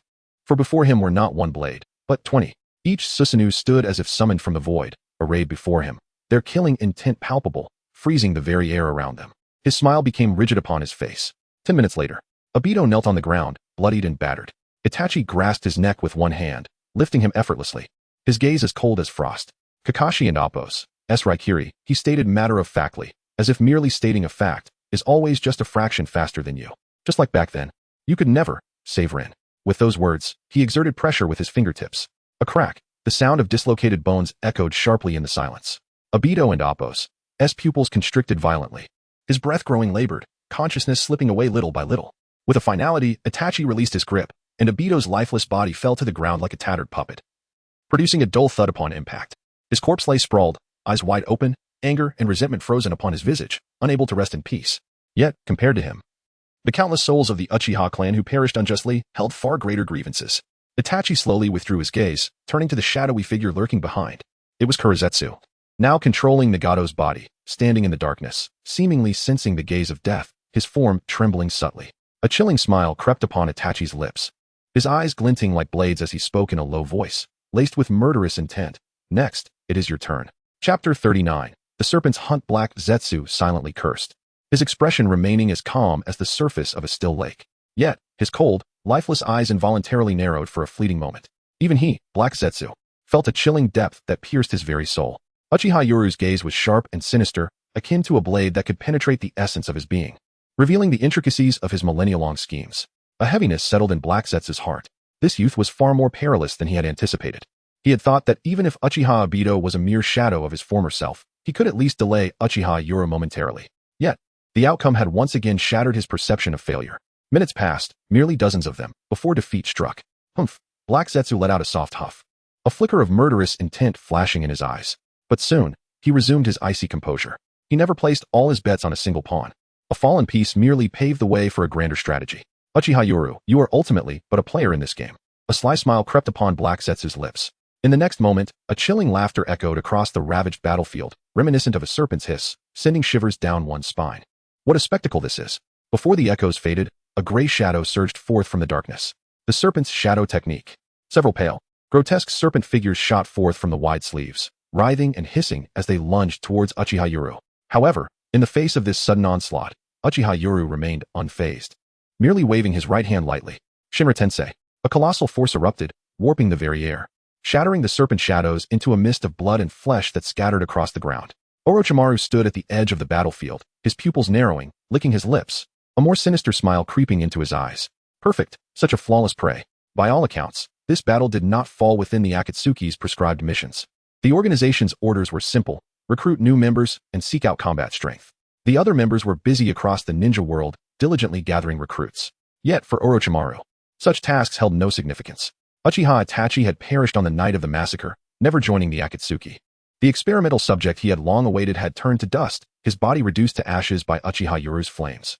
Coupled with the mysterious disappearance of the Outer Path's golem, Pain was at his wit's end, lacking the energy to manage his most unruly colleague. Thus, he reveled in his solitude, retreating to a concealed stronghold near the Rain Village. Consumed by endless research and experimentation, until a few days ago, Zetsu arrived. That night, amidst torrential rain and wind, the half-black, half-white entity appeared silently from the shadows, bypassing layers of barriers as if materializing from thin air. It presented Orochimaru with a container. Inside lay a pulsating mass, exuding an ancient and oppressive chakra. Black Zetsu's voice was low and alluring, Uchiha Madara's cells, along with the true secret of the Rinnegan. Additionally, a collection of rare ninja corpses and numerous white Zetsu samples as a gift. Orochimaru swiftly discovered through experimentation that the white Zetsu's body could only be described with two words: extraordinary. With an exceptionally high survival rate and remarkable chakra adaptability. It was as if it were a tailor-made vessel for the reanimation jutsu. Had he not already known that Zetsu was not human, he might have doubted whether this was a divine gift. With White Zetsu's assistance, he even successfully optimized the reanimation jutsu. Were it not for his physical body not yet reaching the point of replacement, he would have contemplated using White Zetsu as a body replica. However, he remained vigilant regarding Zetsu's proposition. Why would an informant possess such forbidden knowledge? The origins, intentions, and even the very existence of Black Zetsu were shrouded in enigma. Yet, more enthralling than these mysteries was another name, Uchiha Yoru.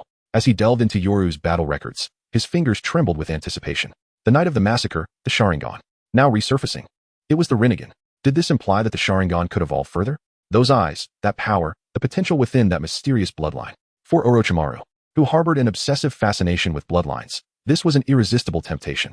As a researcher, Orochimaru had already deduced from subtle clues that Pain was merely a puppet body controlled by Nagato. He had not disclosed this discovery, partly due to its lack of necessity and partly as leverage for future negotiations with Nagato. Currently, 2 points truly perplexed him.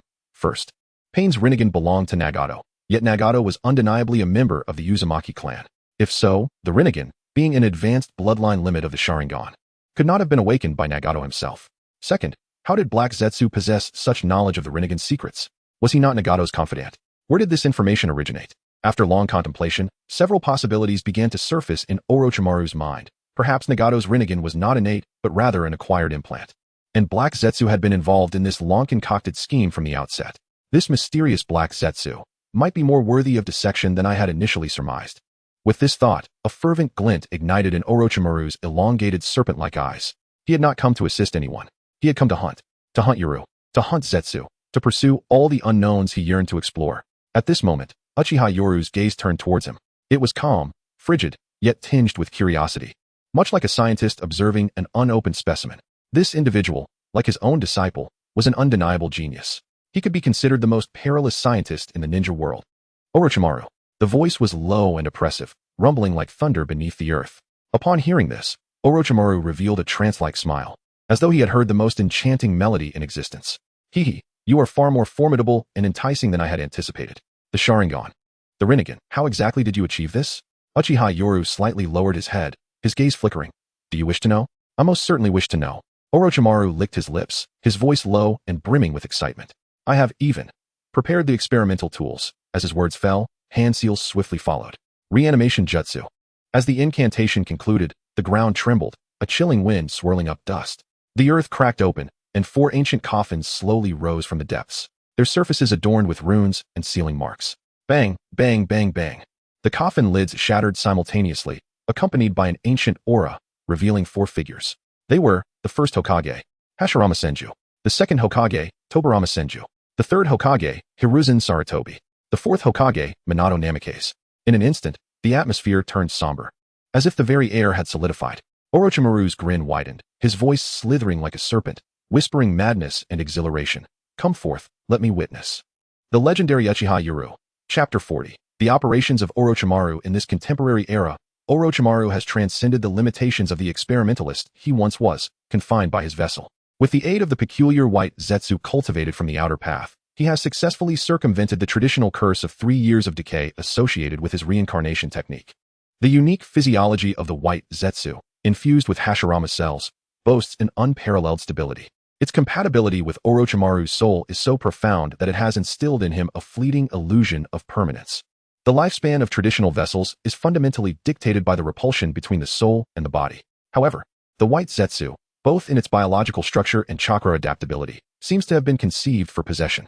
He can inhabit this body indefinitely, without the need for replacement. Nor will it deteriorate.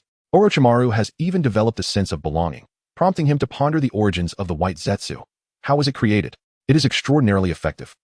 Moreover, the experimental tools at his disposal now far surpass those of the past. Kaguya herself has provided the Death God mask, enabling him to forcibly initiate the sealing ritual, extracting souls that had been devoured and sealed by the Shinigami, among them, Minato Namikaze. The side effects of the Shinigami sealing technique appear to Orochimaru merely as a manageable loophole.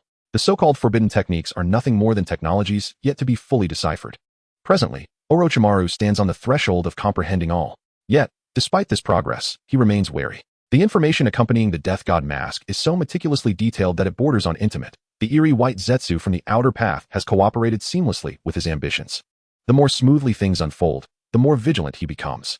It feels as though an unseen hand has meticulously orchestrated events, awaiting his every move in accordance with a predetermined script.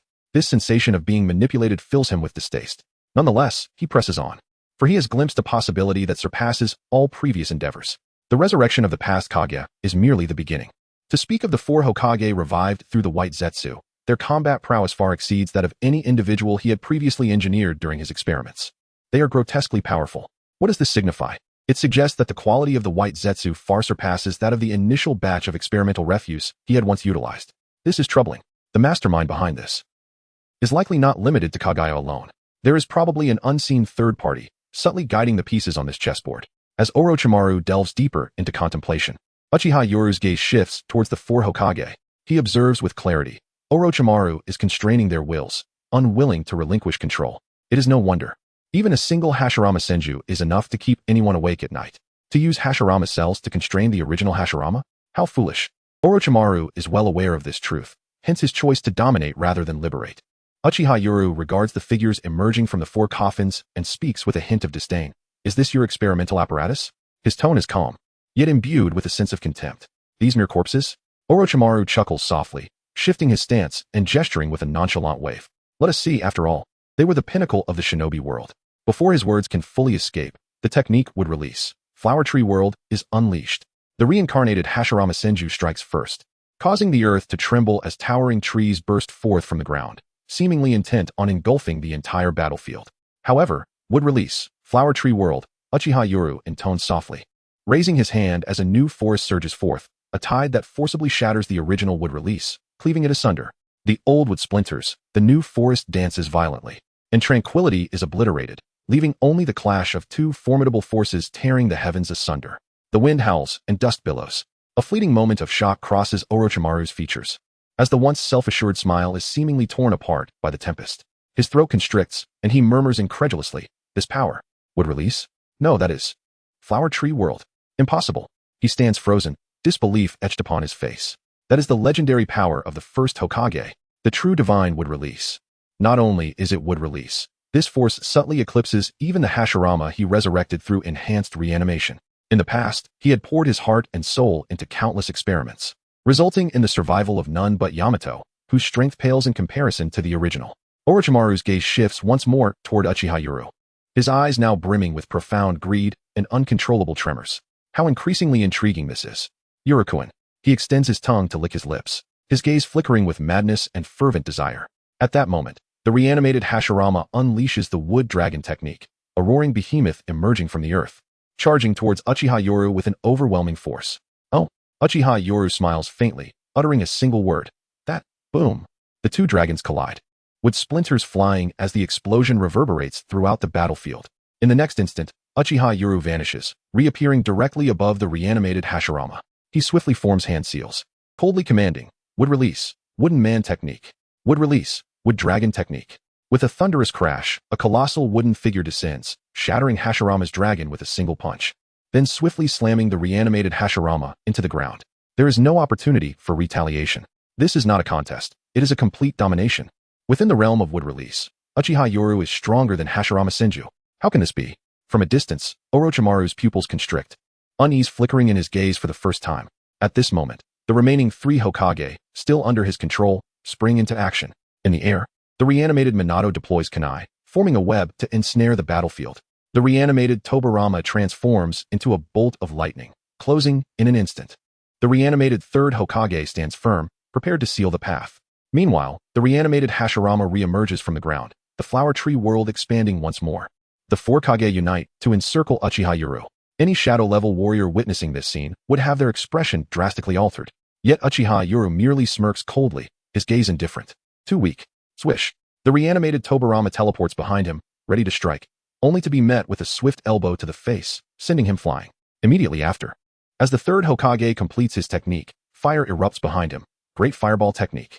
Boom. The reanimated 3rd Hokage is interrupted, his body hurtling through the air. The reanimated Minato attempts a surprise attack, his Rasengan crashing down, but finds only emptiness. Behind you, Uchiha Yoru's voice rings in his ears. The next moment, the reanimated Minato is slammed into the ground by a countered Rasengan. Boom. Finally, the reanimated Hashirama, just emerging from the earth, lifts his head, only to see the wooden giant descending once more. Uchiha Yoru clenches his fist lightly. Boom. The reanimated Hashirama, along with the surrounding trees, is sent crashing back into the ground, a cloud of dust erupting. The 4 Kage, suppressed and unable to muster a response, are utterly defeated. Uchiha Yoru emerges from the chaos, merely dusting off his clothes, his tone calm. Defeating them with their own techniques seems quite fair, does it not? In the distance, Orochimaru's expression finally shifts. He slowly licks the corner of his mouth, silently retreating, his gaze cold as he coils into the shadows like a serpent. Rendered speechless and reluctant to make any rash moves, he finally realized one thing. Even though he possessed the technique of impure world reincarnation, capable of summoning the most formidable Hokage from history, he was utterly incapable of truly mastering their control. The battle habits of the Hokage, their reactive logic, and even the intricate rhythm of each ninjutsu's execution were beyond his complete comprehension. In other words, he, as a player, was sorely lacking in skill. Chapter 41. The resurgence of consciousness. Orochimaru narrowed his eyes, his serpent-like pupils glinting as thoughts raced through his mind. He understood all too well that the combat prowess of these shadow-level accounts did not wholly submit to his command. At present, they were merely fighting on instinct. No matter how formidable, they were but sophisticated puppets. Uchiha Yoru was exceedingly bizarre, capable of effortlessly countering even Senju Hashirama's would release. Yet, he was a madman and a scientist. If he could not control them, then he would allow them to operate autonomously. A dangerous smile crept upon Orochimaru's lips. Since that was the case, let us unlock their consciousness. His hands swiftly formed seals. In the next moment, the pupils of the 4 Hokage suddenly jolted. Their dormant consciousness awakened completely. What is this? The first to open his eyes was Senju Hashirama. He stared blankly at his gradually restored hands, feeling the soft earth beneath his feet, his brow furrowing slightly. Tobirama, did I not warn you? Stop researching those nonsensical techniques. You see what has happened now. Be quiet, brother. Senju Tobirama's eyelids flickered, and upon opening his eyes, he was met with familiar nagging, his tone exasperated. Can you not blame me the moment you're revived? Hashirama. Just as he was about to say something further, his gaze shifted to a familiar yet aged figure. Oh, is that you, monkey? Tobirama's expression froze, scrutinizing the man before him with a complex tone. How did you become so old? The 3rd Hokage sighed softly, his voice steady. I was not young when I died. Humph. Tobirama snorted, opting not to pursue the matter further, lowering his gaze to examine his hands as if confirming something. Hashirama then turned his attention to the final individual. Who are you? The man scratched his head, a somewhat embarrassed smile gracing his features. I am the 4th Hokage, Minato Namikaze. The air fell into a momentary pause. Hashirama blinked, then broke into his signature goofy grin. Oh, the eternal brother Hokage. That sounds quite powerful. After a brief exchange of pleasantries, the atmosphere swiftly grew serious. Hashirama straightened up, his gaze sweeping the surroundings, his expression turning grave. Who has resurrected us? And why is that Uchiha using would release? Tobirama's demeanor instantly hardened, his brow furrowed tightly. Uchiha possesses such ability? The third Hokage spoke slowly, his voice somber. His name is Uchiha Yuru. He is now one of the most dangerous individuals in the ninja world. I fell at his hands. He paused, lowering his head, his expression complex. The Uchiha clan has been annihilated by him. As those words fell, the air thickened. Tobirama's gaze turned icy. What did you say? The Uchiha was wiped out by him alone? The third Hokage nodded, his tone heavy. On the night of the massacre, the talent he displayed, his chakra and combat ability, transcended all norms. He has nearly risen above the ninja world. Minato's expression stiffened, deep in thought, yet he remained silent. Hashirama's face finally changed, his voice low. How did it come to this? How did Konoha handle the Uchiha? The third Hokage fell silent for a moment before responding softly. We attempted to salvage the situation, but failed. He is far too powerful, too obstinate. We could not control him. Konoha may now very well be under his dominion. Tobirama stared coldly at him, a flicker of doubt crossing his eyes. Minato also frowned slightly. Hashirama inquired quietly. So, someone has resurrected us to combat him? The three remained silent. Minato spoke softly. His chakra is unnaturally strong. Moreover, his speed and instincts even surpass mine. Tobirama did not respond, yet his gaze subtly shifted to the third Hokage, murmuring, Monkey, I will inquire about the Uchiha matter later. Hashirama's expression grew serious as he stroked his chin in contemplation. If this is indeed to thwart him, then we must prepare for a serious confrontation. After a brief moment, he cleared his throat, a faint smile tugging at his lips. While I am undoubtedly powerful, this time, it seems rather challenging. Brother, Tobirama's face darkened. In the distance, Orochimaru observed the unfolding scene, a satisfied smile gracing his lips. This time, he intended to refrain from manipulation. It was time for the true Hokage to take the stage. Yet, a lingering unease gnawed at him. Even they might not secure victory, for that man had surpassed the realm of reason. The four Hokage stood at the center of the battlefield, their breath steady as a mirror. Yet an eerie stillness, like the calm before a storm, began to rise. Hashirama surveyed the surroundings, his gaze settling on the distant figure with black hair. His voice was deep, as if a mountain loomed overhead. Uchiha's descendant, your methods are exceedingly ruthless. Uchiha Yoru lifted his eyes, casting a detached glance at him. Ruthless? His tone remained calm, yet it exuded an undeniable authority. I merely have a clearer understanding of reality than you. Tobirama stepped forward, his voice sharp as a blade. You wield would release, yet you are not of the Senju. Who exactly are you? Uchiha Yoru offered no reply, only shooting him a cold glance. Tobirama's tone grew icier. Your existence is extremely perilous for Konoha. Uchiha Yoru's gaze flickered, a smirk gracing his lips. Perilous? Do you dare utter those words? Without your group of disciples, the lives of the villagers in Konoha are far better than when they were alive. Tobirama's expression darkened. Arrogant brat. At that moment, the third Hokage spoke slowly. Everything we have done has been for Konoha, for the will of fire in our hearts. You. The will of fire? Uchiha Yoru scoffed, interrupting him. The so-called will of fire is merely a fade. It cannot protect justice, it only shelters decay. You indulged Danzo and tacitly accepted conspiracies. When the Cloud Village plundered the Byakugan, you turned a blind eye and sacrificed lives to appease them. As for the Uchiha, his gaze darkened, his voice laced with murderous intent. You allowed that fool to slaughter his own kin. Your proclaimed will has been reduced to mere husk. The third Hokage's expression faltered, rendered speechless. Hashirama's face bore an uncommon seriousness as he spoke gently yet earnestly, attempting to ease the tension. Uchiha Yoru, I have never denied the misunderstandings and conflicts between the village and the Uchiha. I once sincerely hoped to build true peace alongside Madara. But you killed him. Uchiha Yoru interrupted calmly, his tone devoid of emotion like a chilling wind. Hashirama hesitated slightly, a flicker of anguish crossing his features. Uchiha Yoru's gaze was sharp as a blade, his words deliberate and heavy. He was your closest friend, a pioneer towards unification in the ninja world. Yet when he proposed ideals that differed from yours, you neither understood nor attempted to accept him, but chose to suppress instead. The sword you wielded did not sever merely one man's will, but the hope that the entire Uchiha clan once held. Your so-called peace is built upon the denial of dissent. The will of fire you speak of is your monologue following the defeat of a friend. You triumphed over him, yet never truly comprehended him. In the end, you passed this will to your brother, to the next generation, then to the entire ninja world. But the foundation of this will was the dream of a friend you personally buried. You have been educated on information available until October 2023. Chapter 42. The True Thousand Hands of the Divine Buddha. Observing the four Hokage rendered speechless. Uchiha, ye suddenly comprehended the reason behind the tendency of those undeniably powerful individuals to engage in verbal sparring. standing atop the moral high ground, ruthlessly critiquing others, brought with it an exhilarating sensation. He discovered that he, too, possessed a certain aptitude for this. He was aware that Uchiha Madara had not been slain by Shinja Hashirama during their fateful battle in the Valley of the End. He understood that the words he spoke today might not all be entirely accurate. Yet, in this moment, he felt no need to be correct or to seek understanding. All he sought was to stand here, unrestrainedly overturning this group of hypocritical inheritors of the will of fire on behalf of Uchiha Madara, the inherently malevolent Uchiha youth.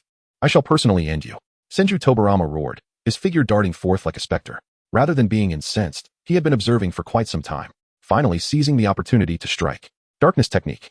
Before his words had completely faded, Tobarama swiftly formed hand seals. A cold light flashing as an eerie wave of chakra surged toward Uchiha's mental domain. The Genjutsu infiltrated his mind, diminishing visual perception and mental resistance, almost instantaneously taking effect. At the same moment, his physical form vanished from sight, gliding stealthily behind Uchiha like a ghost. Water release, water barrier. A thick fog enveloped the area, water vapor diffusing as if the entire battlefield had descended into mist. This was Tobarama's signature interference tactic, diminishing the long-range perception of the Rinnegan in the fog to create an opportunity for assassination. In the next instant, he brandished a kunai, its edge gleaming coldly, aimed directly at Uchiha's nape. Clang. A sudden sound of metal colliding erupted. The kunai halted mere inches away, as if striking an invisible barrier. Uchiha turned his head, his gaze frigid, his voice like frost. Your little tricks are far too slow. Tobarama's pupils constricted, realizing the ambush had failed, and he immediately retreated. Exploding tag combination. He hurled several special talismans, interlinked with sealing techniques, forming a chain of dozens of explosive formations. Boom, boom.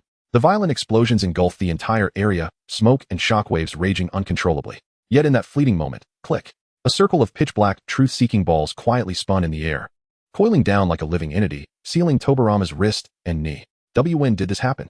Tobarama's expression shifted, his form forcibly immobilized, abruptly disrupting his offensive. Senju Tobarama, you have truly grown old. Uchiha smiled faintly, his eyes reflecting only coldness and mockery. The esteemed second Hokage, relying either on stealthy ambushes or environmental concealment. Is this all you are capable of? The pressure exerted by the truth-seeking balls grew heavier. Even the flow of chakra began to stagnate. Your so-called will of fire likely stems from such means as yours, believing that uttering a few words for the village could mask the inner obsession and cruelty within? Tobarama gritted his teeth, struggling yet utterly unable to move. Uchiha snorted coldly, raising his hand and discarding Tobarama like a tattered cloth onto the ground. Individuals like you deserve to be nailed to the pillar of shame. As he spoke, the truth-seeking balls in Ye's hand subtly transformed, condensing into two black chakra rods. With a swift motion, the black rods pierced into Tobarama's temples without hesitation. I have long desired to do this. A profound sense of humiliation sliced through the silence like a blade. The expressions of the Hokage shifted dramatically.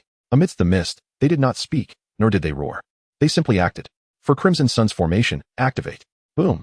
A crimson cubic barrier suddenly rose, sealing the entire battlefield, as the three Hokage soared through the air, forming a triangle, their chakra converging and intertwining. With Hashirama forming hand seals. A surge of sage chakra potent enough to shatter the earth exploded forth. Sage art, true thousand hands, divine Buddha at the summit. The sky trembled, and the ground cracked. Endless wood release erupted from the earth, a colossal Buddha statue ascending slowly, its arms cascading like waves, each palm carrying the power to annihilate the heavens and earth. This is the power of the first Hokage? Minato's eyes widened in astonishment. Stop dawdling. Hashirama bellowed. All Hokage, attack together. Minato comprehended, instantly zipping to the Buddha and Appo's apex, Sarutobi following closely behind, their chakra flooding into the towering statue below. Boom. The Buddha radiated a brilliant golden light, as if breaking free from the shackles of wood release, transforming into a colossal warrior of chakra. No longer a cumbersome puppet. It became a deity of war, imbued with combat intent, murderous will, and the essence of the shadows. Each mighty palm that descended wrought storms, and every step it took shattered the ground. Hashirama's eyes widened in fury, Sarutobi softly chanting the incantation, while Minato flickered in and out of existence. The three of them guiding the Buddha's formidable presence as the sovereign of the battlefield. The Hokage united. We shall not allow you to continue your insolence. Uchiha gazed upwards at the descending colossal fists of the thousand hands, the violent gusts swirling around him, yet his figure remained utterly still. There was not a trace of fear in his eyes. Instead, a near-manic smile emerged, as if welcoming a long-awaited prey. Ah, how fortuitous, he whispered softly, his voice laced with derision and arrogance. This is more like you. No matter how many hypocritical doctrines you preach, ultimately, it still comes down to the strength of your fists. He slowly raised his head, the Rinnegan and Sharingan in his eyes intertwining and swirling like the ethereal light at the center of a storm. Then let me see. If you The bearers of this so-called will of fire are truly worthy of safeguarding the peace you so readily espouse. Boom! The earth roared as stones flew. Just as Hashirama's colossal Buddha reverberated through the heavens, beneath Uchiha Ye's feet, a titanic would release erupted with equal ferocity. Countless arms burst forth from the earth, stretching skyward in unison, the towering Buddha's form rising majestically, as if responding to the provocation of the will of fire. Two Buddhas stood side by side. The heavens and earth stirred. How is this possible? He too has mastered the true thousand hands. Saratobi's pupils dilated in shock. Not only that, Minato's expression changed drastically. That chakra, it continues to strengthen. Uchiha Ye spread his arms, whispering, the will of the divine, true thousand hands, divine Buddha at the summit. Boom.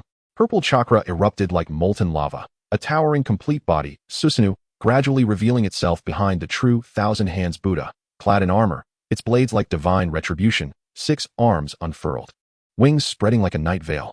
The Buddha, already magnificent, became even more awe-inspiring with the Susanoo's presence, as if a deity had descended. The war Buddha pierces through armor, the divine and demonic united.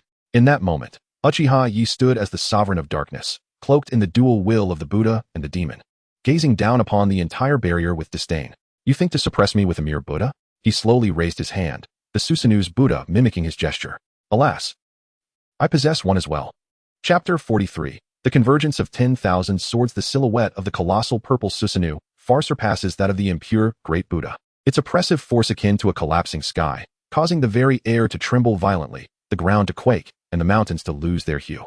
The Susanoo raises its gigantic wooden arm, each punch unleashing a cataclysmic wave of destruction as the wind pressure sweeps across the land, tearing apart the surroundings like a tempest of doom. Boom, boom, boom. The massive fists generate thunderous echoes, resonating throughout the world. The Susanoo launches relentless assaults akin to a tidal wave, shattering nearly every giant hand of the impure great Buddha. As the attacks from the impure great Buddha begin to falter, the tide of battle shifts, and the various Hokage wear expressions of grave concern, maneuvering the impure great Buddha to retreat. The third Hokage furrows his brow, instantly channeling all his chakra, emanating a terrifying aura in an attempt to rectify the situation. He sharply increases the chakra output, causing 5 Buddha heads to radiate a dazzling light, as 5 powerful elemental chakras surge forth. 5 elements, great combined bullets technique. Fiery flames like dragons, thunderous lightning like nets, surging waters like tides, earth-shaking landslides, and roaring winds. These 5 elemental techniques converge like arrows of divine retribution, howling towards the Susanoo. Boom. The impact of the 5 elements explodes with earth-shattering brilliance, 5 beams of elemental light shooting into the heavens, shaking the very fabric of the world. However, as the dust settles, the Susanoo remains unyielding, purple flames blazing fiercely, its armor showing not a singe mark. The intense assault of the 5 elements seems to merely brush past it like a whisper of wind, having almost no effect. The third Hokage grits his teeth, his voice low and thunderous. Even the great combined bullets cannot breach its defense. This defensive power transcends all reason. It is far stronger than Madara's power. The first Hokage's expression grows notably serious, his gaze fixated on the formidable Susanoo, a weight of concern evident in his eyes. At that moment, a golden figure slowly emerges from within the impure great Buddha, the surrounding air swirling violently due to its presence. Minato Namikaze, cloaked in a golden aura of chakra, radiates immense power. It is the chakra of the 9 tails. The third Hokage gazes at Minato in shock, disbelief flashing in his eyes. Minato, how could you? What is it? Tobirama asks with a hint of confusion, tilting his head slightly. The third Hokage slowly turns, his expression grave as he addresses the first Hokage. Lord Tobirama, you may not yet be aware. Minato's wife, Kushina Uzumaki, was once the host of the 9 tails. He pauses, as if gathering his thoughts and suppressing his emotions, then continues. That fateful night, when Kushina was about to give birth, the 9 tails was forcibly controlled by the Sharingan. In its frenzy, it nearly obliterated the entire Hidden Leaf village. To prevent such devastation, Minato chose to sacrifice himself. He sealed half of the 9 tails chakra with the Reaper Death Seal, leaving the other half for his newborn son, Naruto. After that battle, both Minato and Kushina perished. Tobirama's expression falters, his gaze silently reflecting a newfound gravity. Though he knew the 9 tails was formidable, he never anticipated the heavy price paid to safeguard the village. He speaks slowly, his tone laced with respect and lament. So, the 4th Hokage sacrificed so much for the leaf, truly an extraordinary junior. With that, he looks at Minato, his eyes conveying a mix of pride and admiration. The 3rd Hokage nods gently, his emotions complex. After a long pause, he gazes at Minato again. curiosity and reflection creeping into his voice. Minato, how did you manage it? To reconcile with such a being as the Nine Tails? Minato quietly regards them, his gaze calm and clear. His voice, though soft, resonates with unwavering resolve. Over the years, within the belly of death, I engaged in countless dialogues with the Nine Tails. We transitioned from adversaries to understanding, ultimately arriving at reconciliation. It is no longer merely a bound power, but rather a comrade willing to fight alongside me. His tone exudes tranquility and steadiness. As his words linger in the air, the chakra within Minato surges violently. His golden chakra cloak transforming dramatically, releasing an aura akin to lightning, doubling his power beyond the ordinary. This is Sage Mode.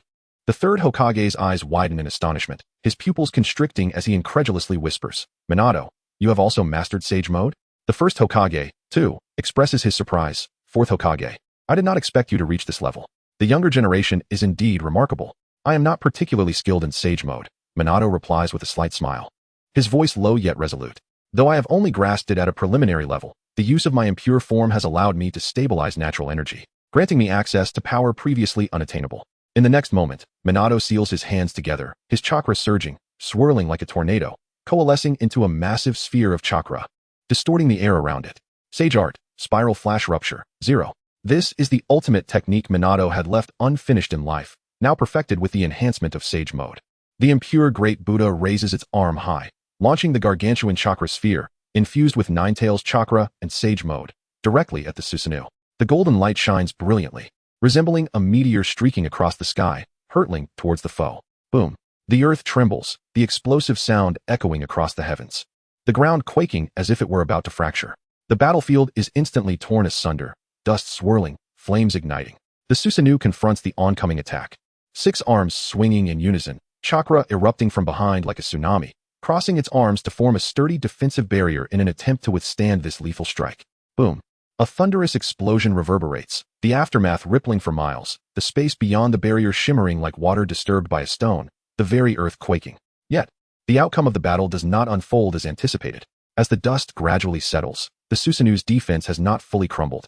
Only a deep crack appears upon its left shoulder armor. Although damaged, it stands resolutely, unyielding. It appears merely surface wounds. Minato hovers in the air, his expression solemn, his gaze intense. At that moment, a dismissive sneer emanates from atop the great Buddha. The god of the ninja world is nothing but this.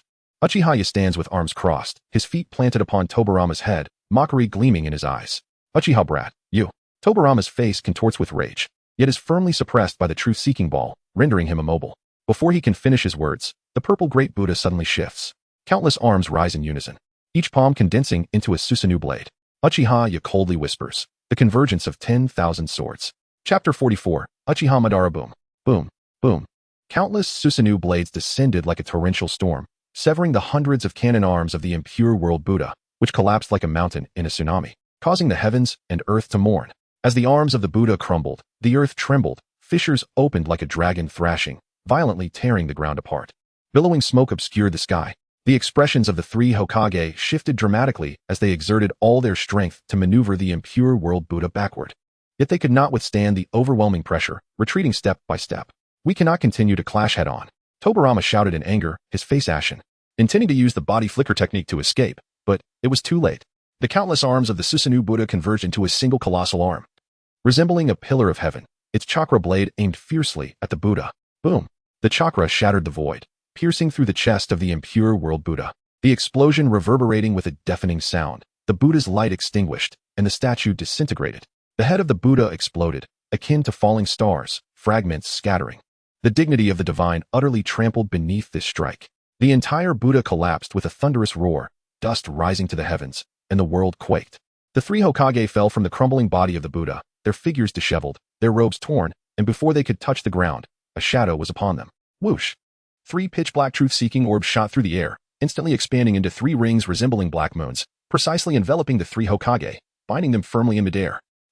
Hashirama's gaze sharpened, his expression darkening instantly. This is the power of the truth-seeking orbs transformed into chains, moving like living entities, accurately entwining the chakra core nodes of the 3, rendering them immovable. The 3rd Hokage's complexion turned pale, cold sweat trickling down. To think it could control the impure body. This is no ordinary ninjutsu. Tobarama muttered through gritted teeth, his brow furrowed. Hashirama's eyes were gravely serious. The Susanoo Buddha, combined with this bizarre sealing technique. Uchiha Yoru is beyond human opposition. At this moment, the heavens roared, the fierce wind cutting like a blade. Uchiha Yoru stood at the center of the Susanoo, his dark cloak billowing, his purple rinnegan glinting coldly, overlooking the three Hokage, as if a deity judging the mortal realm. The era you protect ends here, and I, with the hand of a god, shall reshape the shinobi world. His tone was calm, yet the oppressive force was insurmountable. As his words fell, he flicked his fingers. Clang! The chains of the truth-seeking orbs suddenly tightened, the three Hokage being violently lifted, suspended in midair, completely sealed like statues. The Susanoo Buddha stood tall between heaven and earth, resembling a true deity descending upon the mortal realm. Meanwhile, a gaunt figure slowly emerged from the ruins 1,000 meters away. Orochimaru. His eyes widened in shock, cold sweat streaming down his cheeks, even his once proud fingers trembling unconsciously. This is the Susanoo Buddha? He murmured, his voice hoarse. Even from a distance, the pressure of that strike was as piercing as thunder. The first Hokage was a monster, but Yoru is even more terrifying. He turned his gaze toward the youth standing firm between heaven and earth, Uchiha Yoru. Those purple eyes were deep as an endless night sea, seemingly capable of devouring all light. Orochimaru licked his cracked lips, his eyes reflecting an uncontrollable obsession and madness. Lord Yoru, you have transcended the realm of ninjas. Your lineage, ocular techniques, physical prowess, and chakra are not of this era's making. Who, indeed, forged you into a god? Orochimaru gazed at the towering Susanoo statue, emotions swirling within him. He knew all too well, the Uchiha Yoru before him was no longer an opponent he could contend with. That overwhelming power, even its residual waves, could obliterate him to dust. In the past, he might have felt reluctant, angry, or even sought to find a flaw, planning in silence. But now, an insurmountable existence should be understood. Orochimaru slowly closed his eyes, a faint laugh escaping his throat.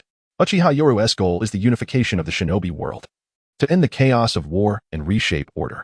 And I, Orochimaru, despise the chaos and hypocrisy that shackles freedom. A unified shinobi world. If it can truly be achieved, it would be the most ideal experimental ground.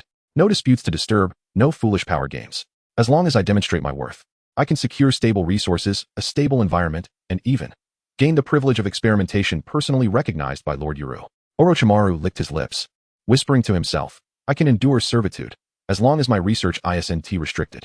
As long as I can see the door to truth. He was a clever man, knowing what to fight for and what to accept. If Uchiha Yoru truly becomes a god, then why can't I, Orochimaru, become the goddess left hand? Surrender? No. This is not surrender. It is an investment. The corners of his eyes lifted slightly, a sly yet expectant smile forming on his lips. Lord Yoru, please do not disappoint me. Meanwhile, on the other side of the battlefield, despite the two towering Susanoo Buddhas having transformed the world and caused upheaval, that area seemed to be isolated by an invisible barrier, the violent residual waves dissipating entirely outside. Unable to penetrate even a fraction, Black Zetsu had quietly set up multiple barriers before the outbreak of the battle, solely to guard this critical moment, allowing no variables to interfere. Impatiently, Konan was repeatedly bounced back by the barriers until she finally fainted. Her expression darkened, cold light swirling within her eyes. As expected, this guy is beyond the realm of normal humanity. That aura is even reminiscent of that detestable elder brother. At this moment, Nagato knelt on the ground. His face as pale as paper, his body trembling, yet he still raised his arms high, allowing the world-destroying chakra to surge wildly from within him. His rinnegan flickered violently, purple light illuminating the earth, as if to pierce through the barriers of heaven and earth, connecting the realms of yin and yang. The chakra of Black Zetsu had long since eroded his will, driving this body to become a vessel for sacrifice. Nagato roared, his voice echoing through the heavens and earth. Outer path, samsara of heavenly life. In an instant, the void trembled, space-time rippling like water. An invisible yet immensely heavy force descended from the depths of the Pure Land. An ancient and powerful soul was precisely locked onto, dragged back into the present world. Winds rose and clouds surged, the heavens losing their color. On the ground, dust swirled, a blurred figure slowly materializing amidst the surge of chakra, flesh woven from blood and bones. Skin and hair reshaping in the wind. His form was tall, his demeanor regal, adorned in a dark red battle robe, with the emblem unique to the Uchiha clan emblazoned on his chest. His rinnegan slowly opened, cold and proud, as if born to overlook all. It seems the plan is proceeding smoothly. Uchiha Madara. His voice was deep, resonating across the battlefield. Black Zetsu emerged from the shadows with a sinister smile, bowing respectfully. Lord Madara, everything is going according to plan.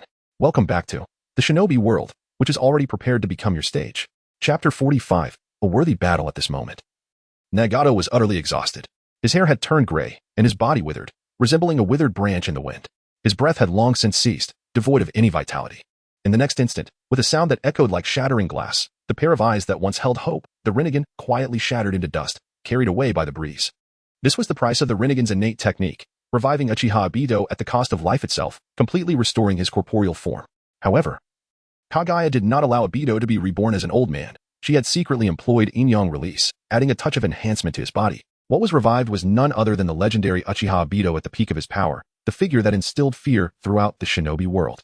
As for Nagato's death, Obito displayed no sign of emotion, merely casting a detached glance. Kaguya also showed no hesitation, not even a ripple in her eyes. This was the conclusion that fate had long predetermined. He was merely a discarded pawn. Suddenly, Uchiha Obito opened his eyes wide. The instant he was revived, a familiar yet weakened chakra enveloped him, igniting his alertness. He looked up to see the once unyielding, would-release Buddha now reduced to ruins, dust swirling around. Has Hashirama been defeated? His voice thundered, and his gaze turned cold as a blade. But in the next moment, he lifted his head abruptly, spotting the towering, divine purple giant, Susanoo, its overwhelming presence seemingly capable of suppressing heaven and earth. This is perfect Susanoo? Obito's pupils constricted. His gaze locked onto the awe-inspiring Susanoo in the sky, its might nearly dimming the very heavens. Every inch of the Susanoo's armor radiated a chilling murderous intent.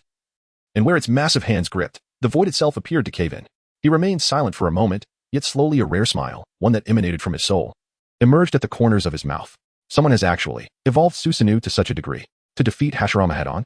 At this moment, a cautious voice arose from Obito's side, imbued with a respectful tone. Lord Obito, his name is Uchiha Yuru, a descendant of our clan, who has also awakened the Rinnegan. I attempted to approach him to invite him to join the Eye of the Moon project, but the process was fraught with difficulties. He nearly obliterated me. His goal is to bring the entire shinobi world under his dominion, achieving unification through absolute power. In his eyes, your plan is nothing but a pipe dream, unworthy of consideration. As he spoke the last words, Kaguya's voice dipped to a whisper, laden with reluctance and apprehension, clearly manifesting her discontent towards Uchiha Yuru. Upon hearing this, Obito paused momentarily, then burst into laughter, his voice resonating through the heavens. Unifying the shinobi world? Arrogant, yet he possesses the qualifications. His laughter gradually subsided, his gaze deepening as he looked toward the Susanoo above, as if perceiving the continuation of a certain will-through chakra. Would release, the god tree, Rinnegan. The powers of Senju and Uchiha converging within one. Such youth, yet wielding such strength and insight. Indeed, very impressive. Such talent, rivaling even my own in my prime. His tone grew grave, imbued with an indescribable pressure, both acknowledging and judging. Indeed, the bloodline of the Uchiha never disappoints. Apart from myself, another being of astonishing caliber has finally emerged. Obito slightly tilted his head back, his gaze piercing through the vast expanse. Looking upon the Susanoo with profound eyes, the path he walks is indeed reminiscent of my former ideals, yet ultimately, fundamentally different. To attempt to unify the entire shinobi world through one's own strength? Too idealistic, and far too naive. He slowly raised his hand, the Rinnegan gradually opening. As if stars were falling into his eyes, his battle intent surging like a tidal wave. Only infinite Tsukuyomi can bring an end to all conflicts. However, he shifted his tone abruptly, his voice deepening, his eyes radiating an astonishing sharpness. Such a person, such power, deserves my utmost engagement in battle. Complete body Susanoo. With Obito's deep voice resonating, blue chakra surged forth like a colossal wave, instantly coalescing into a towering complete body Susanoo reaching hundreds of meters high. All present became acutely aware of Uchiha Obito's existence. That is, Madara. In midair, restrained by the god tree, Hashirama suddenly sensed that familiar aura, his eyes reflecting excitement. Tobarama's brow furrowed instantly, his expression grave. Obito? He murmured uncertainly, could it be? We were summoned to restrain Uchiha Yuru, with the purpose of reviving Obito? Pausing, Tobarama's expression darkened further. Indeed. The mastermind behind this was the inherently malevolent Uchiha. Sarutobi Hiruzen's tense demeanor radiated vigilance, his eyes fixated on the imposing Susanoo, murmuring, Obito has actually been revived. Minato reflected deeply, a complex emotion flashing in his eyes. The Uchiha clan's power truly is extraordinary. Unlike the other Hokage, who were all taken aback, Uchiha Yuru maintained an unruffled demeanor, as tranquil as a still pond. For him, Obito's revival was merely an integral part of the predetermined script. It would not hinder his advance, nor shake his resolve to unify the shinobi world. Of course, he did not deny that this predecessor, who once contended with Hashirama, was indeed deserving of respect. Unfortunately, this was not the time for discussions of reverence. At this moment, Uchiha Obito, brimming with battle intent, unleashed his murderous aura without reservation. His voice resounding, descendant of Uchiha. Let me see if your power is worthy of your audacious ambition. Boom. The blue complete body Susanoo suddenly swung its greatsword, roaring as it charged forward.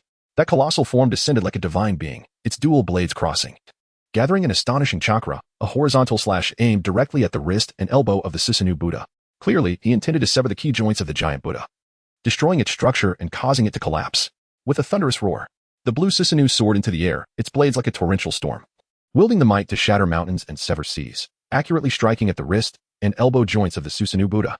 This was the winning strategy that Uchiha Obito had distilled from countless battles: disrupt the structural balance of the enemy, collapsing them from critical nodes. Yet, after the deafening impact, although the great sword was heavy, it left merely a minute crack on the arm of the Susanoo Buddha, not even reaching the muscle fibers before being repelled. Bang! The Susanoo's dual blades trembled violently, as Obito's blue Susanoo was forcefully repelled several dozen steps back in midair. Chapter 46. Flawless. Ineffective? Uchiha Madara hovered in midair, his brow furrowed, his expression more solemn than ever before. Opposite him stood the colossal Susanoo, resembling a deity descended upon the earth, its myriad arms spanning the heavens. Exuding an overwhelming force, its defensive might so formidable that even his complete Susanoo failed to budge it. Was it even stronger than Hashirama's true thousand hands?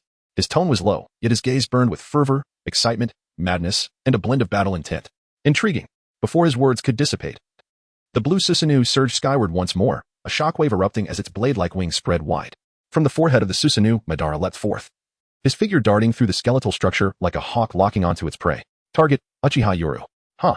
He roared, a thunderous cry echoing as he soared high, his right fist brimming with blue chakra, striking directly at the center of the great Buddha's forehead. Uchiha Yoru remained motionless, merely raising a single hand. Boom! In an instant, the Buddha's palm intercepted Madara's heavy punch, not even causing the statue to tremble. Humph! Uchiha Yoru chuckled lightly. Fire release, great fire annihilation. Madara unleashed a dragon of fire, hurtling towards Uchiha Yoru's face. Uchiha Yoru, with an expression of calm indifference, raised his right hand, unleashing an identical technique. Boom! The two flames converged, a conflagration that ignited the entire sky. At this moment, Madara's figure flickered, his strike missing as he instantaneously shifted behind Uchiha Yoru. The blade slashed through the air, but it was caught. Uchiha Yoru swiftly gripped the blade and Madara's wrist, as if he had anticipated this move. You are too slow. Madara's expression remained unchanged, yet a peculiar cold smile emerged. Did you think there was only one of me? Will of the grave abyss.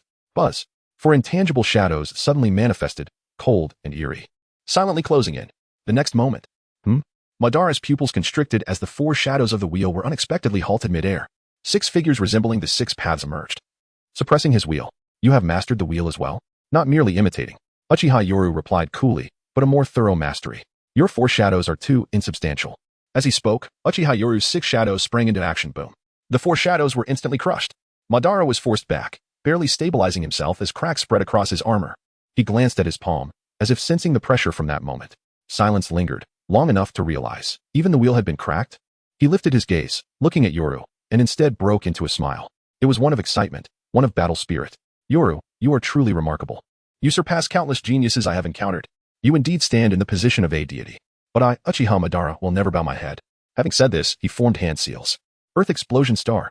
The sky instantaneously collapsed as black spheres soared into the heavens, gathering the power of the earth, shaking the very ground upon which the giant Buddha stood. Yoru remained composed, 6 halos of light emerging behind him, as he gently pointed. Release. Boom. The gravitational force of heaven and earth shattered in an instant, the 6 black spheres plummeting like fallen stars, exploding in the air. Uchiha Yoru gazed at Madara suspended in the sky, his expression tranquil. Do not struggle. Your incomplete 6 paths power is insufficient. Madara's eyes twitched, fixated on Yoru. Every attack he launched was flawlessly countered. After a prolonged silence, he suddenly burst into laughter. Ha ha, good. Very good. To force me to this extent. You are the first. After Hashirama, I thought no one was worthy of my full strength. But you were different. He slowly raised his hand. The power of Susanoo coalescing once more, his form transforming like a dragon, dense as the encroaching night. Next, I will unleash my true ultimate power. Uchiha Madara stood atop the pinnacle of Susanoo, his voice deep, yet imbued with fervor. Yoru, let me see if you, this deity, can withstand my final strength. Just as Madara was about to gather chakra, suddenly Uchiha Yoru's Rinnegan flickered with light. In that moment, Madara's figure froze. For the first time, a subtle fluctuation appeared in his expression. It was as if, in an instant, his soul was drawn into an unknown realm, only to return in the blink of an eye. In less than a breath, the madness in his eyes vanished momentarily. But in the next second, he had returned to normal, a cold arc forming at the corner of his mouth, still radiating unmatched pride. Humph. Meanwhile, on the ground, the 3 Hokage, long ensnared by Uchiha Yoru's seeking truth balls, wore expressions of numbness. They had long been overwhelmed, when Yoru had subdued them with overwhelming force. It had been a staggering feat, and now, facing the true Uchiha Madara, he still maintained the upper hand. Senja Hashirama's throat moved, shock evident in his eyes. Just now, when he suppressed us, didn't he even use the full power of the Rinnegan? Even they, powerful as they were, had been thoroughly crushed. While Uchiha Yoru still held back, Madara had unlocked a new eye. Hashirama murmured, his gaze fixated on Madara in the sky, his brow furrowed. On the ground, two figures fell into silence. The battlefield had turned to ruins, the very space seeming to tremble. Orochimaru, hidden behind the shattered rock formations, narrowed his snake-like eyes. Fixated on the battle above. The Buddha, Susanoo, the Rinnegan. Such power. He emitted a hoarse laugh from his throat, the sound low and raspy. Hee. I once heard tales of Hashirama and Madara's battle collapsing mountains, thinking it was an exaggerated legend. Now it appears they are not merely fighting, but are terrifyingly powerful enough to forcibly alter the natural environment. He licked his cracked lips, his complexion pale, yet his eyes shimmered with an almost obsessive madness. Compared to such existence, I foolishly dreamed of immortality? Humanity, perhaps, should never pry into such levels of power. At this moment. On the other side, Kurizetsu's expression had darkened considerably, a web of confusion and anxiety woven in his eyes. Just then, Madara's chakra had actually stalled. His voice was cold, but his emotions were nearly out of control. What did that boy do to Madara? Genjutsu? No, that was not ordinary mental interference. He was probing into Madara's heart. Not good. If Madara were to lose. Kurizetsu trembled violently, cold sweat pouring down his back. An unprecedented fear spreading from his spine to every limb. The resurrection of Mother would be entirely in vain. He could no longer hesitate, abruptly shuddering. His form twisting into a shadow, silently merging into the depths of the earth, swiftly retreating. A path of escape must be secured. This boy is a variable beyond my control. Uchiha Yoru, what kind of monster are you? But just as he was about to vanish completely, he glanced at the sky, feeling a sense of relief. For Uchiha Yoru and Uchiha Madara, discarding the statues and Susanoo, soared through the air, charging into the clouds. Physical techniques. Ninjutsu. The power of the Rinnegan. The two transformed into beams of divine light, colliding violently in the high sky. The clouds exploded, the heavens shattered. Chapter 47. Do you truly intend to use me as a puppet? High above, chakra intertwined to form a tempest. As Uchiha Madara and Uchiha Yoru engaged in a relentless battle, devastating shockwaves erupted in the air, with the remnants of jutsu cascading down like meteors, stirring up clouds of dust. Suddenly, Uchiha Yoru's figure halted abruptly.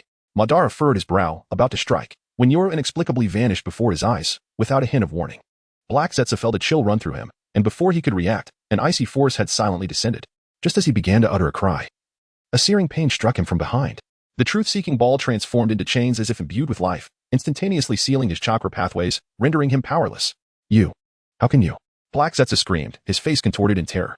The silhouette of Uchiha Yoru slowly materialized, lifting Black Zetsu into the air. His Rinnegan swirled ominously, resembling a harbinger of judgment.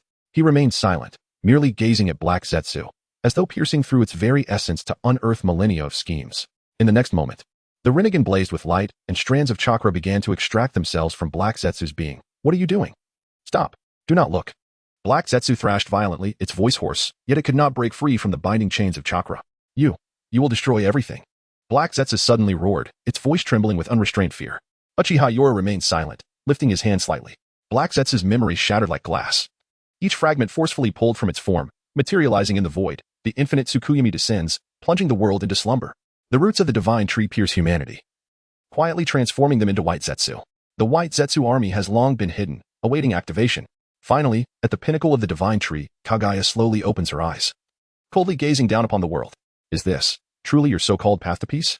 Uchiha Yoru's voice fell like shards of ice, chillingly oppressive. Black Zetsu's eyes widened in horror, followed by frantic struggles, its voice rasping in a howl. You do not understand. You cannot comprehend. Everything I have done was to bring my mother back.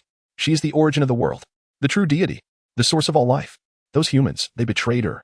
They sealed her away. She merely wished for the world to return to tranquility. Black Zetsu's voice had descended into madness, like a twisted obsession crying out, I have waited for 1,000 years. I have guided countless generations through war. I awakened the Rinnegan. I would sacrifice everything, just to rescue her from that cursed seal. It threw its head back in a furious roar, its voice tearing through the air. I am the true will, the will of Otsutsuki Kaguya. At this juncture, it gasped for breath, suddenly realizing too much had been revealed. In the distance, Uchiha Madara trembled violently, his gaze fixed on the scenes unfolding in the void, his pupils constricting sharply. He stared, transfixed, at the image of the divine tree and Kaguya, murmuring softly, as if the words were forced from his very core. Everyone has become White Zetsu. The infinite Tsukuyomi was not for peace, but to resurrect Kaguya. His voice quivered, unwilling to accept the reality before him, yet unable to deny the truth echoed in Black Zetsu's words. Black Zetsu arrived like boiling black mud, its gaze filled with terror. It opened its mouth, attempting to argue, but only emitted a feeble whimper. Uchiha Yoru cast it down to the ground, landing at Madara's feet, remaining silent. Madara slowly crouched, staring intently at the grotesque face of Black Zetsu. which was twisted by fear, and asked each word deliberately. You, from the very beginning, were deceiving me? Black Zetsu's lips quivered, and after a moment, it finally managed to utter, I only wanted to bring my mother back. Bang! Madara's fist struck the ground with tremendous force, sending debris flying. You truly intend to use me as a puppet? In that instant, his aura shifted entirely. It was not rage, but a bone-chilling coldness that enveloped him. He rose, his gaze sharp as a blade, fixed upon Black Zetsu. Clang! Two black rods shot through the air. One to the left, one to the right. They plunged violently into Black Zetsu's form. Aiwa! Black Zetsu's screams reverberated through the skies, contorting in agony. Uchiha Madara gradually withdrew his gaze, remaining silent for an extended period. The tempest continued to roar, and it seemed as though only his breath remained in the universe. He lowered his eyelids, and after a long pause, he murmured softly, as if questioning himself or perhaps the heavens. What have I truly sought throughout my life? Peace, ideals, order? He closed his eyes. As memory surged forth like a tide, Konoha amidst the fires of war, the shattered order of the ninja world, Hashirama's silhouette, and that long-forgotten vow now cloaked in dust. Opening his eyes, they shone clearer than ever before. He gazed at Uchiha Yoru, his expression devoid of combativeness, replaced by a demeanor of cold scrutiny. You knew all along, did you not? About Black Zetsu's true intentions, about Kagaya, and even about the future. Uchiha Yoru stood in the void, his black cloak billowing without wind.